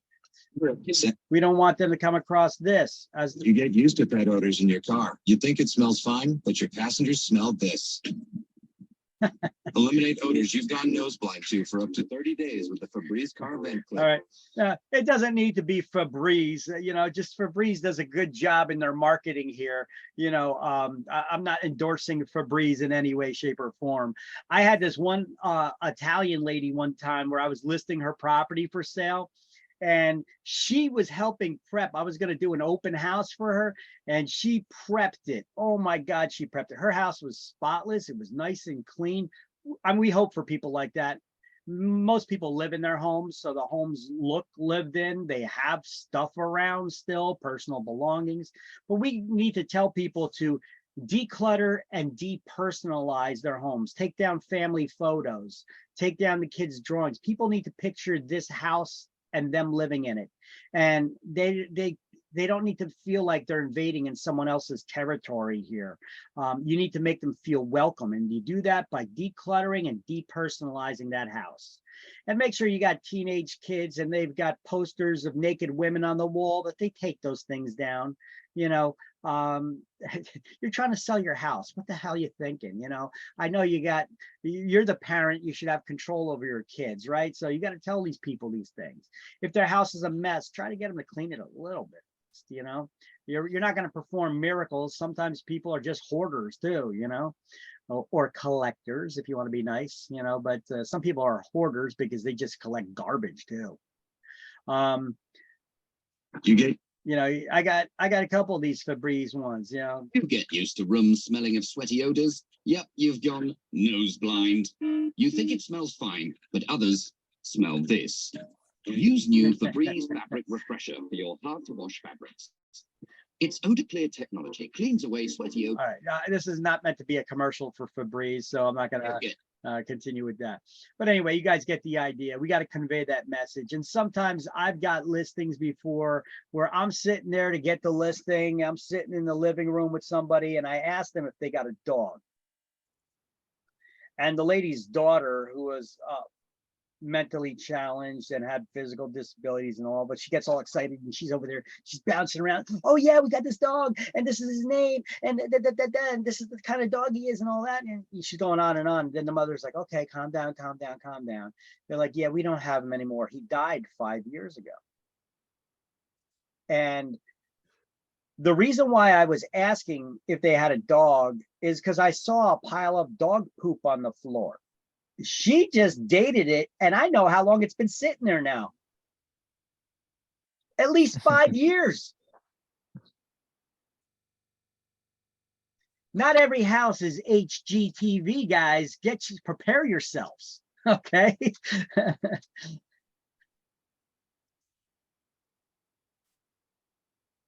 Don't be rude to people, though, but you need to be direct. That's insanity. Man, you don't know.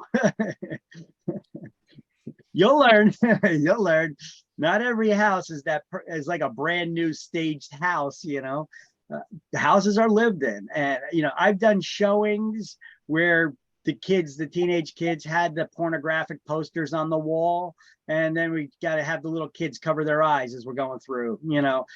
We've got instances where we're doing showings in houses and you walk in on the cheating spouses or spouses, whatever, they're having sex, you know. I mean, I've come through all kinds of scenarios. I've been chased by a blind dog while showing a house. I mean, you name it, man. I got stories, you know. Real estate's an adventure, I'll tell you.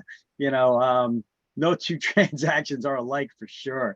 They all have their little differences about them. But so here's some common seller objections to overcome when how long of a listing we need to get. Well, my home is nicer, so it should sell quicker. Okay, so we're probably gonna need a longer listing period for you, because did you list your price? Is your list price proper, or did you price it higher because you thought it's nicer? What about the showing availability? Do you have to be home, or can we put a lockbox on the house? Can we show it when you're not home? How does that work? Or is it only showings on certain days and times, you know? Do you have any pets? Remember, make sure you clean out that litter box more often. People are sensitive to the senses, to the smells and the odors. If you have a dog or other exotic animal, make sure it's boarded or put away. Conditions of your condition of the home matters, you know. Remember, showings are first impressions, you know.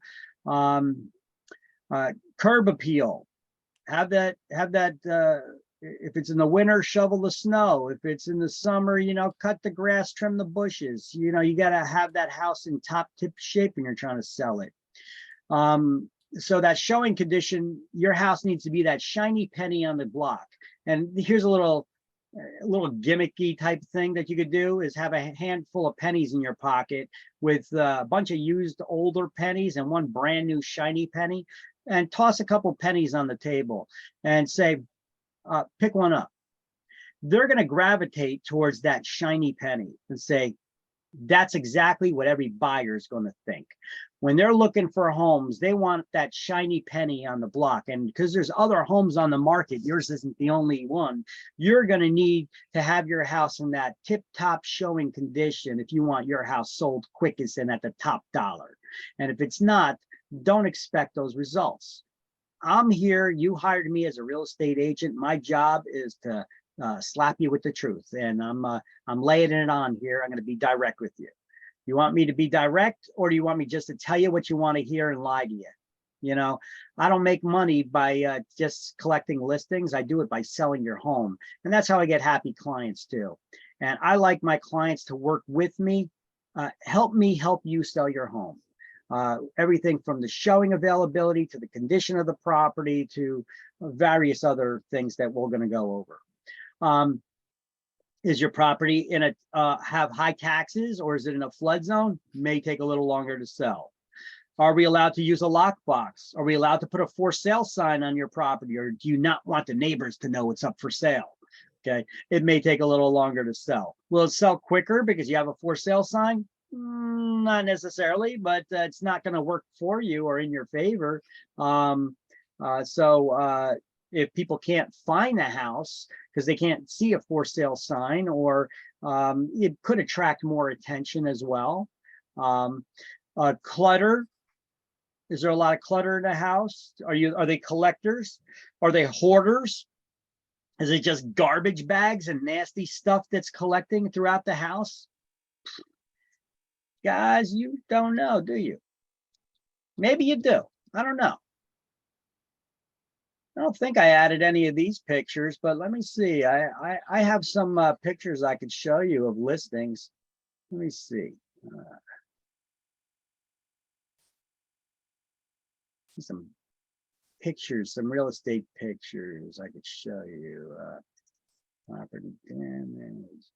Here's ones for some bad tenants. Here, you know what? Here's some pictures of a house I had for sale. Multi-family house. This was the condition that the house was in when the tenants were living here. Check this out. See what the tenants did to this house. Now, this is a house I had marketed for sale. Yeah, you can be showing a house like this. Watch.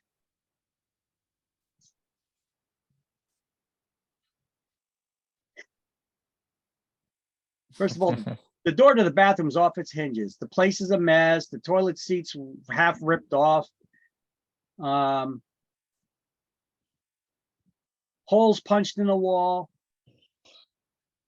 Markings all over the place. Garbage piled up in the kitchen. That's disgusting.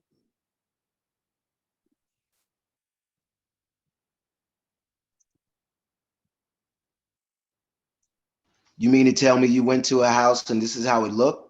This was the listing I had. They were still living in there? Yep. These are tenants. This is a multi-family house for sale. The tenants are living like this.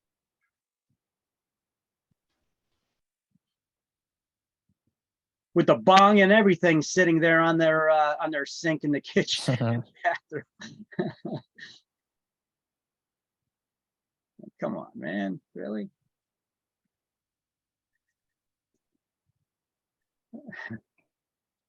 So what did you tell? We had to try to get those tenants out of there, man.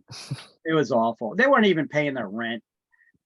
You know, those tenants really screwed up the place too. They actually had the lady had her son they had their utilities shut off because they weren't paying their bills. So we went and or the tenant actually had her son. It's a 2-family house. They took the electrical and they wired it to the first floor where they were at. And then they took the gas and they rerouted the pipes so that they could have the services. So they were stealing them that were meant for the other floor. It's a freaking mess. People are, look, some houses we sell them, they're maybe been empty for a while, or they're pre-foreclosures or short sales. You know, take a look at this beautiful pool.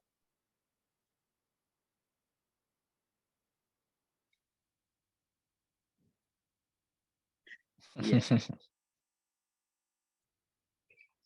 with the frog in the the frog in the pool.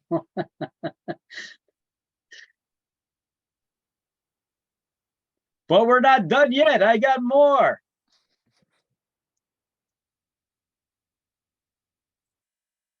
All right, well, here's a house I went to get a listing for. And here's the condition of the house. Not every house has been well maintained or well kept. But this was in a highly desirable area. Let me know when you could see the picture. We can see it. All right, this was some of the steps and a walkway. Little termite problem there, maybe. Mm-hmm.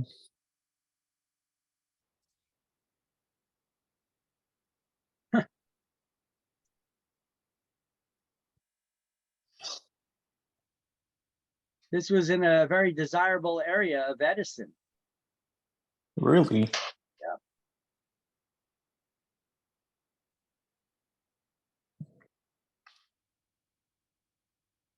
Or how about this?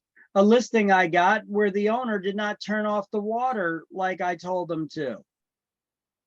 So in the winter time, they also didn't winterize the home. And then there was some damage as a result.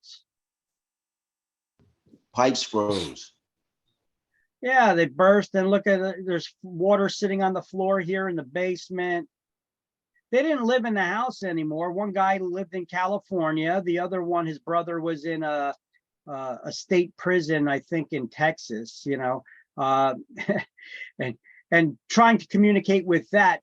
You know, if you ever have to communicate with a property owner, because he's an owner, I had to communicate with these two brothers, and the one was in prison. And they weren't allowed access to direct email. You have to sign up for a federal prison email system, because this was federal prison. You have to communicate with emails through the federal prison system, where it gets all read and filtered through the guards and such too, which is interesting. Here you can see the water still dripping from the ceiling. The ceiling fell down. Pipe broke on the second floor bathroom and flooded everything, or broke in the ceiling. I don't know where the hell it broke, I forget. This was in the winter time. You could see the snow there. This door, it changed its shape, or the frame swelled from the wetness, and Yeah, it warped. It warped. It warped. Couldn't get that door open or closed. Okay. You could see the water coming out from behind the siding from inside the house.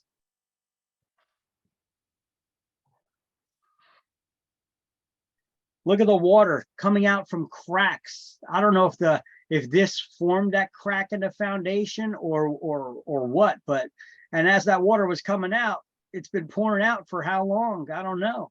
It froze. I was there just the week before, so it could have been a whole week that it was like that. How much did that cost to fix all of that? I don't know, man. I wasn't able to get these two brothers to agree on a sale price. One wanted to sell, one didn't. It was a pain in the ass dealing with this. And then this happened, and I was just like, you know what? I don't even want the listing. And I was helping him out for the longest time with this. You know, look at this. Here's the ceiling that collapsed, the carpet, because this is a house they inherited. Their parents died. You know, one was in California now, and the other one was in the federal prison system, and they were such a pain in the ass to deal with. Look at the ceiling, all that wetness, all the liquid there. You know, that's gonna be mold growing there if you don't get a company to come in and dry that stuff out, which they didn't do. They didn't want to spend any money on anything. Oh, water sitting in the basement from the second floor all the way down to the basement.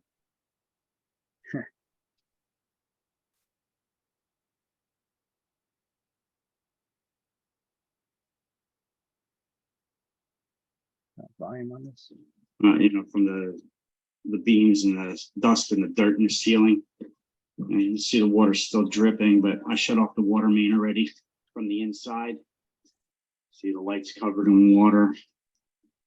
And all these cabinets are soaked. Yeah, they're all wet. You hear that doorbell Well, going I off don't in know the if you can see background? it, but they're covered in Yeah. water. All the appliances, everything's covered in water here. The electrical system was completely soaked, see. causing the doorbell to This go must have off. been dripping for a while, actually, because you can see this cabinet. I don't know if you can see this. You see how warped this cabinet is over here? It's got a The door. big bend to it. And this is mainly where the water was pouring. Got water dripping all over me.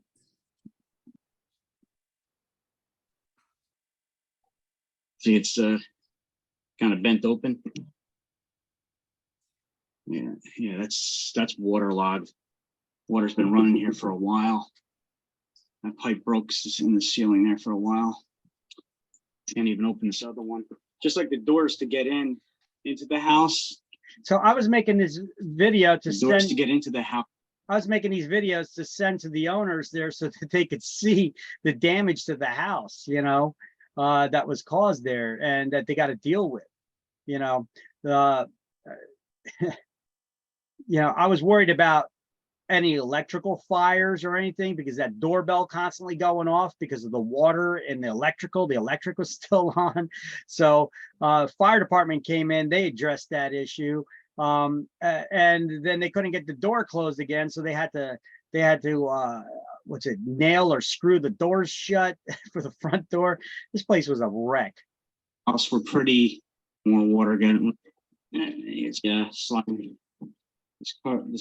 And I got a couple of videos of this for this house, but check this. I'm not turning the lights on in here because I don't know if the electricity's messed up. I think it may be because your doorbell keeps going off over there. The electric in the ceiling, I'm sure, got all wet. This floor is dry over here. The living room appears to be dry. But the dining area, the floor is definitely soaked in here. And the ceiling also, I don't know if you can see it. It's wet. You can see the water coming through it and stained up the walls. And then over here on the back end too, you can see the water running down. It just started running down there anyway. But all the furniture, that's ceiling. mold waiting to I don't know if happen. you can see it or not. It's peeling out. Paint was starting to peel. So I'm not sure how much water is above the ceiling in here too. But as you walk into the kitchen, you can see the damage. This is the ceiling. You can hear me. See all the water on the floor. And the ceiling collapsed in here. See all that against the fridge? That's all your drywall though. I guess this will be okay after it dries out, but you're gonna need quite a bit of work. You gotta tear down the ceiling and put down new drywall. Look at this. This is the doorway. That's full of water. See that? Yeah, that's a doorway full of water right there that the paint is holding in. And I guess that's what happened throughout the rest of the house. All right, that's enough of that, but you guys get the idea, not all these listings are exactly HGTV brand new showing condition. This is some stuff that you come across sometimes and you deal with.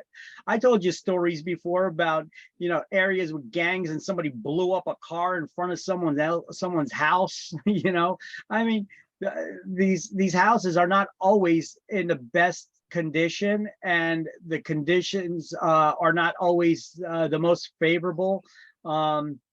Here's a commercial property that I was getting a listing for.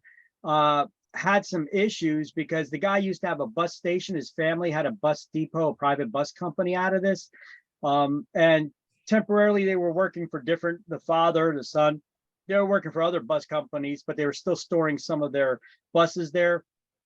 But the city had a need for a place to store the fire trucks because they were going to be rebuilding all of their fire departments. They're tearing down the fire stations and rebuilding them.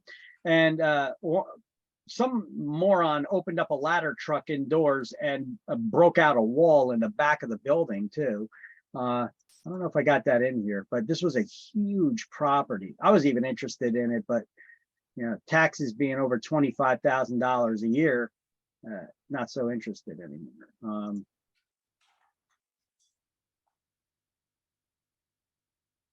They have buses inside this building too. Property goes way back, buses behind it. That's the inside of the building.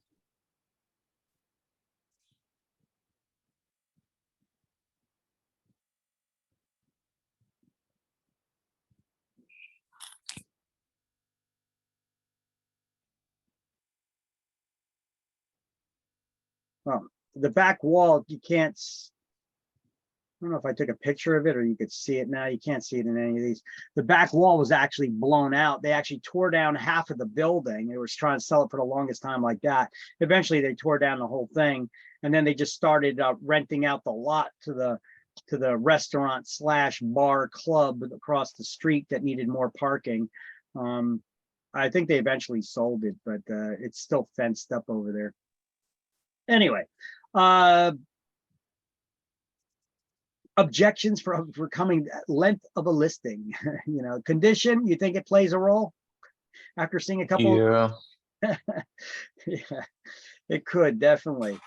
So does the doorbell work? Well, in that last house, you know, it did. It wouldn't stop. But you know, a lot of houses, doorbells don't work because the wiring goes bad or whatever. I don't know.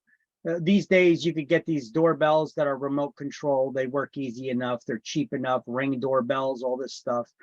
Fix the damn doorbell. Because before people even get in a house, if the doorbell don't work, they're already asking, what else is wrong with it? What else is wrong with this house? The condition of the front door, if the paint is peeling. First impressions, guys, they make a difference. Is it a mess outside? Is the shrubs and overgrown? The grass not cut? Make sure the kids remove any offensive posters or nudies. Is the property distressed? Are they going through bankruptcy, divorce, short sale, foreclosure? Is it an estate sale? How much commission are they offering?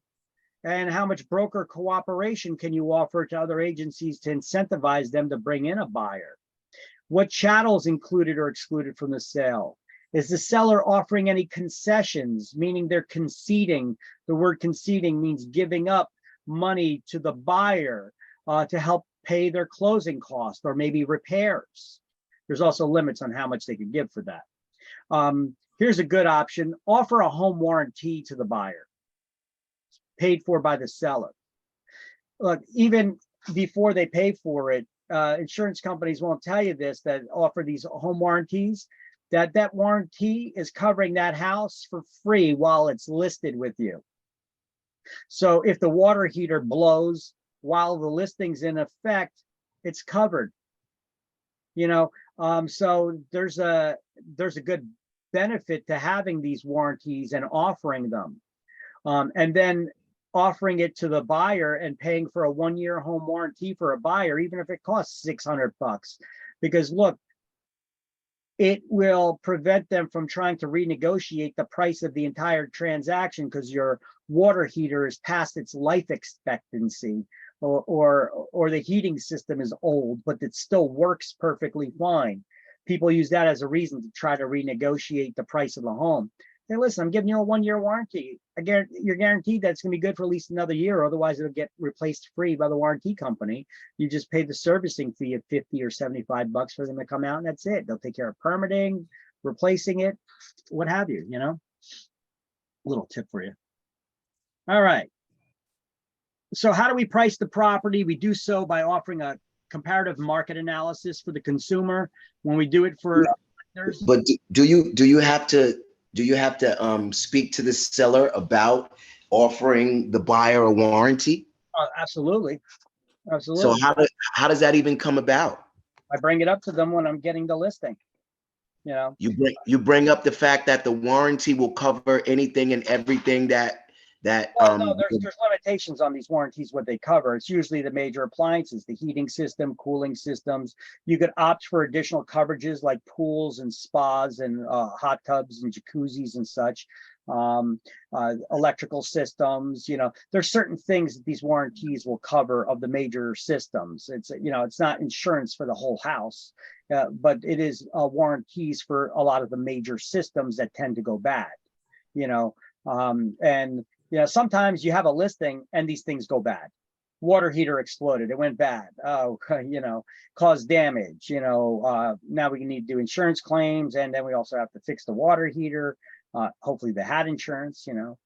If So the warranty only covers them during the life of the listing? for free, without them even buying it yet. No way. Yeah. Oh man, that's an incentive for a seller. Yeah, but just don't, you can't advertise this though. You could tell them this when you're getting a listing, because you can't advertise that you're offering something for free. I'm going to give you a free home warranty from this warranty company if you list your property with me. Okay, because it's contingent upon them listing the property with you to get that benefit, and we can't do that. Anything you offer for free has to be genuinely free, no strings attached, but we don't have no control over that. This is what the warranty company offers if we had a listing. So you can't really advertise that as a benefit you're giving, but you could definitely bring it up when you got a listing, when you got the listing, or you're trying to get that listing from them, right? Your conversation. I like that a lot. Yeah. There's a lot of benefits to it, you know. I'll teach you guys the stuff I know. I'll teach you guys little tips here and there, you know. Get a head start having a little bit of this knowledge, you know. So we help the lenders price properties by using a BPO, broker's price opinion. CMAs are usually complimentary. They're free for the homeowner.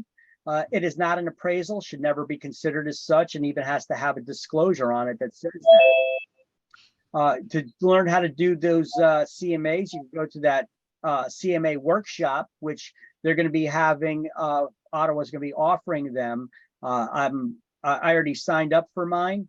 I'm going to be attending this workshop that's going to be next week after this class.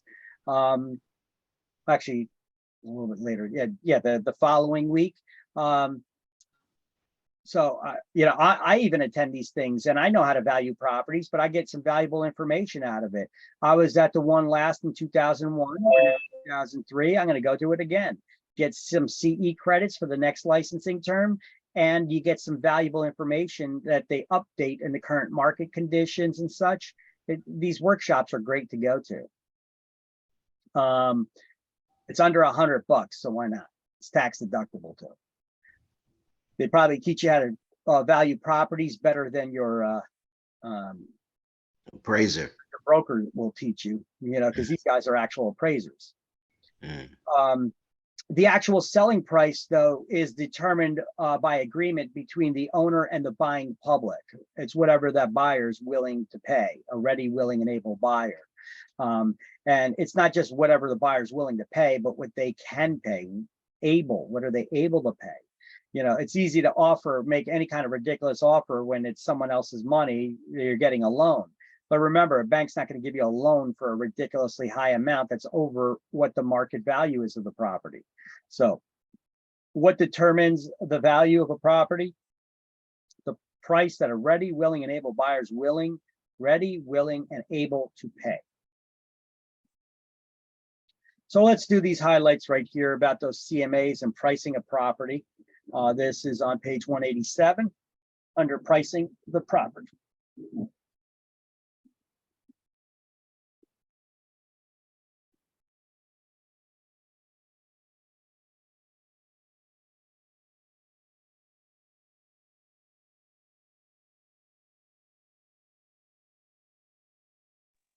Got it. All right. Everybody good? Yep. All right. And on page 188, the next page, the broker should convey the fact that the eventual selling price is set by the buying public through the operation of supply and demand. So who establishes the asking price, the listing price? Seller. The seller. Our job as licensees is to educate them so that they don't pull some ridiculous number out of thin air because they compared it to a house on Zillow. You know, we need to create that CMA and give them that presentation and explain to them why this is the price range for their home. We need to make adjustments for the differences between houses that are similar that have recently sold. That's part of what the CMA does.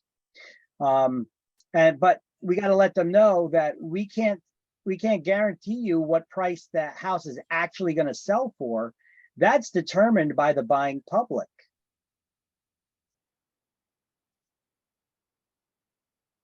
Now, when we do these CMAs, what we include in them is the active listings that are currently on the market. We do that not to determine the price, but to show them this is the competition that's out there.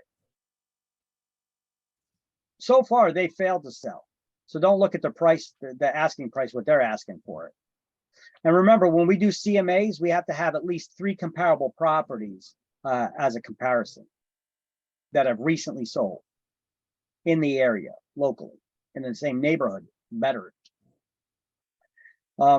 We'll show them a couple properties that are under contract in this presentation to show them what the activity is. We won't know how much the offer price was that was accepted on these. Even if you call the other agent up, they're not going to tell you. They'd be violating their fiduciary duties to the sellers and their fair dealing with the other person who made the offer. So they can't disclose that to you. So you're not going to know the price until the property actually sells. So why are we showing the under contract properties to the seller? So that they know what the activity is in the marketplace, how many buyers are making offers that the sellers are finding acceptable, and then they're going under contract.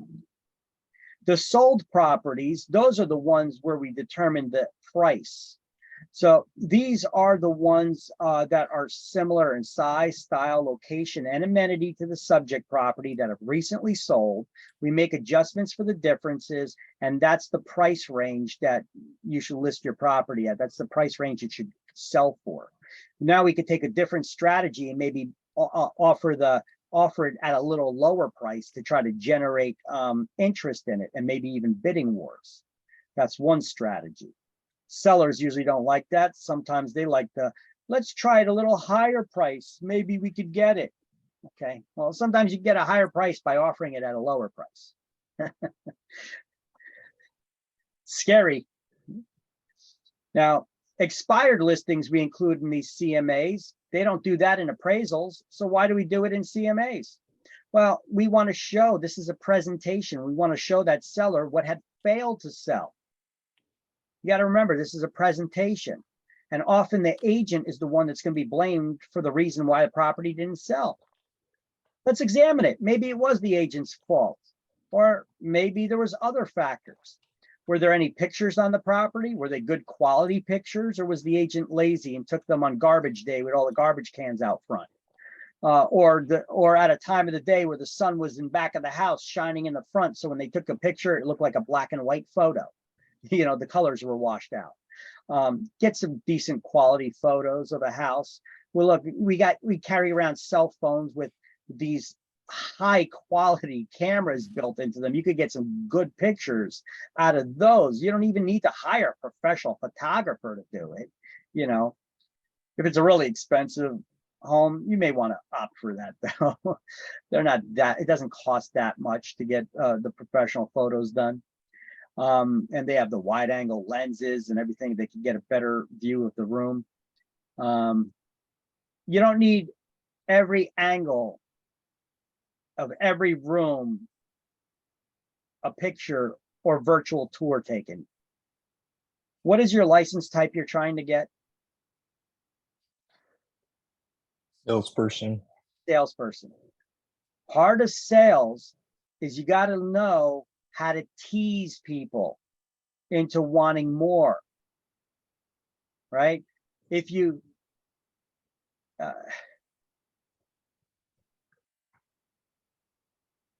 give them everything, there's no reason for them to bother to show up for a presentation, for you to give them a walkthrough of the house. If they think they've seen every possible angle of that house online already, because you showed them pictures. It's better if you take a couple of pictures that are very nice and photogenic, but leave them wanting more, where they're like, oh, I wish there were more photos of the house or virtual tours. Well, call up, set an appointment. I could show you the property. remember, you're not going to sell anything online. You're not going to sell a house online. You're not going to sell a house through emailed photos or virtual tours. You know, you got to get the person into that house. And then if it turns out they don't want that house, well, then they're gone.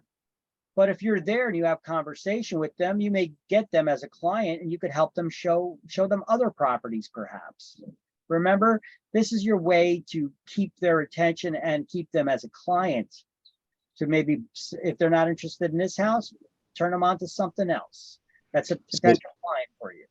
So you think those virtual tours that show you all through the house where you can walk through, and you don't think they're a good tool to use? Oh, they're amazing. They're very nice to look at. But you're chasing away clients. Think about it from a sales perspective for a second, right? If you show them every single angle and you got these walkthroughs on them, you even got them where you could click and then it's going to zoom in through the room. You could pan around every angle. Why the hell should I go to the house if I feel like I've already been there? No reason for me to call up. I'm not interested in that one. But if you like it, you're definitely going to go. Big if. So we're not selling the if, we're selling the house. You Okay. gotta tease them. You gotta tease them. You gotta tease them to get their foot in the door. And then if they don't like the house, who cares? Find them something else. Your job is to build up that clientele, right? Get them in the door. Because look, even if they see this house online through the virtual tours, when they actually get there and they look around the house, they're like, oh, you couldn't see all this fine detail. Yeah, that wood looks like it's a little beat up or rotted, or, you know, and there's things that don't show up in these virtual tours. They may look nice, but when you actually see it in person, it's like, oh yeah. And what's that smell? You can't smell stuff online, right? Yeah. They haven't invented smell-o-vision yet, you know. But all right, so expired, you know, so these expired listings, we have to show them to try to see, maybe they didn't price the property properly. Maybe the agent didn't do enough puffing in their advertisements. Maybe they weren't offering enough broker cooperation. Was the property accurately priced? Were the showings very limited? You know, and the showing appointments, you know, take a look at some of these factors that we usually put in CMAs, like the days on market versus the ADM, advertised days on market. With that, you could see if a property's been advertised longer than it was, if the property was on the market longer than it was actually advertised, there may have been a delayed showing, you know, or a coming soon listing, you know. Did they give a long enough listing? Did you give the agent a long enough time, an opportunity to try to sell the property? Now, I'm not going to sit there trying to make excuses for another agent. Screw that. You know, I want the listing, you know, but I'm going to try to convey it in a way that, you know, I need enough time I need you to help me help you sell your home. And by cutting me short on time, you know, I wish to help sell your house the first day that it comes on the market, but I can't guarantee that's going to happen. So I need some time for these tools to put these things in place, to put the ads in a magazine. We need to take pictures. We need to do the write-up. We need to get the ad copy back. We need to approve it. It needs to go to the printing presses. Then it gets printed. Then it gets distributed to locations. Then people got to walk by it and pick it up. There's some lead time, some lag time in there before these things get effective. You know, those magazines that are on the racks in real estate offices, in the supermarkets and such, you know, people look at them, but it takes a little time. All right, so how do we overcome some of these common objections when the seller tells you, well, I need to get so much money from a house? Well, I tell you what, the buyer don't care how much you needs to get. They care about how much it's worth, right? I mean, let's keep it real. You got to be honest and direct with your clients on this, you know? So that's an irrelevant fact. No matter how emotional that is for you, you need to get so much money so that you could have extra money to put down on your next house or whatever it is, whatever the excuse is, it doesn't matter. It's irrelevant. We don't need to even explore that. What is the current market value? But I could have gotten so much money if I sold it last year. Well, then you should have sold it last year. But real estate markets are cyclical, and currently we're in whatever market, you know. You gotta be able to overcome objections with truth and directness, guys.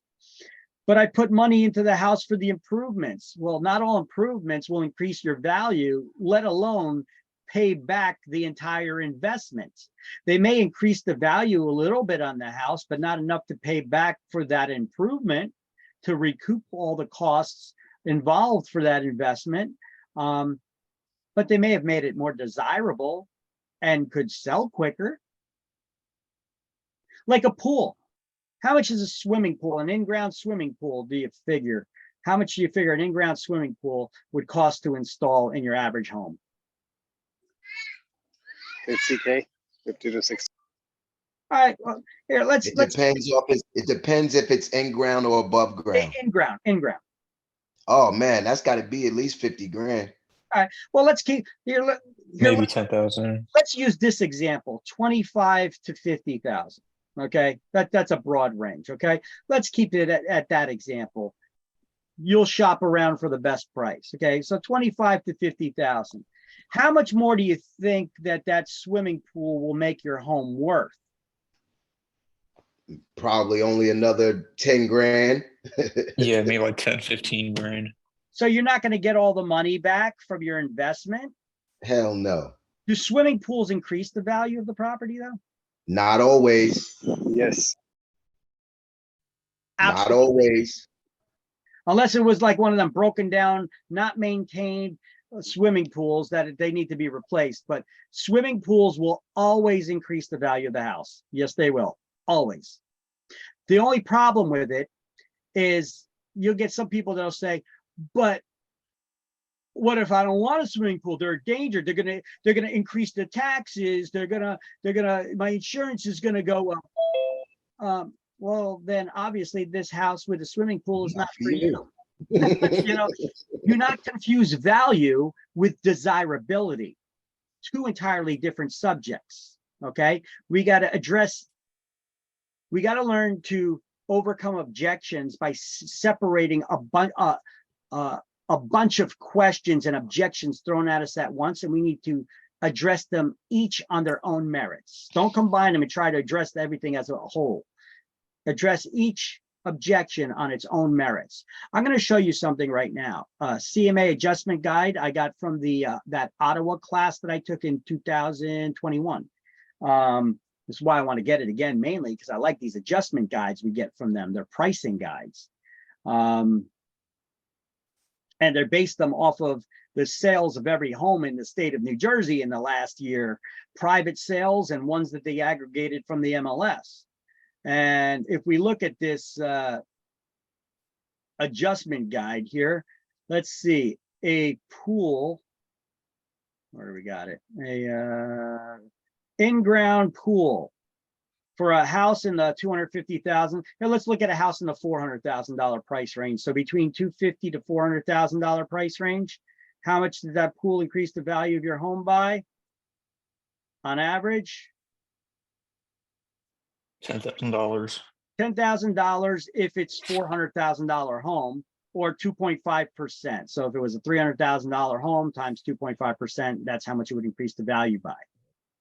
Now, how do they get these figures? How do they get these exact figures like this? Well, they took every home in the state of New Jersey that sold in the last year that had an in-ground swimming pool, and what the difference in the price was just for that. They averaged it out and it came out to about 2.5%. So these appraisers, these are the numbers that they use when they're doing the appraisals. Now, aren't the appraisals very important? Aren't these the things that the most people buy houses based on getting a loan, and that a loan, they're not going to get it unless an appraiser says it's worth it. So aren't these reports probably the most accurate ones? Important. Yeah. Important, you know. So look at this. I mean, these adjustment guides. I mean, how do you learn how much more does a half bath make a house worth? How much does it cost to install a half bath? Well, let's see. A half bathroom. If it's a house in a $250,000 price range, it makes your house worth $3,000 or 1.2% more. In a $400,000 price range, $6,000 or 1.5%, so on and so forth, all the way up to $2.5 million. Okay. So this guide gives you that a little bit more information than just trying to guesstimate and pull number out of thin air. You know, it makes it a lot easier to try to accurately price these listings. So that's one reason why I like to take this workshop, for that latest up-to-date info. Now, if the seller tells you, well, you know, you got all that money you put into the house, well, you're not going to get it back, obviously, for the pool, like we just showed. But the house down the street just sold for, yeah, but your house isn't the same as the house down the street. We have to make adjustments for the age of the house, for the for the time. How long ago did that one sell? What about the differences for the condition and the size and the different amenities that that house had? We have to make adjustments between that house and yours. What are the differences? And well, let's try selling the house just at a higher price, just a little bit for a few. Well, we have to convey to those owners that, you know, the first few weeks during the listing are the time that your property is going to have the most exposure to the market. And if you overprice it, you could be chasing away the most interested buyers. So those listings can get stale. If they looked at that listing and they saw the house was overpriced, they're not coming back.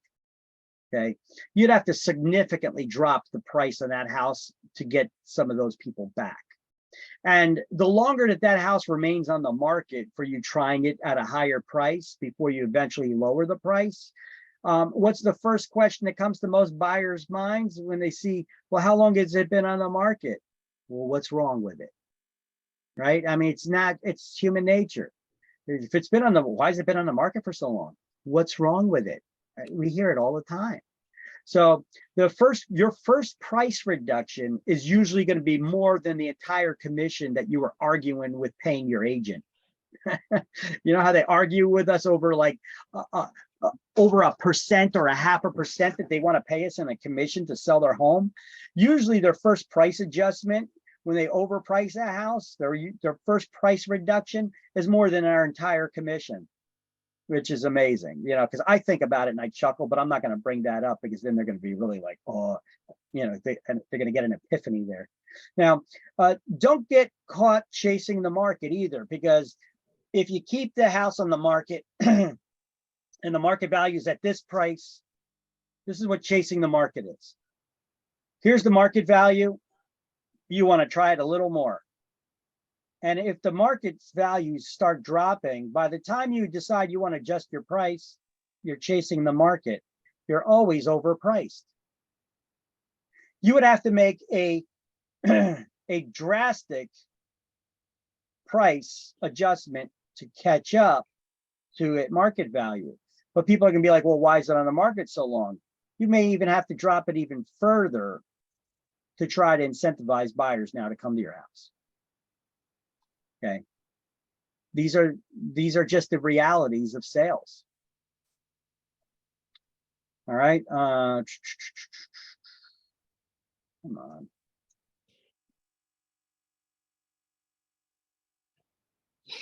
So if you price the properties right at the beginning, you're more likely to sell it at a higher price and quicker.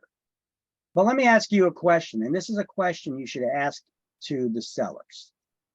Mr. and Mrs. Seller,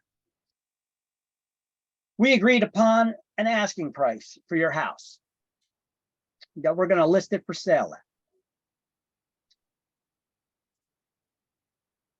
If the first day that we put the house on the market for sale, you get a full price offer in writing, what are you going to do? This is a dead serious question. You get an offer in writing, you gotta give it to the broker, right? No, you got to present it to the owner.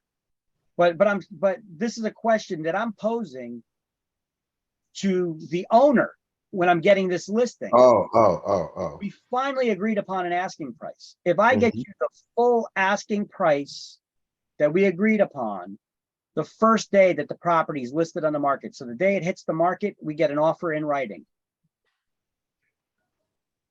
Are you prepared to accept it? Well, no, we should probably But that's what you ask. That's what you ask the seller. Are you prepared to accept it? Yeah. Because if you get what you're asking price on the very first day you offer, that means you're going to get more. You're going to be offered more for that.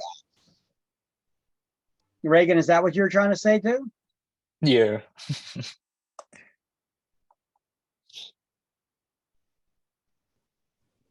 Listen, it means that I did a good job and I priced your property right, that we were able to attract a buyer while they were looking in this area at the time. The stars were all in alignment for you. Don't look a gift horse in the mouth thinking, well, I could get more for it if I got an offer this quick, because you were lucky. Just being greedy, you think, huh? Listen, I've lived this before and I've dealt with this before, where this is why I said it's very important you ask this question to owners. And then you need to explain to them, how's my phone ringing? And then you need to explain to them why it's of utmost importance that if this is the price you're listing it on, you better be willing to accept it. Okay? Because look, I've taken listings before where the offer, we got an offer that came in, maybe not the first day, but second day or third day while we had the listing. And they thought, wow, that was quick. Maybe I'm not asking enough. Maybe I could get more for the house. And so they didn't accept the full price offer and they want to actually raise the asking price on the property. So does that mean that they weren't prepared to accept the offer that they had originally listed? Apparently so. You know? Wait, so did they just counter offered? Yeah, they counter offered and the seller's like, what, a higher price than the asking price? They're like, no, this is the price you were asking. We're offering you the asking price, you know? No, you know, there are any other offers on the table? No, they just, the offer came in so quick, they didn't want that offer. Oh, shit. They thought they could get more for it if they got an offer that quick. That higher price offer never came. A year later, I had a 1 year listing. We never got another offer, let alone what? let alone a full price offer. We never got another offer in writing, period. Wah, wah, wah. Bet you're kicking yourself in the ass now, wishing you accepted that full price offer that came with both feet. With both feet. The stars were in alignment for you. We priced that property right. You got to hit while the iron's hot. You know, don't look a gift horse in the mouth. But this is common human reaction. You know, I mean, you guys were even saying it. You know, wow, that offer came in too quick. We could probably get more. How do you know that? I mean, we based this price. Didn't we work this price together? I showed you all the prices for the homes that sold in the area that are comparable to yours. And here's the price range we had to work with. And now you want to get more? We agreed that this is the price range. We agreed that an appraiser is not going to agree to a higher value than what the evidence is that they could show. So what makes you think you could get more? Because the offer came in quick? Great. Then we managed to put that property on the market at the time that someone's looking in this area. We priced it right and they made the offer. We did a great job. And now you tell them to go screw themselves and look where you are. Well, I'm gonna tell you this. I'm gonna tell you what I came across. I was looking through a whole bunch of houses in Roselle Park and Roselle and in Linden, and because of the buying capability of other people, especially people coming in from New York, everyone from New York offered over the asking price. All right, right now we have a lot of weird stuff that's going on. I'm serious. These markets are not as predictable right now. This is not a normal market. There's a lot of other factors that are affecting the real estate marketplace. One of them is, like you said, people are getting chased out of New York because of crime and because of legislation that's just driving up the taxes to the ridiculous. Some of it is for funding nonsense. Some of them is for funding for the city to be able to cover expenses for maybe migrants that are coming in. We need to house them, we need to feed them, we need to do this, we need to do that. You know, there's a lot of different things where reasonings why people are trying to get the hell out of the city. People with families want to get out of there. You had all of these protests, or mostly peaceful protests in the city, that ended up basically being, I mean, I'm going to call them a riot, because when somebody's breaking down stores, lighting crap on fire, robbing people, killing people, you know, is this an environment we want to live in? I mean, look, we have movie stars in New York City walking down the street, they get punched in the face. You know, I mean, what the hell's going on? Do you feel safe if you're raising your family, your children? You feel safe, your wife going out, walking on the street alone, you know? Or do you feel safe on the street alone? No. So people want to get the hell out of there. And what are you paying for? Ridiculous. If you're paying rents, which you're probably paying rents in New York City rents went up 60% in the last year or two. Yes. 60%. Yes. On already crazy over. So you have people that love the city. They're looking to get the hell out of it just because of the cost, the expenses, now the crime. I mean, there's a lot of different factors that led into that. So now they come over here across the border, New Jersey, safer. They have, even though our taxes are very high here, it's a lot cheaper to live in New Jersey than it is in New York City, you know, by comparison. Or in Brooklyn for that matter.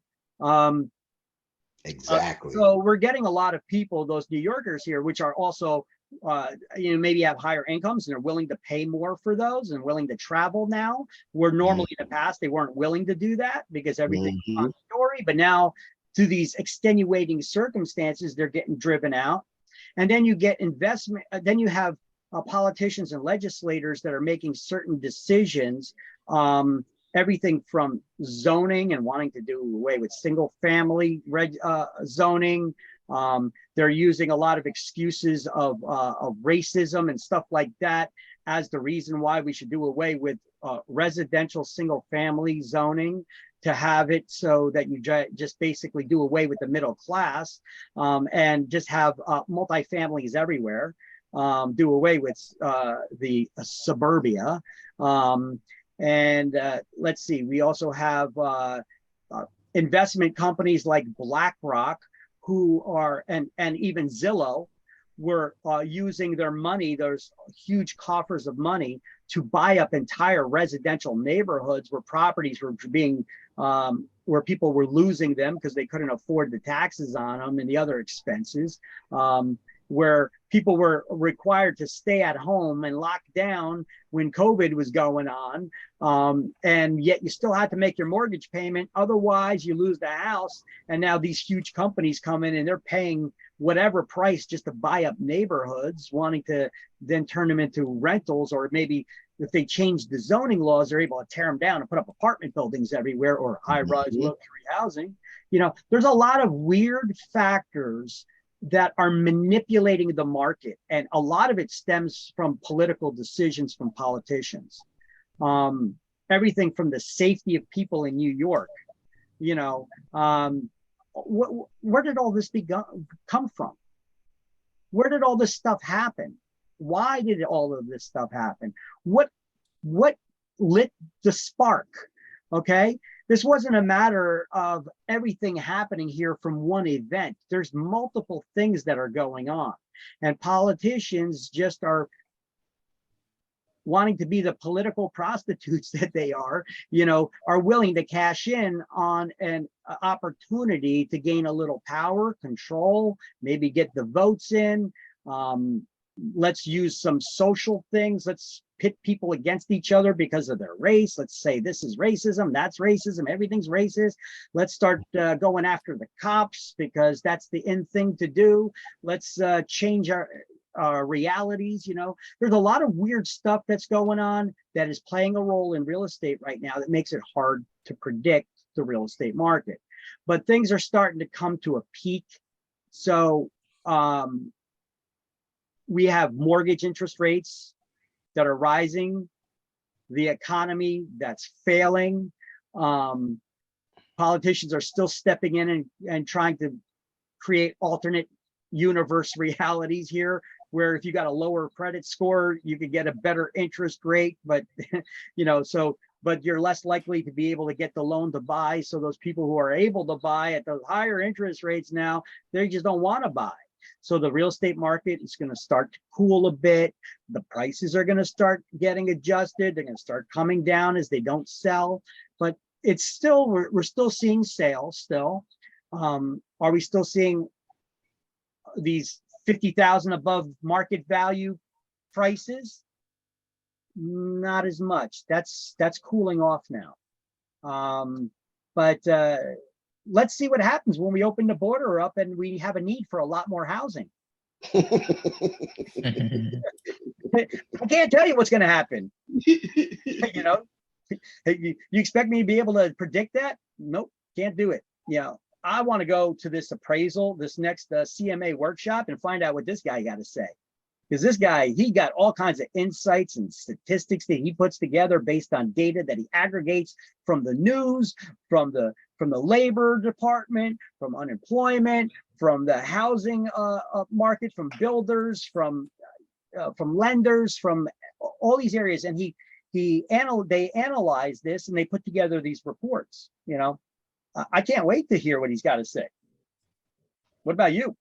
You know, that's why I want to take this class. You know, so periodically staying up, and I even subscribe to his market track report now, so that I could get updates on it. You know, interesting stuff, juicy stuff. It's good to stay informed, and you can write this crap off on your taxes. And in the grand scheme of things, it doesn't cost that much for the information that they're providing. You talk to a lot of real estate agents that are out there, and you ask them about Ottawa, OTTEU. The majority of them, I bet, never heard of it. Wow. Top producing agents or agents that are producers may have taken this class at some point, so they know about it. All right. You got to be in the know. That's true.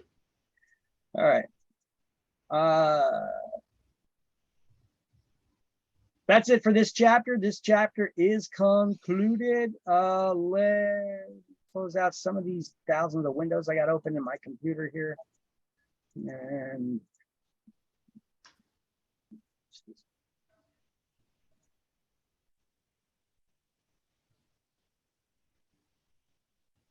And let's do the key terms to review, shall we? Yeah. It's a short one for chapter 10. Organization of brokers who work to sell each other's listings. Multiple listing service. MLS. A, correct. Multiple listing service. MLS. 4 is A. Price comparison for sellers' use when listing. Comparative market analysis, CMA. B, correct. Listing given to any number of brokers. Only the selling broker is paid. Only the Open listing. Exclusive agency listing. It is open listing. Open listing. C.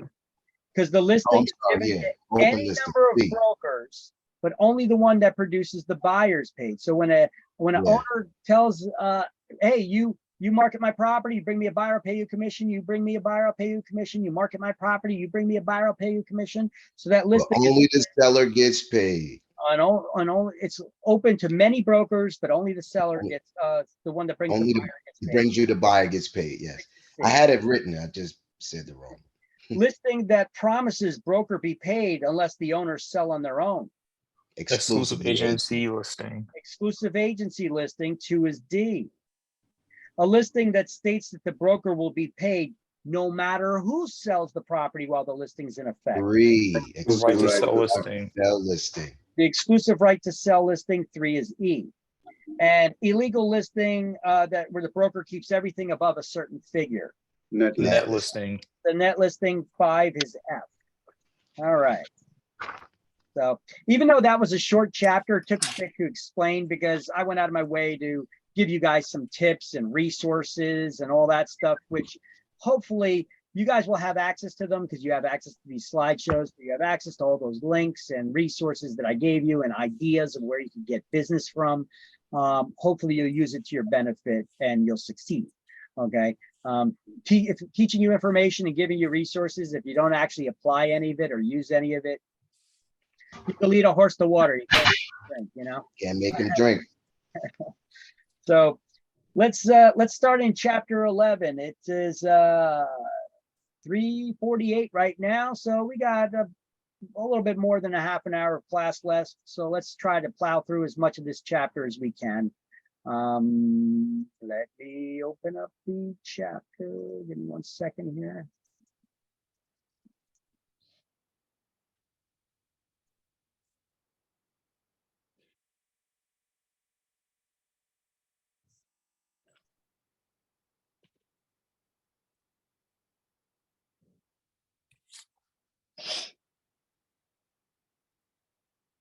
All right, so let's get started, shall we? Chapter 11. Well, actually, you know what? Before we get started, let me throw out the after break attendance poll for y'all.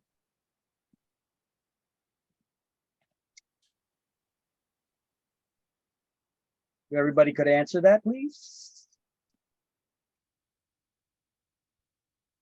Or do we have somebody that's logged in here twice? No. There we go. Thank you. All right, chapter 11, real estate contracts. So remember, we have to, as real estate licensees, we have to follow not only real estate licensing law, we have to follow contract law and state laws. There's different laws that pertain to just general contract law, and then there's real estate law.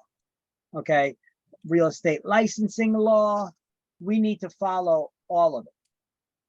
So we're going to learn about some basic contract law, and then we're going to get more specifically focused on real estate contracts. So in this chapter, we're going to describe the essential elements of what makes a contract valid, what the effects of the statute of frauds are, and what it is. We're going to identify different types of contracts and issues that affect the validity of contracts. And we're going to explain various contracts and terms used in the real estate business, like what is a valid contract? What is a voidable contract? What is a void contract? What is the word executed mean? We're going to learn what does the term executory mean? We're going to learn a lot of stuff like that, legal terminology. So in this chapter, chapter 11, you actually get a lot of state exam questions that come from this chapter as well. So as you can see, pay attention. There is a lot of stuff that you'll see from exams, period, in it. Let's start off with this question.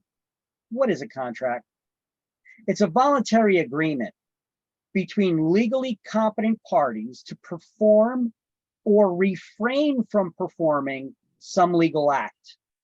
And in order for that contract to be valid, there has to be something that's given in the exchange between the parties. So basically, it has to be supported by some sort of legal consideration. And we're going to learn about the different forms of consideration. It's not just money. We're going to learn about that. So let's highlight this on page 193 and make that little note there. This says compensation, by the way, down at the bottom. So a contract may be defined as a voluntary agreement between legally competent parties to perform or refrain from performing a legal act that's supported by legal consideration. That is the compensation that is given or received between the parties.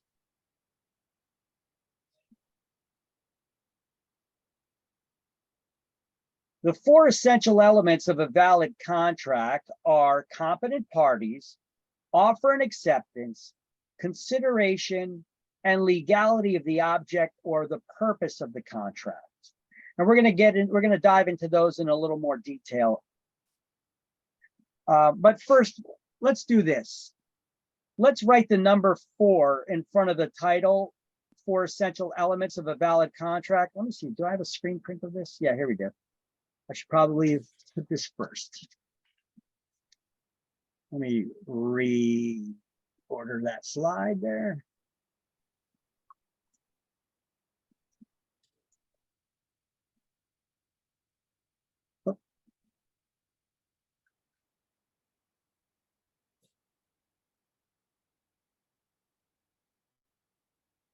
Okay, so these are the 4 essential elements of a valid contract. You can write the number 4 there, highlight the title, and then highlight the title of each one of the elements. Competent parties, offer and acceptance, consideration. We're going to highlight this line that consideration can consist of legal tender, an exchange of something of value, and love and affection. Those are the 3 legal forms of consideration. And then lastly, the 4th essential element of a valid contract is legality of the object or purpose of the contract. And then highlight this sentence down at the bottom about the parole evidence rule. When you get all that, let me know, and I'm going to move on. We're going to dive into each one of those. I'm good. Okay, everybody good? Yeah. So let's start off with competent parties. What is a competent party? It's anyone who's at least 18 years of age or older and of sound mind. So basically, you're a sane, sober adult. That's a competent party. Can you enter into a contract with a minor? No. Sure you can. It's not wise to, because you can't enforce a contract against a minor. But if you do, the minor can enforce the contract against the adult. It's not too bright to enter a contract with a minor. You're better off having their legal guardian sign the contract, right? Now, in the past, in New Jersey, minors can be considered adults if they're married. And they could get married under the age of 18 with parental consent, I think, as young as 16. In the past, not anymore. In recent years, there was a lot of child protection groups were legislating against this and fighting to protect children, to prevent human trafficking, and to in the state of New Jersey. Actually on a national level, but in the state of New Jersey specifically, we're seeing a lot of immigration. New Jersey is a sanctuary state. We get people from a lot of different cultures and such as well, where it may not be against the law, and it may be common in certain cultures for a 50, 60-year-old man to wed a 10-year-old girl. Okay. That's just disgusting. That's child abuse. That's endangering a child. All right. But we were having these situations that in New Jersey, you could only get married at the age of 16 with parental consent. But some of these cultures, people are not making decisions that are in the best interest of their child. And they're basically selling off children. And it's human trafficking, it's abuse. And can you enter into a contract with somebody who's a minor but is married? In the past, yes. So for exam purposes only, not for real life, because the laws have changed, but for exam purposes only, because I'm pretty sure they did not change the exam questions here yet, that if a contract is signed by a minor, when would it be enforceable in a court of law? If they're married. Boom, you got it. But in real life, you can't get married anymore if you're under the age of 18. But wonder if they're emancipated. I don't know about that, because I'm just going to tell you, I don't know about that. But when they're emancipated, they're on their own, so they're considered an adult. But they definitely cannot get married under the age of 18. Right. It's just not allowed. And I think that even if you are an emancipated minor, that you still need some sort of a parental guidance. They'll just hook you up with some other parent. They're not going to put you out on your own, showing that you're adult enough. You know, that's not exactly helpful for the minor, for the child who's not going to get to live a childhood, you know. So they should put you with either a foster family or somebody who would, care for you. If you can't get along with your parents there, but you, to the point you got to divorce them, basically, right? Well, they say most of the time that happens because there's a lot of things that are going on in the household that is unsafe for the child. So it makes it a lot easier. That and the fact that the parents are doing something technically against the child's it could be a lot of things, you know, a lot of factors, you know. It could be just fighting in the family, in the household, and they're just ignoring the child. It could be a lot of things. I don't most of the time it's about money. Yeah, let's not get into the details of why people's families get screwed up, okay? Because then we could be here forever on that. So, competent parties, sane, sober adults. Offer and acceptance is the next thing, also known as mutual assent. This is when the parties are in agreement and aware of all the terms of the contract.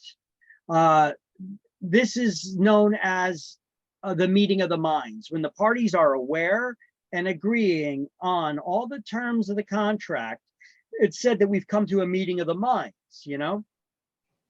So the terms have to be clearly stated and understood by the parties involved. And that is the definition of a meeting of the minds. When the parties are aware of, they understand, and they're in agreement of all the terms of the contract, they've come to a meeting of the minds.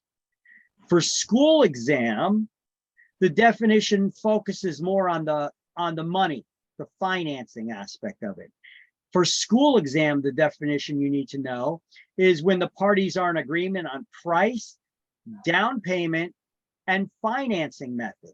How are you coming up with the rest of the cash? That's what financing method is. Are you getting a loan? Are you using cash? How are you coming up with the rest of the money to pay this off? That's offer and acceptance. Somebody has to make you an offer and someone has to accept it.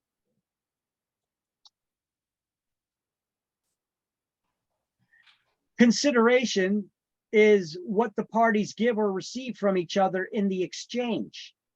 It could be money, legal tender, or a mortgage loan. It could be an exchange of something of value, goods. I'll give you this in exchange for that, or services. I'll do this for you if you give me that, you know, or love and affection. And love and affection is not prostitution. Love and affection is give a gift to a relative because I'm going to give the house to my child because I love them and we have affection for each other. Okay. Courts do recognize love and affection as a legal form of consideration, but it should be accompanied at minimum by a gift that states, in fact, that this is a gift. Okay. And then legality of the object or purpose of the contract. It has to be, the contract must be legal. Okay. It can't involve any substance or purpose that is not in compliance with the law. So you cannot have a legally enforceable contract to sell crack cocaine because it's a controlled substance that's illegal. You cannot have a legally enforceable contract to kill somebody because murder is illegal. You get it? Yeah. Look, we could have. Unless you work for the FBI. You could have all four. You could have all four of these essential elements, and you could apply them to any type of contract. Let me give an example. And also let me copy this slide to after the fourth element. There we go.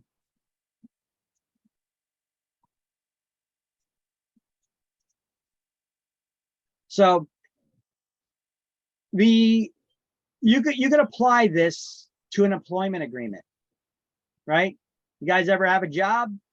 You had to sign an employment agreement. Well, didn't somebody else have to make you an offer of an employment? Didn't they want to first check to make sure you were of legal age, you're a competent party? Yeah. So then they make you a job offer, and then you need to accept it. And then they had to give you something in exchange. That would be the consideration.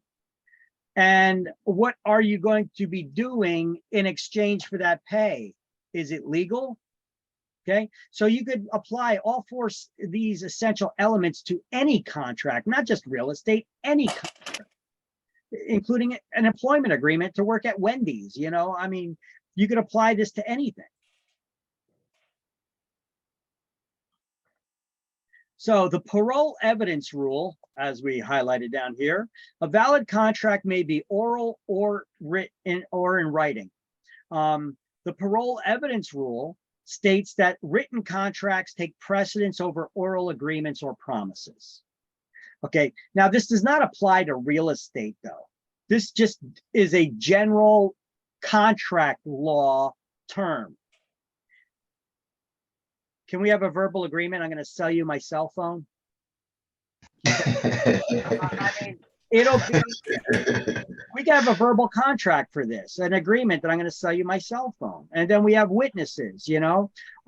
So if we go to court now, because now I back out on my agreement with you because I'm going to sell it to someone else instead, you can say, wait a minute, we were under contract. I made an offer to you and you accepted it. And now you're backing out of it. You could actually fight that in court. But if the other person that I'm going to sell it to has a written contract with me to buy my cell phone, the judge will kick out your verbal argument, even if you have witnesses. Because the parole evidence rule says that written contracts take precedence over verbal agreements, oral agreements, or promises. Why? Parole evidence rule. We got that word evidence in there. The written contract is my evidence. You got this word. The judge is going to kick out the spoken word in favor of written evidence that they could show them. But you need to know this term, add that to your definition list.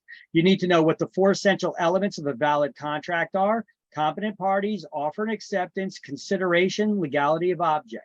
You need to know the three forms of legal consideration: legal tender, exchange of value, love and affection.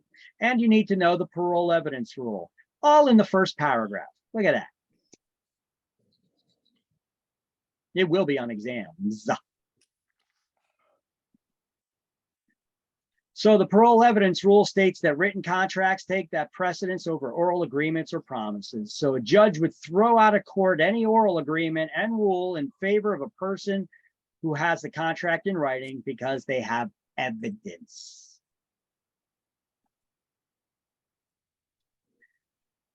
All right.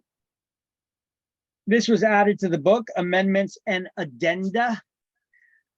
Let's see what these terms mean, amendments and addenda. Well, anytime a contract is modified, those changes have to be agreed upon in writing by both parties. Otherwise, the contract's not valid. The licensees must not make any changes or additions to the contract after both parties sign it. This would be practicing law without a license. But if we have a buyer that made an offer in writing, they signed it, we present it to the seller wants to renegotiate the price. So we change the price, we cross it out, we write a new price in there, draw a circle next to it, have the seller initial that they're good with that, and then bring it back to the buyer, because now the buyer has to initial on that change, because that's not a change that they agreed to yet. You need to have them initial next to every change. I'd have them initial and date it. And I'll show you what I mean by that in a moment. But an amendment is any change to the contract. It's been amended. Amendment is a change to a contract. And this would void out the contract until both parties signed off to those on those changes. An addendum has the word add in there. It's anything you're adding to a contract. So I wrote a note here on the side in my book on page 194, and this is what I wrote here, so you don't got to twist your head. You guys should write that there in your books as well. Licensees must not make any changes or additions to a contract after both parties signed it. This is practicing law without a license. That's what I have written there in my chicken scratch.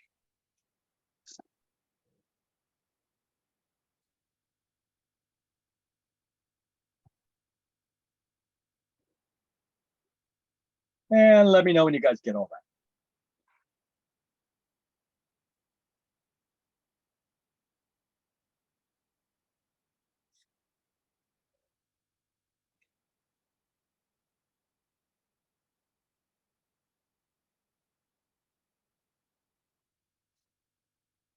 Good.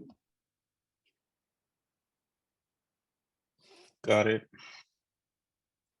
Okay.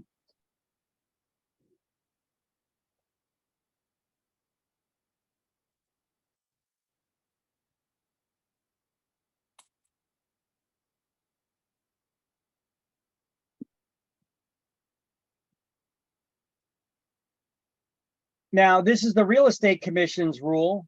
The rec rules for us to be entitled to a commission, a real estate broker cannot be paid unless they have an agreement, an authorization in writing from our client or customer that they have in fact hired us and they agreed to pay us a commission.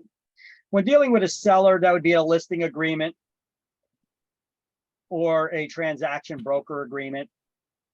When dealing with buyers, an exclusive buyer's agency agreement, or it could even be a referral agreement. Contracts need to be signed by the consumer. Anytime we sign a contract with a consumer, we need to give them a duplicate original immediately. And this applies to sale or lease contracts, no matter who the broker is working with. We have to give, it doesn't matter if it's a seller or buyer, landlord or tenant, we need to give them a duplicate original.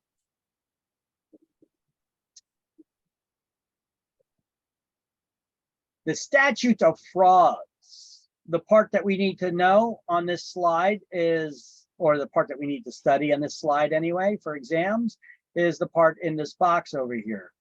The statute of frauds says that all sales contracts for real estate must always be in writing. So you can never have a verbal agreement, whether you're using a real estate agent or not.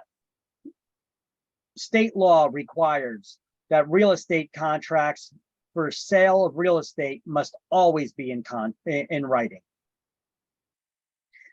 If it's a lease, however, if you're not using a real estate licensee, leases can be verbal agreements if they're less than 3 years. However, if they're 3 or more years in length, they have to be in writing. Now, keep in mind, if a real estate licensee is involved, it don't matter if it's a month-long lease. All contracts that we do, we got to follow real estate licensing law. And remember, we're required to put all contracts that we prepare in writing.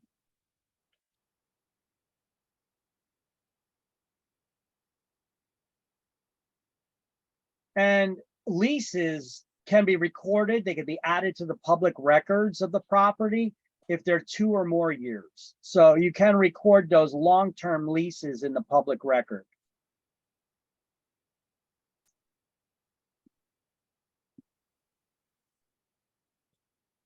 So it's extremely risky to rely on verbal agreements, especially for real estate, whether it's for leases, because how would you prove in court what all the terms were that the tenant agreed to with the landlord? How could you prove that they violated the term of the lease if something wasn't in writing?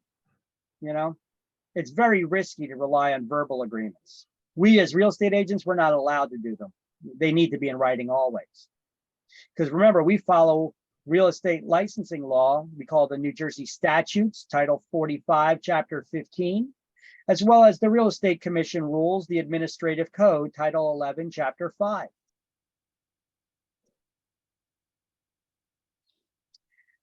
So let's highlight statute of frauds and make these notes there in your book that state this. That's on page 194 as well.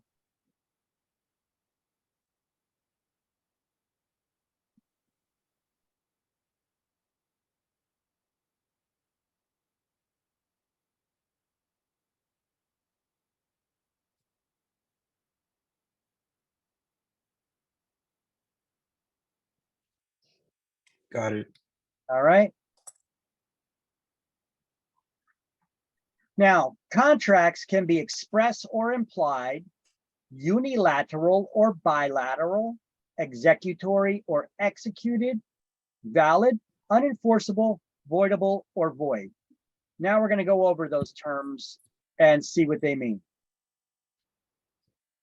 Let's highlight first that in an express contract, the parties state the terms and show their intentions in words. They're expressing themselves in the word. Whereas an implied contract is expressed by one's actions rather than their words. So therefore, it can leave some things to interpretation because you did not expressly state the terms.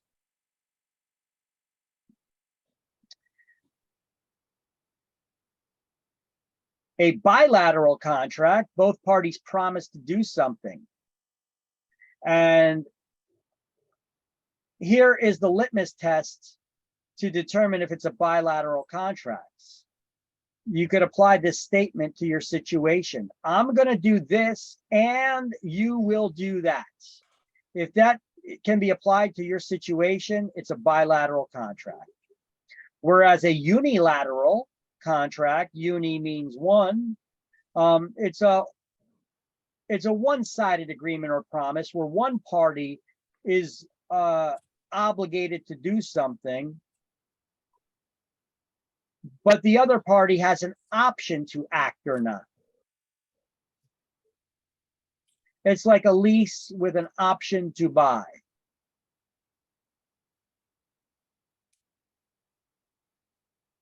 Let me know when you guys got all those highlights down.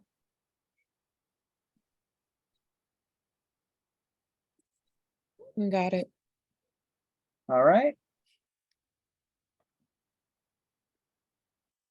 So express contracts lays out all the terms and words, leaving nothing to interpretation. Those words are usually in writing. Implied contract is created by one's actions rather than their words. And it's demonstrated by their acts and conduct rather than in writing.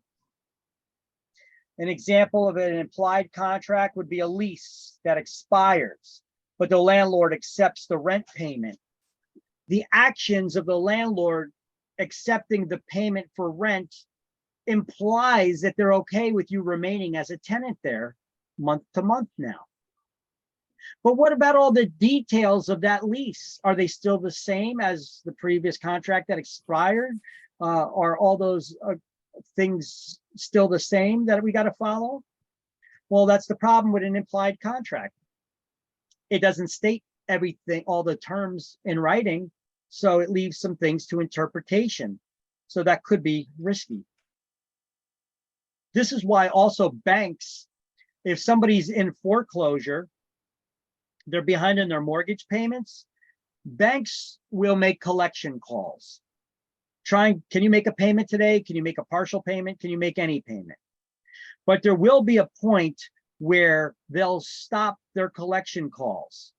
And even if you were to call the bank to make a payment, they wouldn't accept a payment from you. And why is that? Well, because if they're already started the foreclosure process, if they accepted any kind of partial payment from you, and you actually showed up to the foreclosure court hearings, you could say to the judge, but Judge, Your Honor, I thought that we had an agreement that I was going to pay a little here and there when I had extra money so that I could get caught up, and they were okay with it. I mean, they already accepted a partial payment from me on this. The judge is going to shoot them a look and be like, did they? Do you have evidence of that payment? Let me see. If they do, the judge will kick the foreclosure out of court and the bank cannot foreclose on them because of their actions accepting a payment after the foreclosure started. It's implied that there may be some truth in that based on the actions of the bank, the lender. This is why a lender will never accept a payment after the foreclosure process started unless it's for the full outstanding balance, including late fees, penalties, the works. Otherwise, they could get screwed.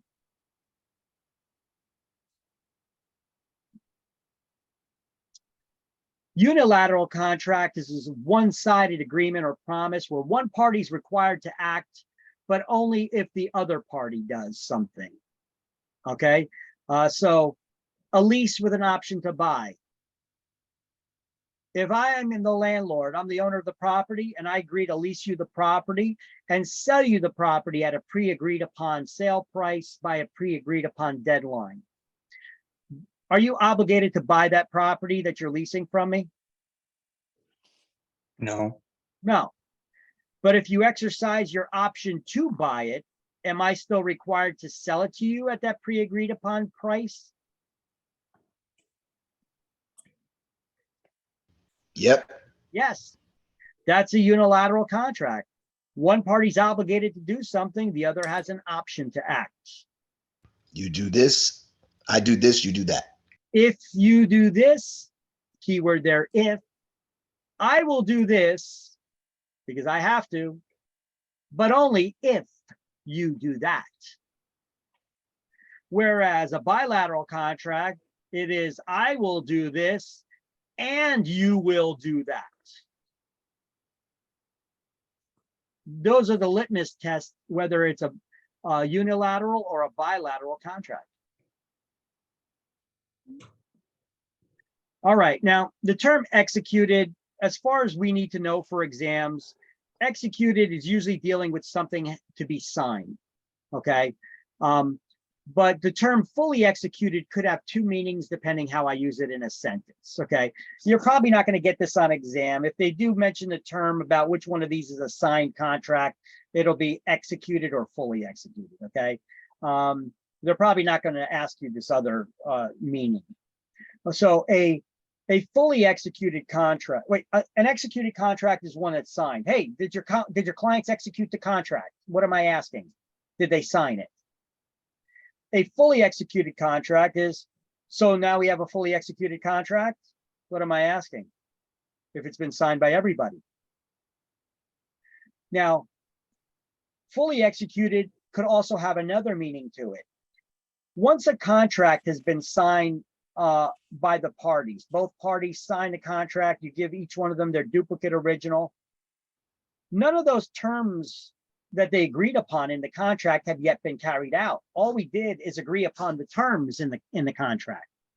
So the status of that contract is in executory status. That means it's still in progress. These things still need to be performed and carried out. And once everything has been completely fulfilled and nothing is left to be done, the contract has been fully executed.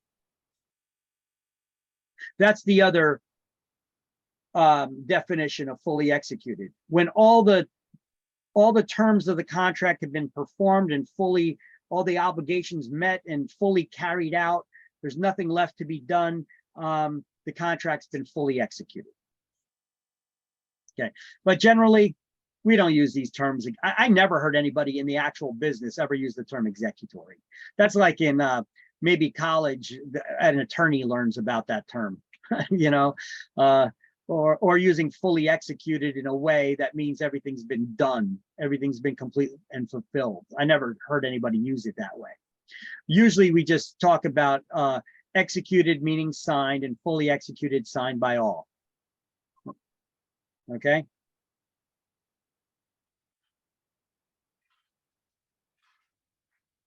Try to figure out why my phone is ringing now with my ringer off. I don't know how my ringer got turned on there. Okay. So let's highlight this on page 195.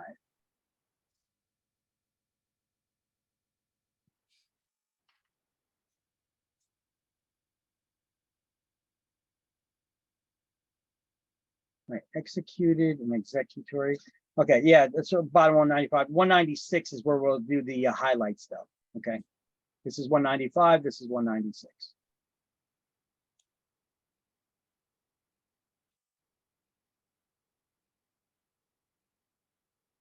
You all found that? Yeah.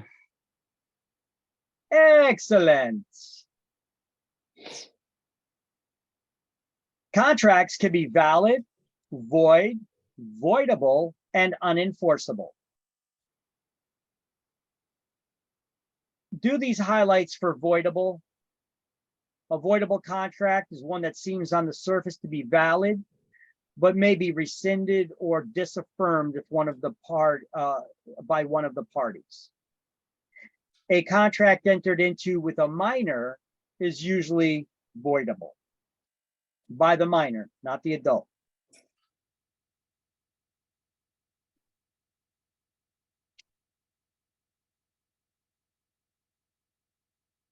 You know, they tell you here, a person who signs a contract under duress or undue influence could also have grounds to void the contract. All right, so you guys get these highlights already? Yeah. All right, let me move to the next slide, which will talk about them a little bit more. So a valid contract is one that has all the essential elements. What are the 4 essential elements? Competent parties. Offer and acceptance. Competent party, offer and Consideration- acceptance, consideration, and legality of the object. Yeah. Okay. So a voidable contract is one that can be disaffirmed by one of the parties. An example is a contract with a minor or with someone who is under the influence of drugs and alcohol. They're not considered a competent party, which this ought to be very interesting with, you know, marijuana being legalized.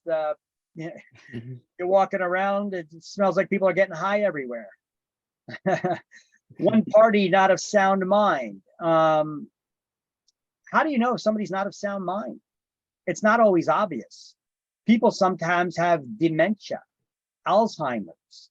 Sometimes they could just seem a little forgetful. Sometimes they're sharp as a tack and they could have these great conversations to you. The only thing is they think that we're in 1940. You know, I mean, it's difficult to tell, but you can't be in a legally binding contract with somebody who's not of sound mind. Or voidable contract is one with somebody who's using undue influence. That means you're taking advantage of somebody, or under duress. That means force or intimidation. These contracts can be voided. So they're voidable. An enforceable contract, unenforceable contract, is one that also seems on the surface to be valid, but neither party can sue to force performance. But if they want to remain in contract with each other, they can choose to do so, and that'll be fine. And that contract would be considered valid between the parties. But neither one of them would be able to sue to force performance if one of them breaches the terms. For example, you got two folks, you got two friends, they're 3 sheets to the wind, they're drunk as hell. I don't want to sell my house to you. And your buddy's like, you know, I don't like to buy your house. And they sign a contract, one to sell it, the other to buy it from each other. If when they sober up, now neither one of them were competent parties at the time they signed it, so you can't legally enforce that contract in the court of law. But if when they sober up, the seller still wants to sell it to them and the buyer still wants to buy it, this contract would be valid between the parties. That's an example of an unenforceable contract. You can't enforce it in a court of law, but it still could be considered valid if the parties still choose to carry it out. Now, a void contract, it's kind of a contradictory term because a void contract isn't a contract at all.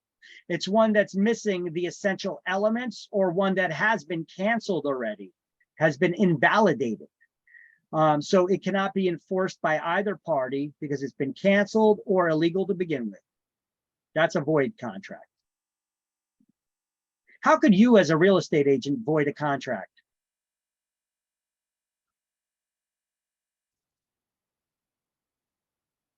How about this? You make a change to the contract after somebody signed it already, Exactly. and you didn't get them to sign off on those changes. Gotta void it. Can you make it valid again? Only if they sign it. So you can. All right. So undue influence, once again, is being taken advantage of. So you need to use extreme caution when dealing with elderly people or those that could be under the influence of drugs or alcohol. Be aware any possible mental disease or defect. You have to look out for clues. Listen, treat your elders with respect, guys.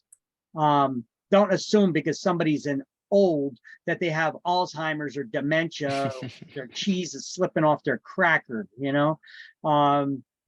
You got people with all kinds of mental diseases or defects, insanity, bipolar, you know, a lot of different issues. And if they're experiencing these mental issues, we cannot have a legally binding contract with them. If you get a listing from someone and you later find out that they have Alzheimer's or dementia, and they have their kid is their legal guardian. This actually happened to me once. I went in, I got a listing. I met with an older lady. She was meeting with other real estate agents too. I saw the paperwork on her table. So I gave my best presentation to her, and she ended up agreeing to list the property with me. I take pictures, I put it in the MLS. We sign all the contracts and such. I get a call a couple days later from a lady saying, listen, I went to my mom's house. And I seen all this paperwork on her table from real estate agents. And she said she listed her property for sale with you. She's like, my mom's not selling her property. My mom's got Alzheimer's, you know, she's not a sound mind. I'm her legal guardian. So what do I have to do at this point? Void the contract. Rip it up. At this point, I have no clue who this lady is that's calling me. I don't know if she is her mother's legal guardian. I need to keep looking out for my client's best interest. So I still continue marketing that property. And I informed her that if you are the daughter and you are her legal guardian, you should have paperwork from the court saying so. So I need you to come into the office with that paperwork and then have you sign the paperwork canceling this listing, and no problem, we could remove it. But until that happens, we need to continue marketing the property because I really have no idea who you are. You very well may be her daughter, but do you have the legal right to take her property off the market? Maybe that is the daughter and she just don't want her elderly mom to sell the property because she was counting on inheriting it. You know, I don't know. That's drama. I like to avoid drama. So let's stick to the facts and get everything in writing. Boom, boom, boom. I'm not going to assume anything. See, get everything in writing. Always put it in writing. Even if you have a conversation, follow up by putting stuff in writing, guys. It's good advice. Good advice. Yep. All right, let's highlight under duress, force, under undue influence being taken advantage of. You can't force somebody or take advantage of them. You know, undue influence. Look, what if they think they're on their deathbed? Is it a good idea to get them to sign contracts? Probably not. That stuff can definitely be voided. That's a stressful situation. If it turns out, oh, no, you just had a little gas. You know, I mean, I thought I was dying. I felt like I was dying over here. You know, so I signed away whatever, you know. That contract can be undone because that person was taken advantage of. All right, some additional contractual issues that are coming up. Dates and contracts are merely guidelines, and we're going to go over the performance of a contract, discharge of a contract, what default and breach of contract means, and statute of limitations we're going to learn about tomorrow because class is done for today. So we'll continue chapter 11 tomorrow.